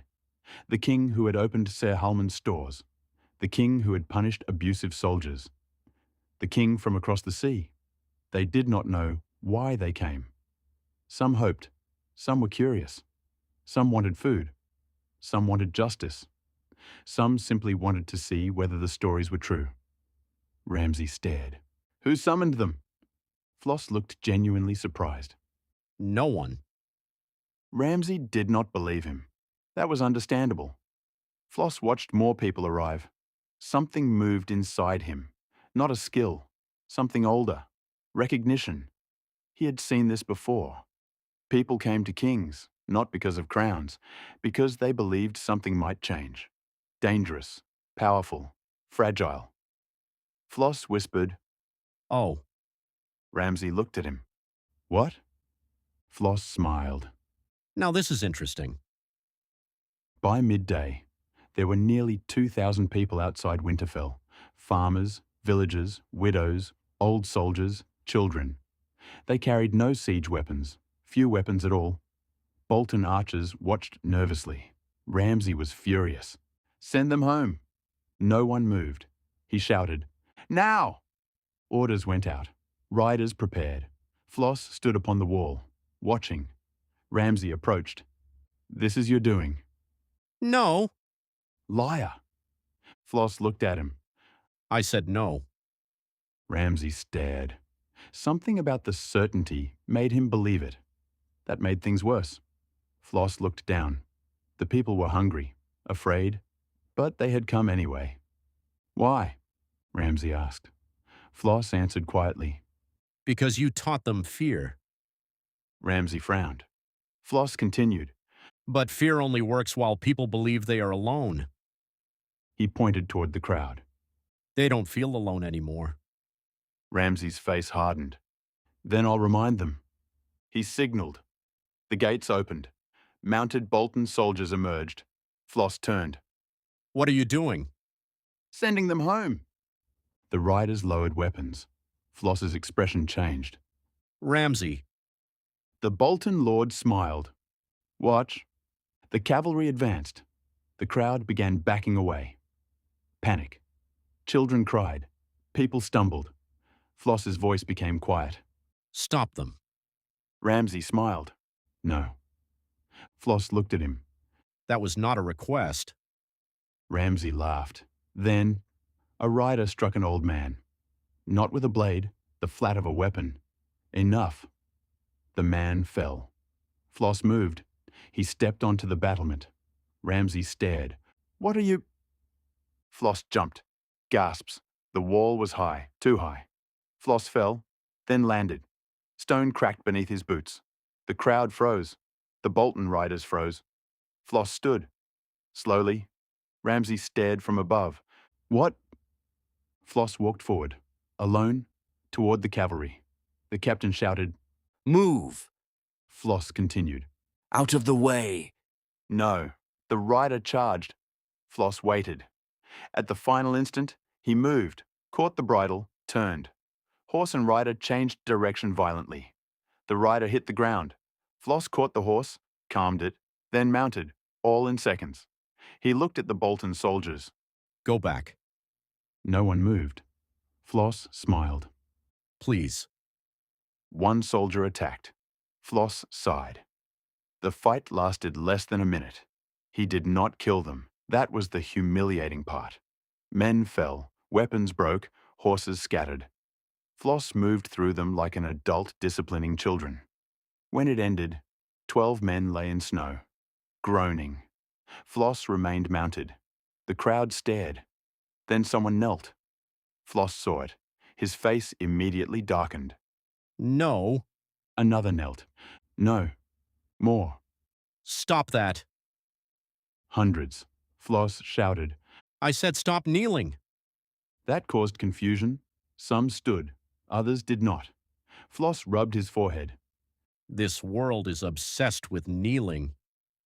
A woman near the front laughed, nervously. Then another. The tension broke. Flos looked toward Winterfell. Ramsay stood on the wall, white with rage. Their eyes met. Flos smiled, then shouted, Ramsay! Everyone heard. You wanted to know who I am? Silence. Flos spread his arms.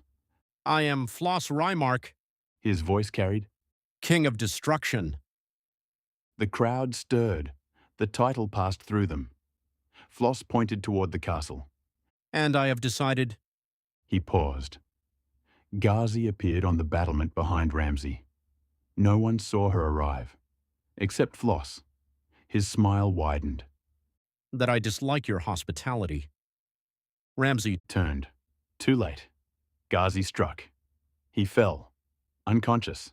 The crowd erupted. Flos did not claim Winterfell that day. That was important. But he did secure it. With Ramsay unconscious, the prisoners freed, and thousands of angry small folk outside the walls, the Bolton garrison fractured. Some fled. Others surrendered their weapons rather than fight for a lord who could no longer command the yard. Flos ordered the gates held, the armory sealed, the wounded treated, and the food stores counted. Winterfell would be kept safe until a Stark could answer for it, but he would not call it his. He stood before the gates. Thinking, Ghazi joined him. You could take it. Yes. Why not? Flos looked toward the walls. Because it isn't mine. Ghazi raised an eyebrow. Pentos wasn't yours. Pentos chose. Eventually. This is different. How? Flos looked toward the direwolf carvings, still visible in ancient stone. The Starks. Ghazi understood. This belongs to them. According to everyone I've spoken to. They lost it. So did I.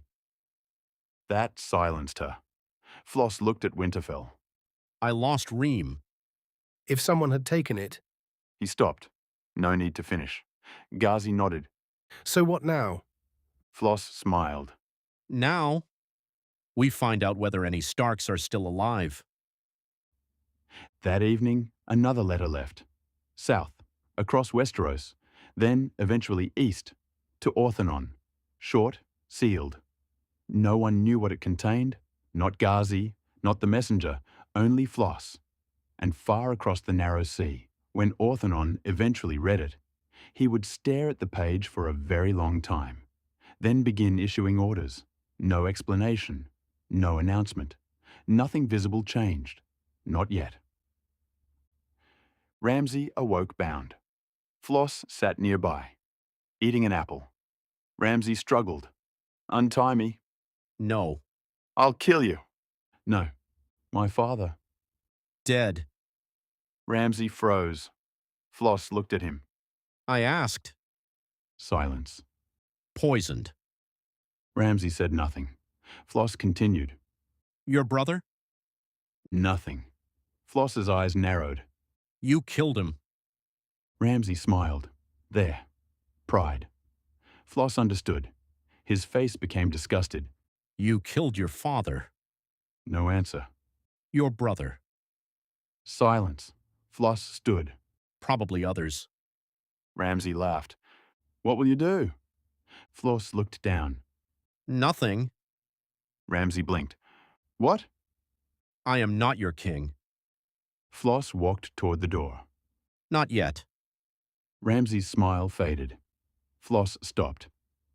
But I know someone who might have a claim to judge you. He looked back. A Stark. For the first time, Ramsay looked afraid. Flos noticed and smiled. Ah, there it is. Far away, Jon Snow received a raven. He read it once, then again. The message was absurd, impossible. Winterfell. Ramsay Bolton captured. A foreign king, no army. Thousands of small folk gathered. Prisoners freed. The castle not yet taken. Jon stared. Someone nearby asked, "What is it?" Jon handed over the message, then looked south. Winterfell. Home. For the first time in a long time. Something had changed. And farther still, across the narrow sea, Orthanon stood over a map.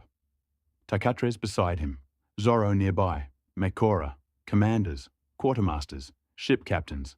A sealed letter lay open. Tarkatres looked at Orthanon.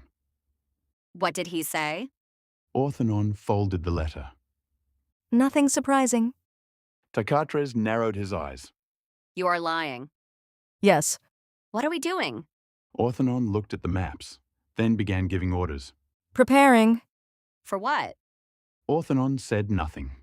Outside, ships moved through harbours.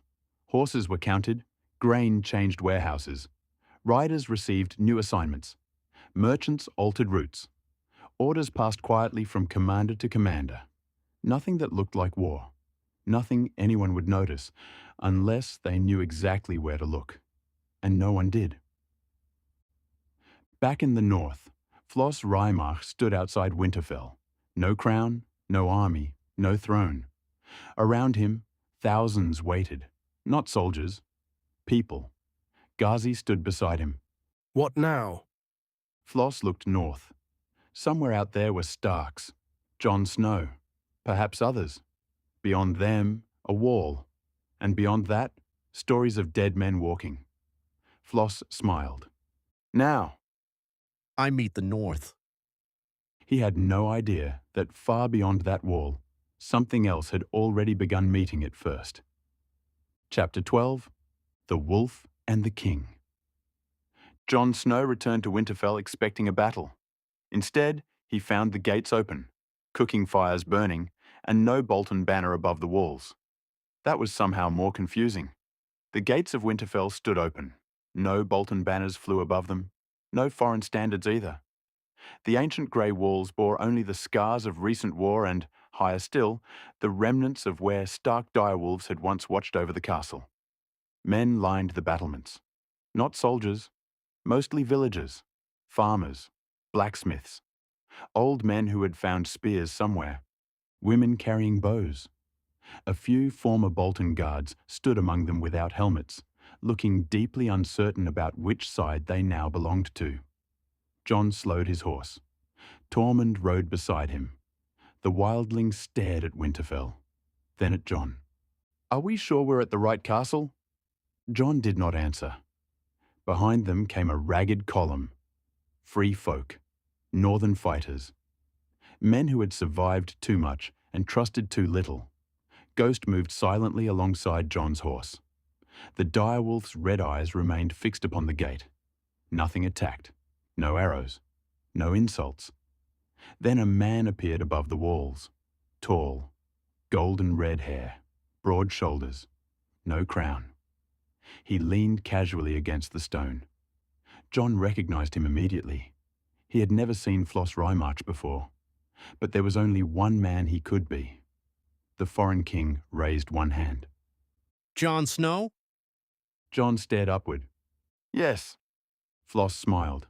Excellent. He disappeared from the wall. Tormund frowned. That's him? Jon nodded. The king of destruction. So they say. Tormund scratched his beard. He looks cheerful. Jon gave him a flat look. Tormund shrugged. I don't trust cheerful kings. Do you trust any kings? No. Then that's not helpful. The gates opened. Flos walked out alone. Ghazi followed several steps behind him. Jon noticed her immediately. The rumours had not exaggerated that part. One enormous eye. Half-gazer. Whatever that meant. She looked dangerous enough that Ghost stopped. Not afraid. Alert. Ghazi noticed. Her eye narrowed. Ghost growled. Flos looked between them. Do they normally do that? John dismounted. Ghost doesn't like strangers. Reasonable. Flos looked at the direwolf. Large. Tormund barked a laugh.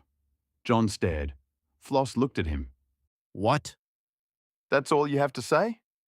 I recently met dragons. John paused. Tormund looked interested. How large? John ignored him. Flos walked closer. No guards, no army. Just the man. John had expected arrogance. He found something else. Confidence, certainly. So much that it bordered on absurdity. But also curiosity. Flos studied him openly, not dismissively. Not like a lord inspecting a bastard.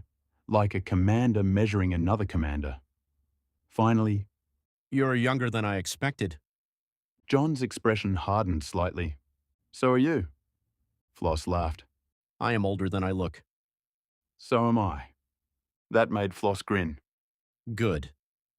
John disliked how quickly the man seemed pleased by everything. Then Flos extended one hand. Welcome home. John stopped. Those words struck harder than he expected. Winterfell stood behind Flos. Home. He had dreamed of it, lost it, fought for it, been told it belonged to others. And now a foreign king stood outside its gates saying the word as though it were obvious. John looked at the offered hand, then took it. Floss's grip was strong, very strong. John released quickly. Where is Ramsay? Floss's smile faded. Alive. That surprised him. Why? Because I decided killing him would be presumptuous. Tormund laughed. John did not. Flos continued. He wronged your family. The people here. The North. He looked toward Winterfell. So I thought the North should judge him. John stared. You took the castle. No. You captured Ramsay. Yes. You defeated his men. Some. You opened his cells. Yes. And you say you didn't take Winterfell. Flos smiled. Exactly. John looked toward the gates. People watched, waiting. Flos continued. I occupied a poorly managed building. Tormund laughed so loudly, several horses startled. John closed his eyes briefly. Flos looked pleased. You'll like him, Tormund said. I already don't. Same thing.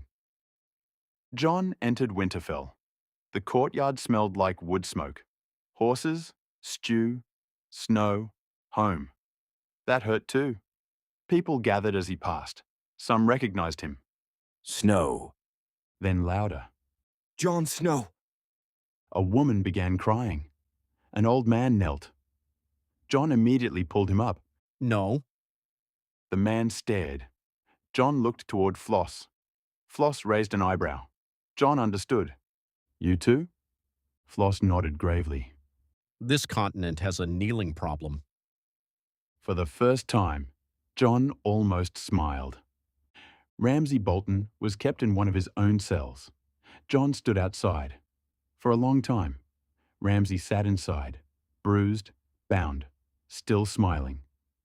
Snow. John said nothing. Ramsay leaned forward. Come to thank the foreign king? Still nothing. He's taken you home? No. Ramsay laughed. He controls the gates. Not anymore. The smile weakened. John continued. He gave them to the people holding the castle.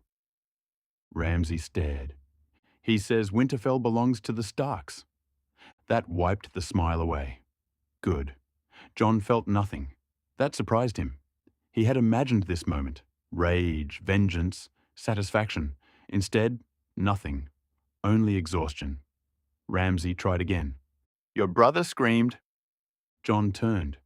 The old tricks. Pain as a weapon. Fear. He had seen worse now, beyond the wall. Death itself. Ramsay suddenly seemed very small. John looked at him. You'll stand trial. Ramsay laughed. Trial? Yes. By whom? John thought. Then, everyone. Ramsay stopped laughing. The trial lasted 2 days. Flos watched. He did not participate. That mattered. Witnesses came, villagers, former soldiers, servants, prisoners, women, men, people who had survived. Stories filled Winterfell's great hall. Some Jon knew, others he wished he had never heard. Ramsay denied little. Sometimes he smiled. Once he laughed. That ended when a mother described losing both sons. Floss's hand tightened against the arm of his chair. Ghazi noticed. Jon did too. The foreign king said nothing. At the end, judgment was simple. Death. Jon gave the sentence. Not Flos, not the mob. Jon. Ramsay looked at him, then at Flos. You think this makes you better? Flos answered for the first time. No. Ramsay smiled. Then Flos continued. It only prevents you from doing it again. The sentence was carried out before sunset. No spectacle, no dogs, no torture. A blade. Clean. Final. Flos approved. He said nothing. That too mattered. So, Winterfell changed quickly. Not because Flos ordered it, because everyone had work. Winter approached. Hard. Fast. Flos spent the first council meeting asking about grain. Jon had expected politics.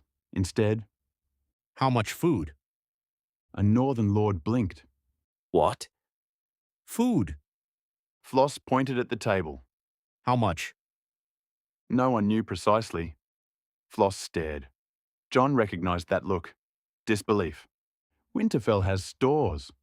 How many months? Silence. Flos looked at Jon.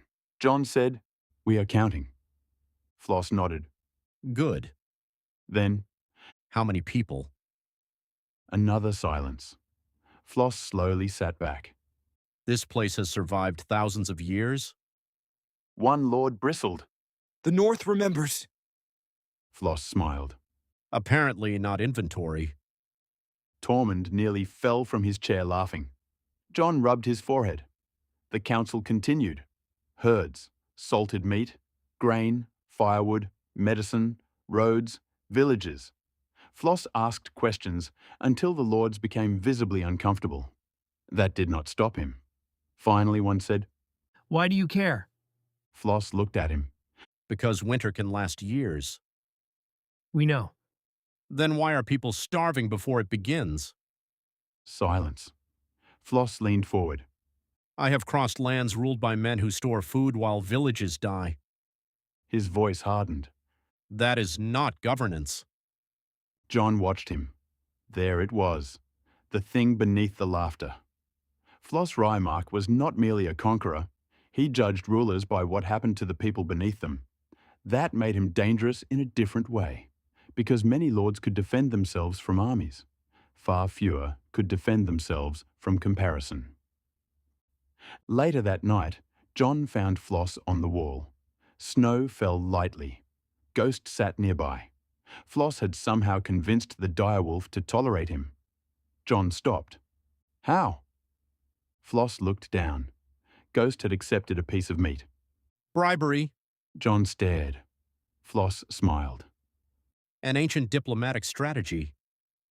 Jon leaned against the wall. For a while, neither spoke. Below them, Winterfell slept. Finally, Jon asked, Do you intend to conquer Westeros? Flos did not answer immediately. That was unexpected. Jon waited. Flos looked south. I did. Jon's hand rested near Longclaw. Flos noticed. Relax. I am relaxed.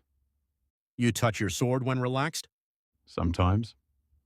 Flos smiled. Then yes. Jon frowned. Yes, what? I considered conquering Westeros. Considered? I am reconsidering. That surprised Jon more. Why? Flos looked toward the dark horizon. Because conquest requires purpose. Jon stared. You're called the King of Destruction. Yes. You conquered half of Essos. That is an exaggeration. Is it? Flos considered. Less than half. John gave him a look.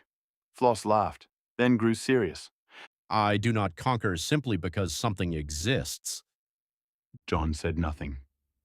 I conquer when I believe I can build something stronger afterward. Flos looked toward him. This place. Westeros? It is damaged. Not dead. Not even close. He gestured toward Winterfell. People still remember loyalty. Honor. Obligation. They simply disagree about who deserves it. John looked down. That disagreement has killed thousands. Yes. So, what do you intend? Flos smiled faintly. First, he looked north. Understand you're dead. John became still. Flos noticed. Good. What? That reaction. John's voice hardened. They're real. I believed you. John stared. You haven't even heard what I was going to say. I have spoken to refugees. Wildlings. Soldiers. Merchants. Everyone tells different versions. Flos looked toward the dark north. But fear is consistent. John's expression changed. Most lords don't believe. Most lords are idiots. John almost laughed. Almost. Flos continued. I know magic. Not your magic. But enough. If dead men are walking, his eyes narrowed. Then every throne south of here is temporarily irrelevant. John studied him. You mean that? Completely. That was the moment Jon Snow began to trust Flos Reimarch. Not fully. Perhaps never fully. But enough. The following morning, a raven arrived. Then 3 more. Then 6. Winterfell's Meister spent hours sorting messages. Some from northern houses, some from the Riverlands, one from King's Landing, one from the Vale. Everyone wanted to know the same thing.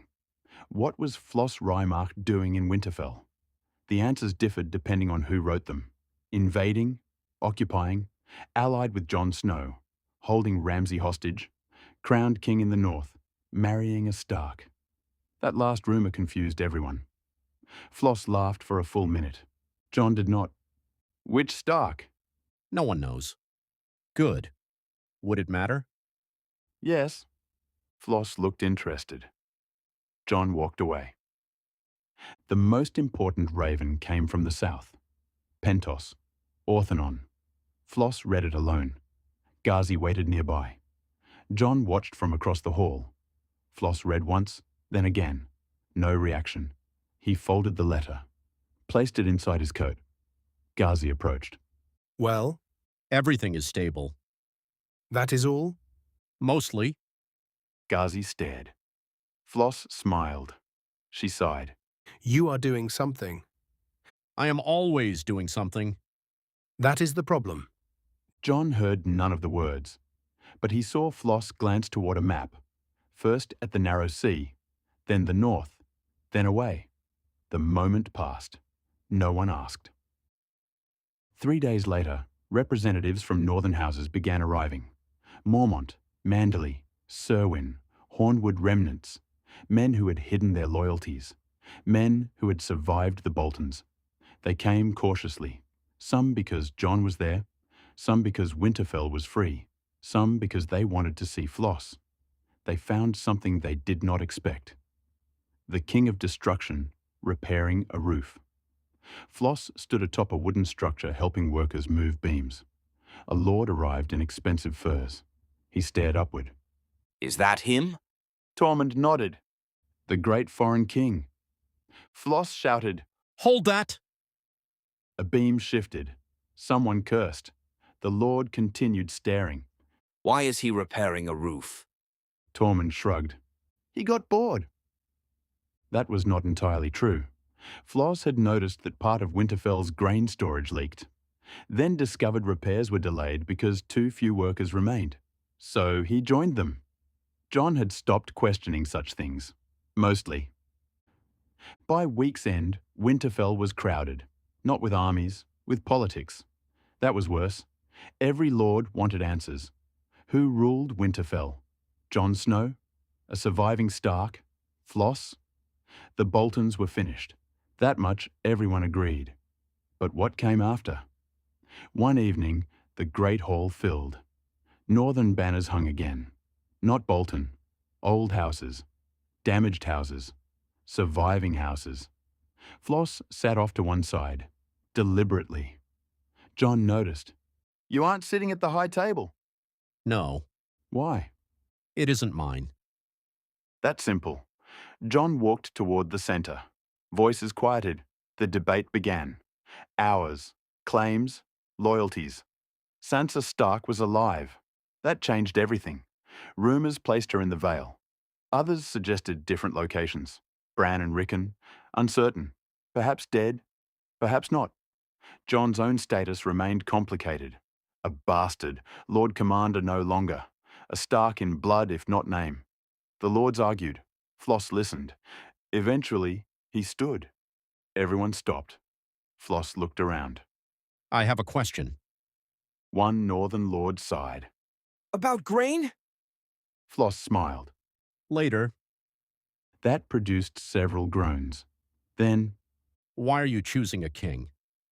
silence. A lord frowned. We need one. Why? To unite the North. Against whom?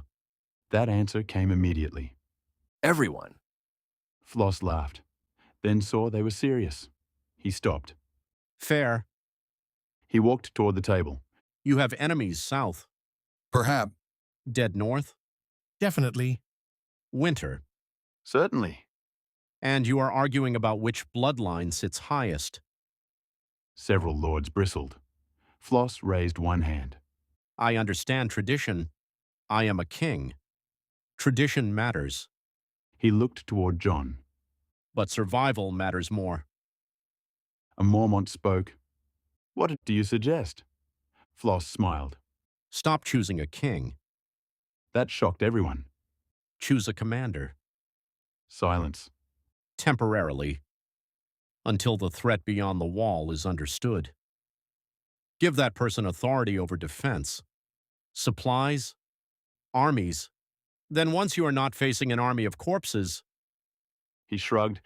resume arguing. Tormund laughed. No one else did. Then, an older lord nodded. Slowly. Another. John stared at Flos. You are suggesting martial authority. Yes. Over the north. Yes? Who? Flos looked at him. John's expression changed. No. Flos grinned. Yes. No. You know the threat. So do others. You commanded the wall. I died. Flos paused. The hall became very quiet. You... John sighed. Long story.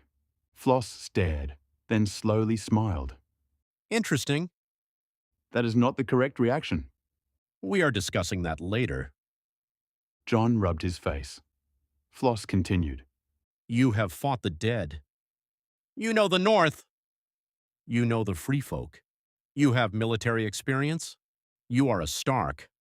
Bastard. Still Stark. John said nothing. Flos looked at the lords. Seems obvious. One northern lord asked, And what of you? Flos turned. What about me? You command armies greater than ours? Probably. You have conquered kingdoms? Yes. Why should we follow Jon Snow rather than you? Flos smiled. Because I am not Northern. That answer silenced the room. He continued. I can help. I can advise. I can fight.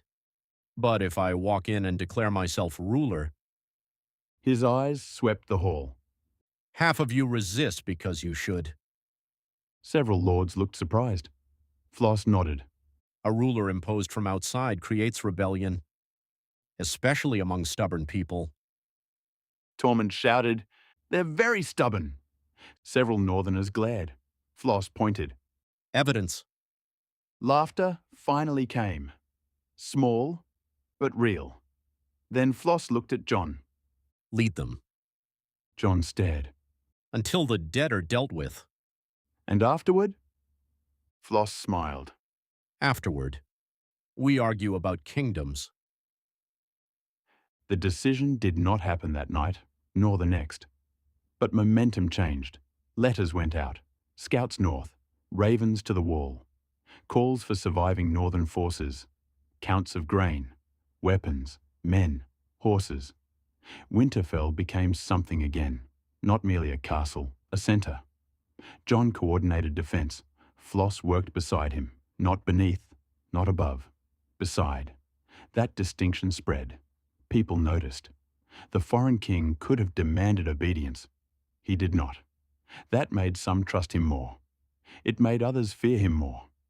A man who did not need to demand power was often the one who already had it. One night, Flos stood alone in the godswood. Snow fell through red leaves. The heart tree watched with carved eyes.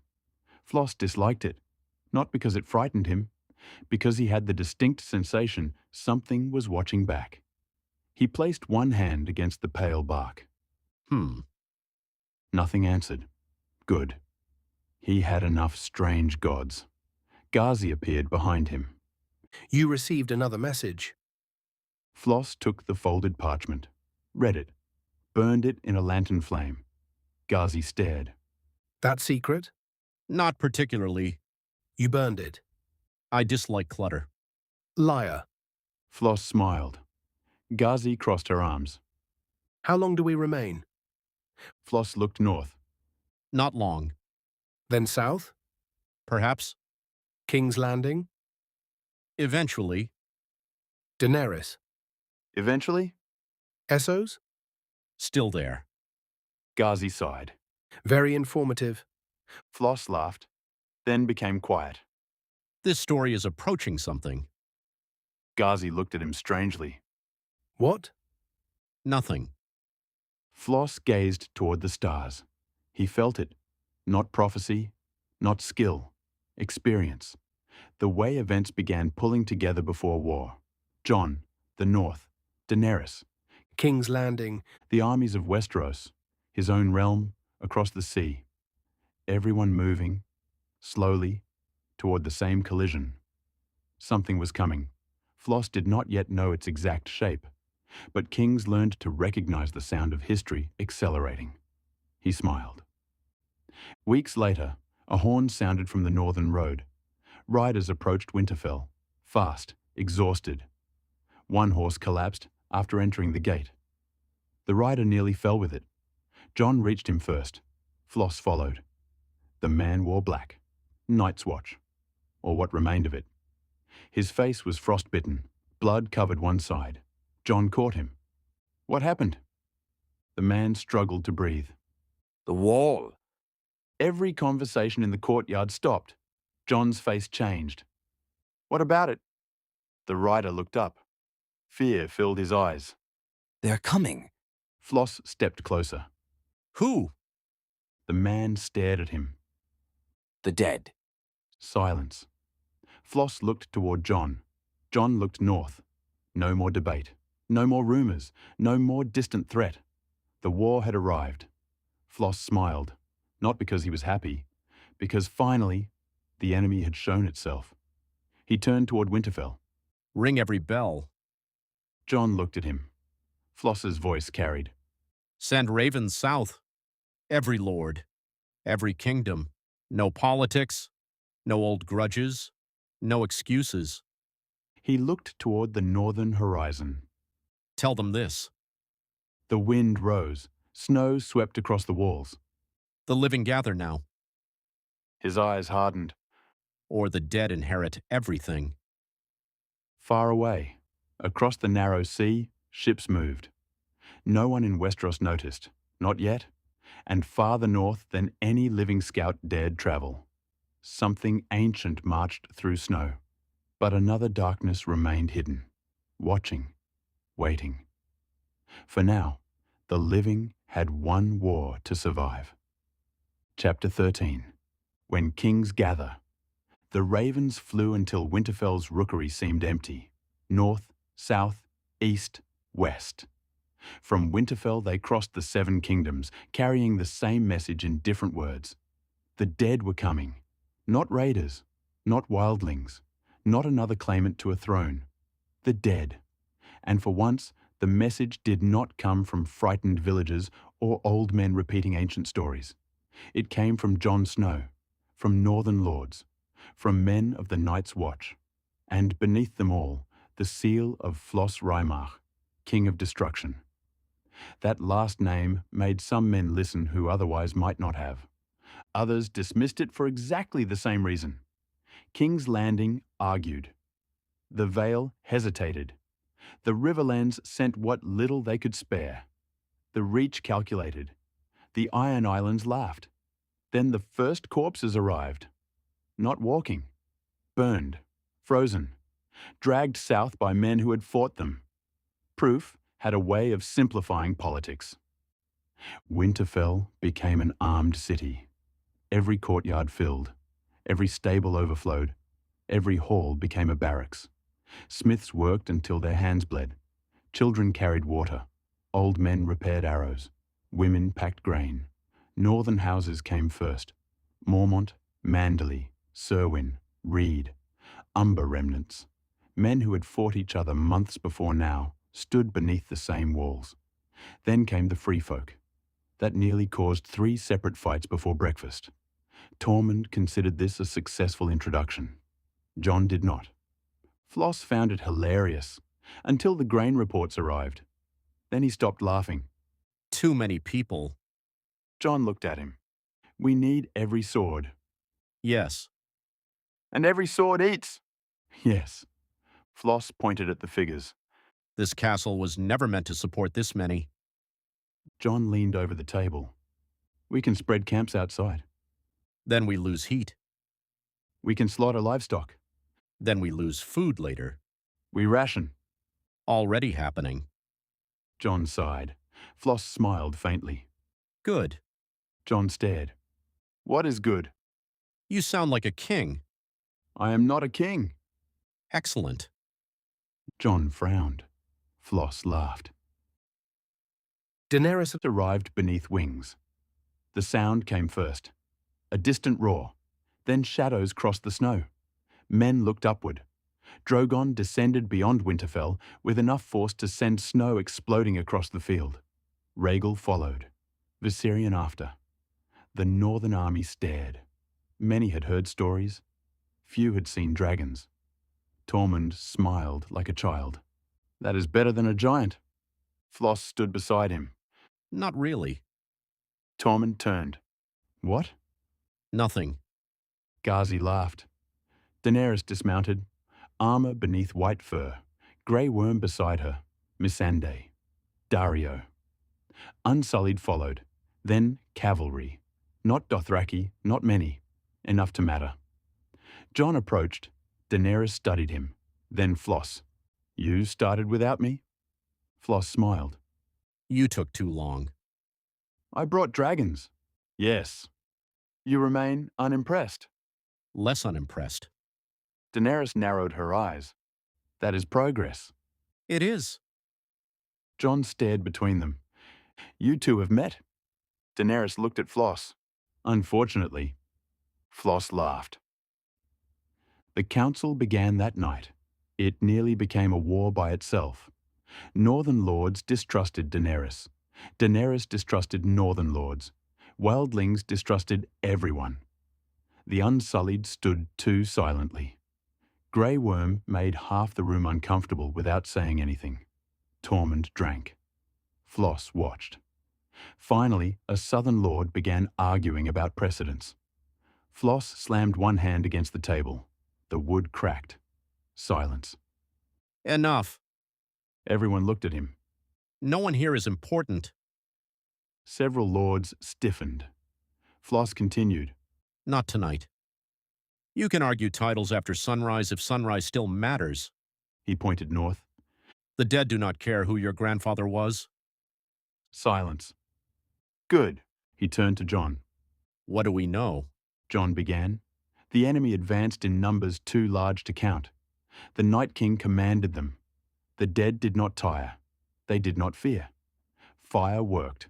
Dragonglass worked. Valyrian steel worked against the others. Destroying one of the White Walkers might destroy the dead linked to it. Daenerys leaned forward. And the Night King? John looked at her. If the stories are right, killing him may end all of it. Flos smiled. Then we kill him. Everyone stared. John sighed. Yes? What? That was my plan too. Good. Flos looked pleased. The first argument was whether to defend Winterfell. Flos said no. That shocked everyone. John frowned. Winterfell has walls. Walls trap people. They protect them.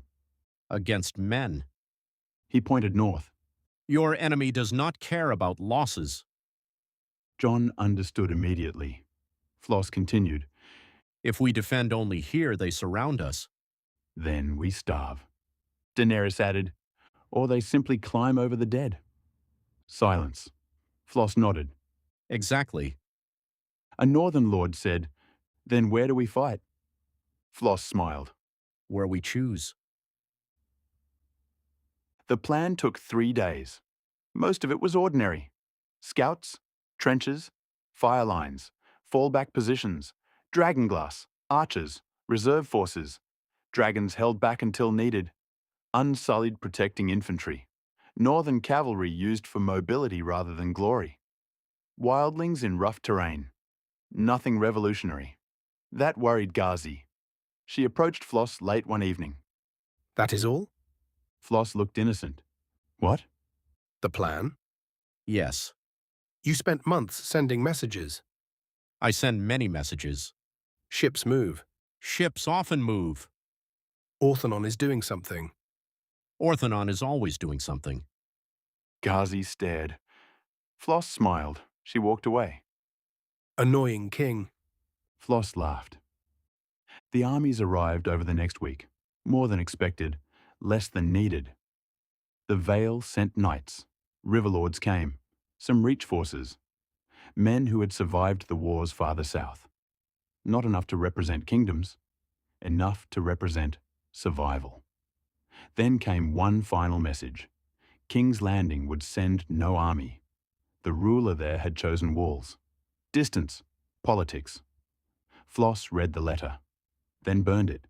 Daenerys watched. You're angry. No. You burned the message. I dislike clutter.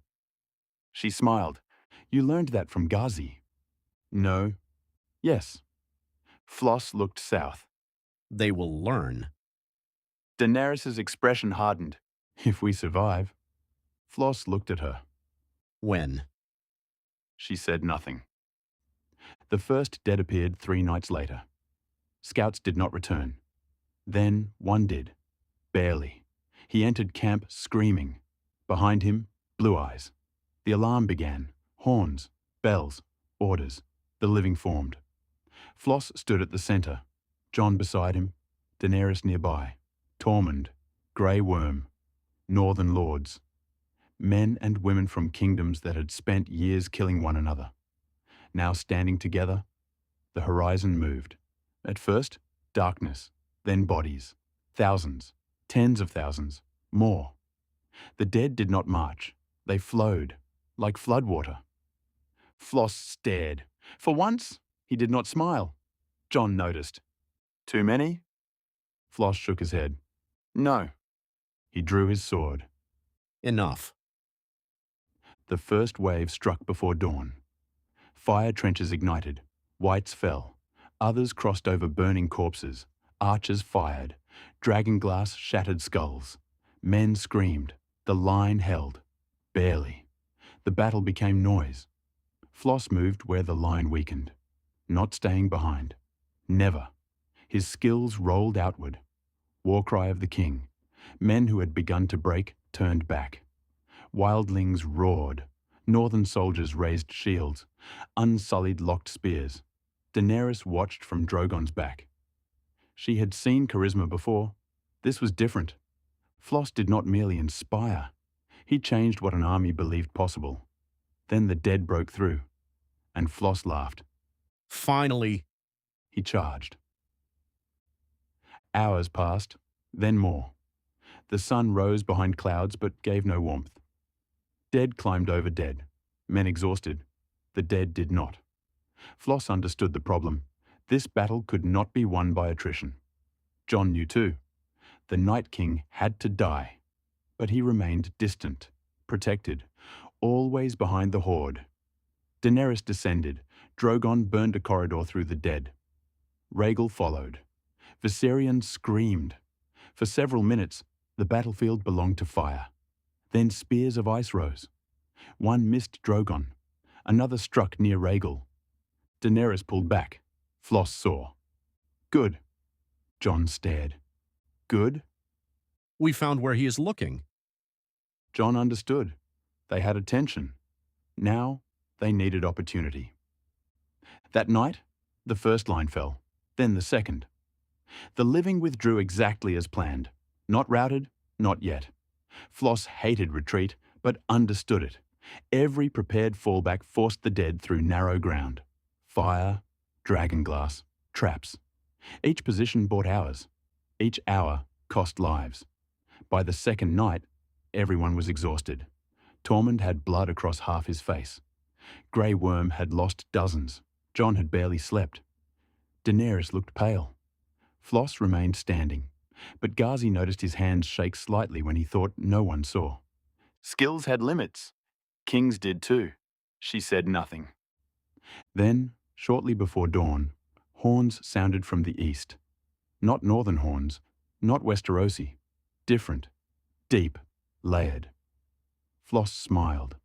Ghazi turned. No. Flos said nothing. The horns came again. Then the horizon erupted. Riders, thousands, no, tens of thousands. Dothraki cavalry thundered across the snowfields in disciplined columns. Not a wild charge. Organized. Red and gold banners snapped above them. Behind, more forces, infantry, supply wagons, engineers, archers, pentos, cohor, norvos. Soldiers from the realm Flos had built. And at their head, Orthanon, Takatres, Zoro. The army of the King of Destruction had crossed the sea. Only then did the shape of Flos's hidden preparations become clear. Orthanon had never tried to move one enormous invasion fleet in secret. Once the warning from the wall arrived, soldiers, horses, weapons, and grain crossed the narrow sea and staggered convoys from Pentos and allied ports. White Harbour received them under sealed arrangements, while every eye in the north remained fixed on the dead. From there, the columns moved north along separate roads, joining only for the final march. The surprise was not that an army had crossed a sea without being seen. It was that no one had understood the pieces were an army until they assembled on the battlefield. Few people at Winterfell had seen it coming. Not the dead, not even most of Flos's allies. Jon stared. You had an army coming. Flos grinned. I have many armies. Daenerys looked at him. How? Ships. That is not an answer. It is technically an answer. She stared, then laughed. Actually laughed. In the middle of the apocalypse. Flos raised his sword. His army saw him. The roar that answered shook the field. The dead turned. For the first time, the battle changed. Chapter 14. The Battle for the Dawn. Takatres hit the dead like a falling mountain. He had been waiting for weeks. That made him angry. Orthanon had made him remain with the main host. Prepare ships. Coordinate crossings. Manage cavalry. Wait. Takatres hated waiting. Now, he was finished waiting. His charge shattered the eastern flank. Not because Dothraki cavalry could simply overpower whites. They could not. The dead did not fear horses. But Flos's army had changed. Riders carried dragonglass-tipped weapons, firepots, hooked spears. Small groups attacked and withdrew. Takatres struck where bodies clustered, then moved, never staying trapped. Orthanon coordinated everything. He saw the battlefield as a machine. Pressure, weak points, collapse. He sent reserves before commanders requested them. Moved infantry to cover retreating northern lines. Opened supply lanes, replaced exhausted units. What the living had lacked, depth, now arrived. Jon found Flos near midday. You planned this before Winterfell. Flos blocked a white, killed it. Yes. How long? Another strike. Long enough. John shoved a corpse aside. You could have told us. Floss smiled. Then someone else might know. Who? Floss looked toward the Night King. Everyone. John hated that the answer made sense. The Night King watched. His dead still outnumbered the living. But the battlefield had changed. Something new moved among them. Not magic, he understood. Skills, leadership given weight, orders moving too quickly, soldiers refusing to break when fear should have taken them. The living had become harder. He raised one hand. The dead surged, all at once. The final assault began. The centre nearly collapsed. Unsullied died by hundreds. Northern lines broke. Wildlings fell. The dead piled against them. Floss moved into the breach. His sword rose. His voice followed. Stand! The skill erupted. War cry of the king. The battlefield heard him. Men turned, not because they wanted to, because surrender suddenly became impossible to imagine. Grey Worm raised his spear. Stand! The Unsullied repeated. John shouted. Tormund roared. Thousands answered. The line held. For 1 minute, then 5, then 10. Enough. Daenerys came from above. Fire covered the dead. Rhaegal struck. Viserion followed. The Night King moved. Floss saw. There. John looked. The Night King had advanced. Too far. Floss smiled. Now. The trap closed. Not one plan. Several. Dothraki cavalry struck the rear. Orthonon split the dead's movement. Northern infantry withdrew deliberately. The Night King's guard became separated. Dragons descended. White Walkers moved to protect him. Then Ghazi appeared. No one had seen where she had gone. Her great eye opened fully. The battlefield seemed to distort. She saw connections, magic, weakness. Floss. He looked. She pointed, not at the Night King, at 3 White Walkers nearby. Those. John understood. He reached the first. Longclaw met ice. The weapons screamed, then broke through. The White Walker shattered. Thousands of whites collapsed. Takatres hit another. No sword, no elegant duel. He struck hard enough to break frozen armor, then used dragonglass. Another shattered. More dead fell. The battlefield opened. The Night King stood exposed. For several heartbeats, only one man stood between him and Floss. Then that man died. Floss walked forward. John tried to follow. Floss raised a hand. No. John stared. Floss smiled. I have wanted to do this since they described him. That is a terrible reason. Probably. The Night King drew his blade. Floss drew his. They met. The first strike nearly broke Floss's arm. He laughed. The Night King moved faster than expected. Cold followed every attack. Floss blocked, turned, struck. The blade did little. Not enough. The Night King answered. Ice tore through armor. Blood appeared. Floss backed away. The living watching felt fear. The dead pressed harder. The Night King attacked again. Floss smiled. He had learned. Always. Every fight. Every enemy. One strike revealed strength. Another speed. Another rhythm. The Night King was powerful. Ancient. Magical, but not unbeatable. Floss changed his stance. The next attack missed. Then another. The Night King adjusted. Floss struck. Once, twice. The third blow cracked armor. Not shattered. Cracked. The Night King stepped back. Floss grinned. There. John heard. Floss? The Night King raised a spear of ice. Threw. Floss turned. Too slow. Then, Ghazi struck the spear from the air. The impact threw her across the snow. Floss turned. Ghazi! She landed hard, moved, alive, angry. Fight! Floss turned back. The Night King attacked. Floss roared. Their blades collided. The King of Destruction pushed. The ice weapon began to fracture. Slowly, then broke. The Night King stared. Flos dropped his own damaged sword, reached to his belt.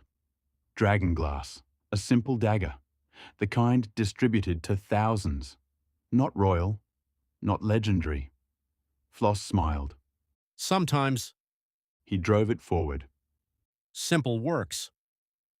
The Night King caught his wrist. They struggled.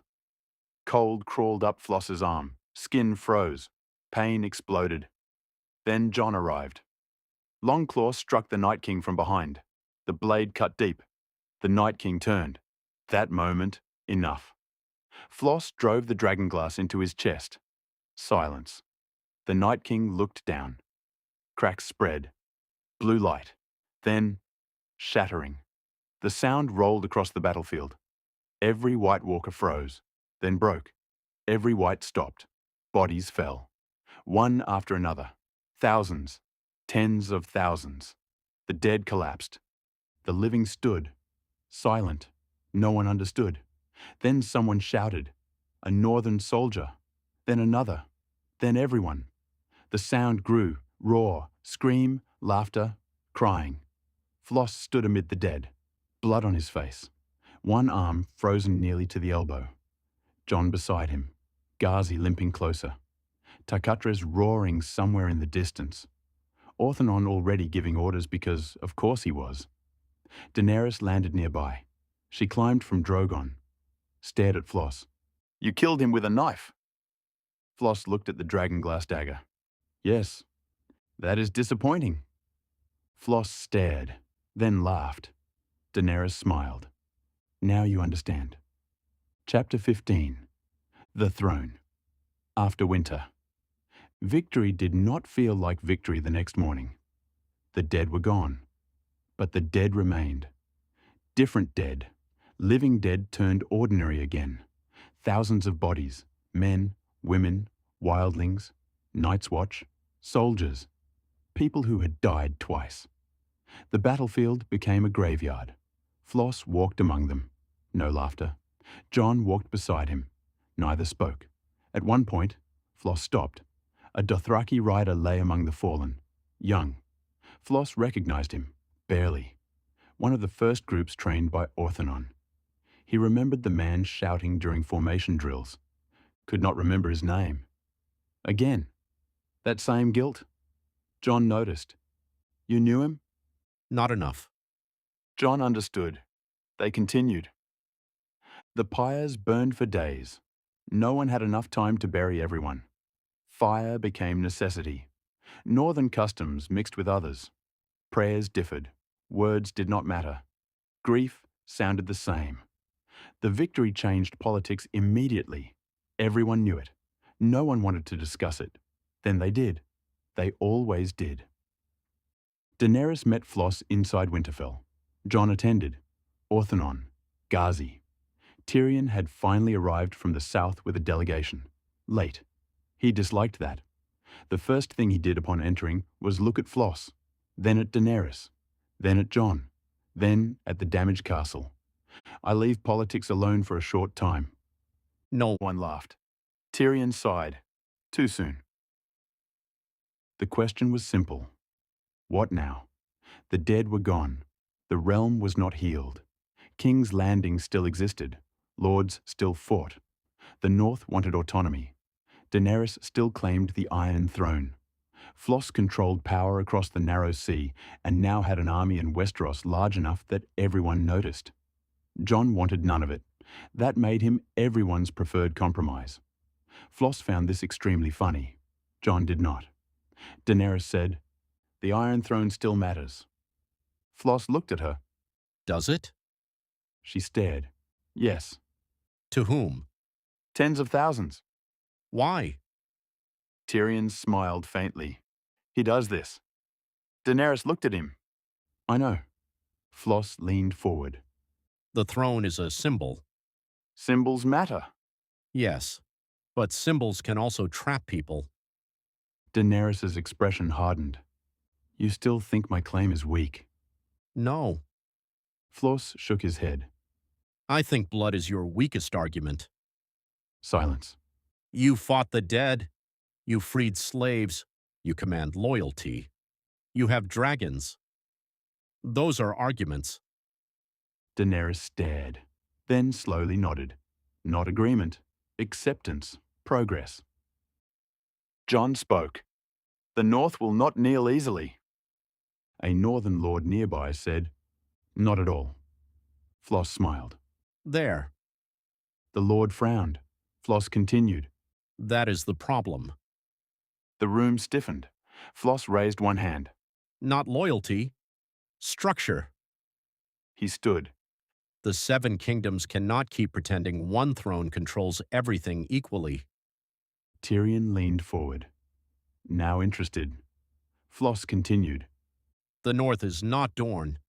The Vale is not the Reach. The Iron Islands are not the Riverlands. Trying to rule them identically creates rebellion. Daenerys asked, What do you suggest? Flos smiled. A kingdom that admits it is many kingdoms. Silence. Tyrion's eyes sharpened. Flos continued. One crown. Shared defense. Common trade. Roads. Coinage. Foreign treaties. Major law. But local rule stays local unless abused. Jon looked at him. Like what you built in Essos?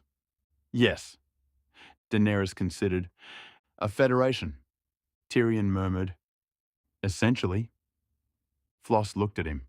Good word. I have those occasionally. The negotiations lasted weeks. Sometimes arguments became shouting. Sometimes shouting nearly became violence. Flos enjoyed these sessions far more than anyone else. The North demanded broad autonomy. Granted, Dorne demanded the same. Granted. The Reach wanted trade protections. Negotiated.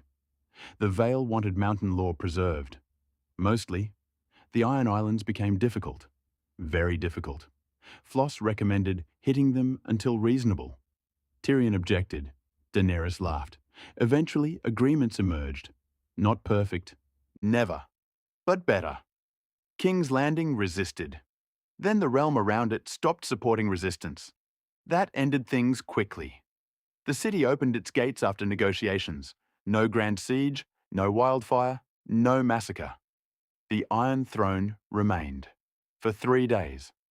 Then Flos saw it. He stood in the throne room, stared. Long. Then laughed. Everyone looked at him. This? Daenerys crossed her arms. Yes. This is the famous throne? Yes. Flos walked closer. It looks uncomfortable. Tyrion smiled. That has been noted. Flos looked at Daenerys. You wanted this? She sighed.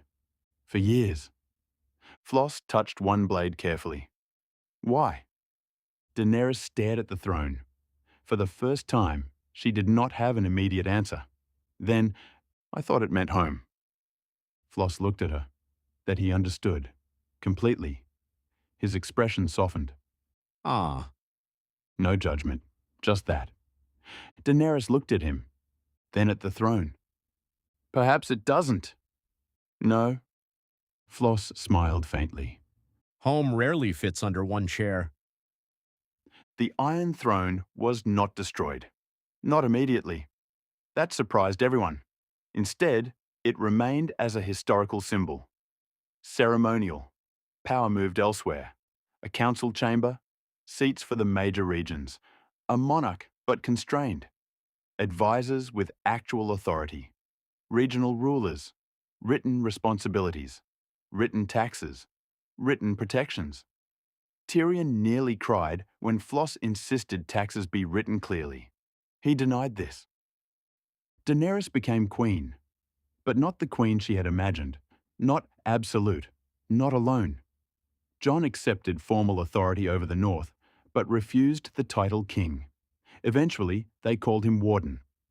He complained less about that. Tyrion managed laws. Orthanon reorganized military structures so aggressively that half the realm hated him within a month. He considered this efficient. Ghazi established intelligence networks.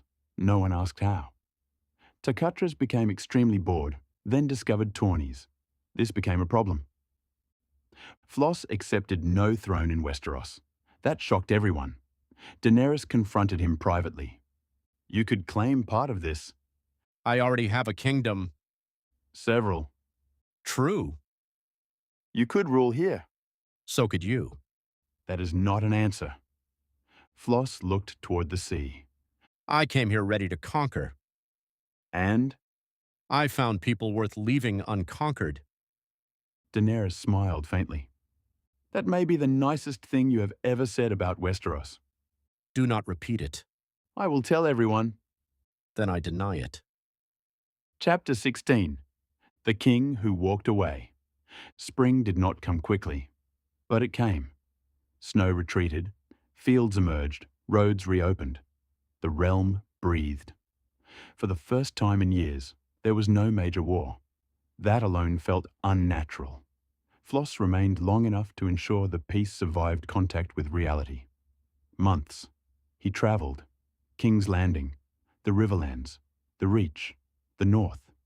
He inspected grain stores, personally. Lords began dreading his visits. One lord reportedly ordered every warehouse counted 3 times after hearing Flos was approaching.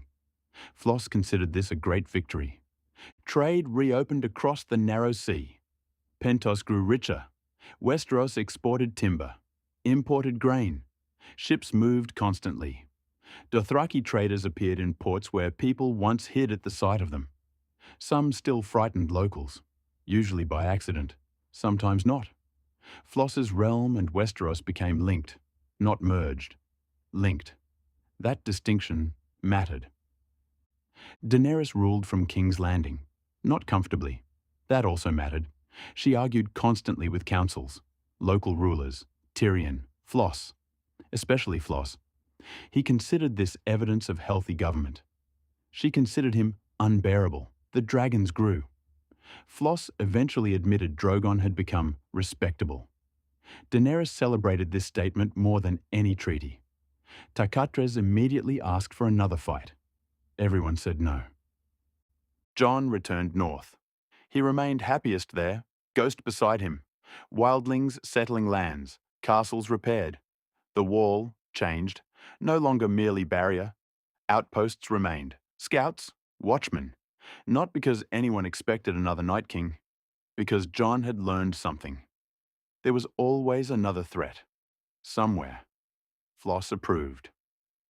1 year after the battle for the Dawn, Flos stood at the harbour in King's Landing. Ships waited. Red and gold banners.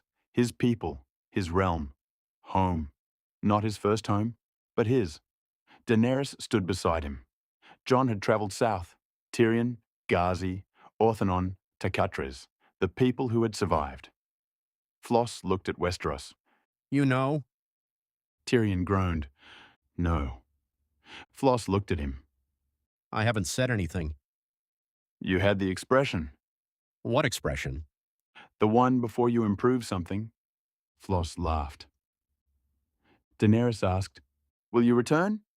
Yes. How soon? Flos smiled. Eventually. She narrowed her eyes.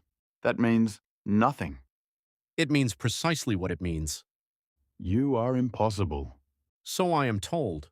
Jon extended a hand. Flos looked at it, then pulled him into an embrace. Jon froze. Tormund, somewhere nearby, laughed loud enough for half the harbour. Flos released him. You did well. Jon looked uncomfortable. So did you. Flos smiled. Obviously. Jon almost smiled. Tarkatres boarded first. Ghazi followed. Orthanon remained beside Flos. For a moment, they stood together, the same 2 men who had arrived in this world, with almost nothing. Flos looked at him. We did well. Orthanon considered. We survived. Same thing. No. Flos laughed, then looked toward the city. A kingdom not his. Alive because he had helped. Good enough? The ship departed. Crowds watched. Some cheered, some did not. Flos preferred that. Universal love was suspicious. King's Landing became smaller behind them. Daenerys stood on the harbour wall. Dragons circled above. Flos watched, Then he smiled. They are larger. Orthanon looked at him. What? The dragons. Orthanon sighed. Of course. Days later, Flos stood at the bow. Pentos waited beyond the horizon. His kingdom, his people, work, always work. Ghazi approached. You are thinking. Yes? Dangerous. Usually. She stood beside him. Do you regret leaving? No. Westeros? Not mine. You could have made it yours. Yes. Why didn't you? Flos looked toward the sea, then smiled. Because conquest is not ownership. Ghazi waited. Flos continued. A king does not need everything. She stared. You have changed. Flos looked horrified. Take that back. Ghazi laughed. Far behind them, Westeros rebuilt. Not perfectly. Some lords rebelled, some laws failed, some regions argued, some taxes were unfair, some councils became corrupt. People remained people. But roads stayed open. Grain moved. Wars became harder to start. The North held. The free folk found land. Slavery remained forbidden. Trade crossed the narrow sea. The realm did not become paradise. It became functional. That was harder. And perhaps more valuable. Beyond the wall, wind moved through empty snow. The places where the Night King's army had gathered lay silent. Mostly. A raven landed upon a dead tree, watched, then flew. Deep beneath the snow, something moved. Not White Walker. Something else. A hand. Pale, perfectly preserved. Fingers flexed, then stopped. Above, no one noticed. The war was over. The dead were defeated. The world believed the danger gone. Far beneath frozen stone, green light opened in two dead eyes, then vanished, waiting. Across the narrow sea, Flos Reimarch saw the shores of Pentos. Bells rang, ships answered, people filled the harbour. The King of Destruction returned. Not as the man who had arrived, not as a stranger with 3 followers. He returned with alliances, trade, stories, enemies, friends. A world changed behind him. Orthanon stood at his left. Ghazi nearby. Takatres shouting something about food. Flos laughed. The sound carried across the water. Then he looked beyond the city, toward horizons he had not yet crossed. A king always needed horizons. He smiled. Home. And for once, the King of Destruction did not need to conquer anything. Not today. End of Book 1.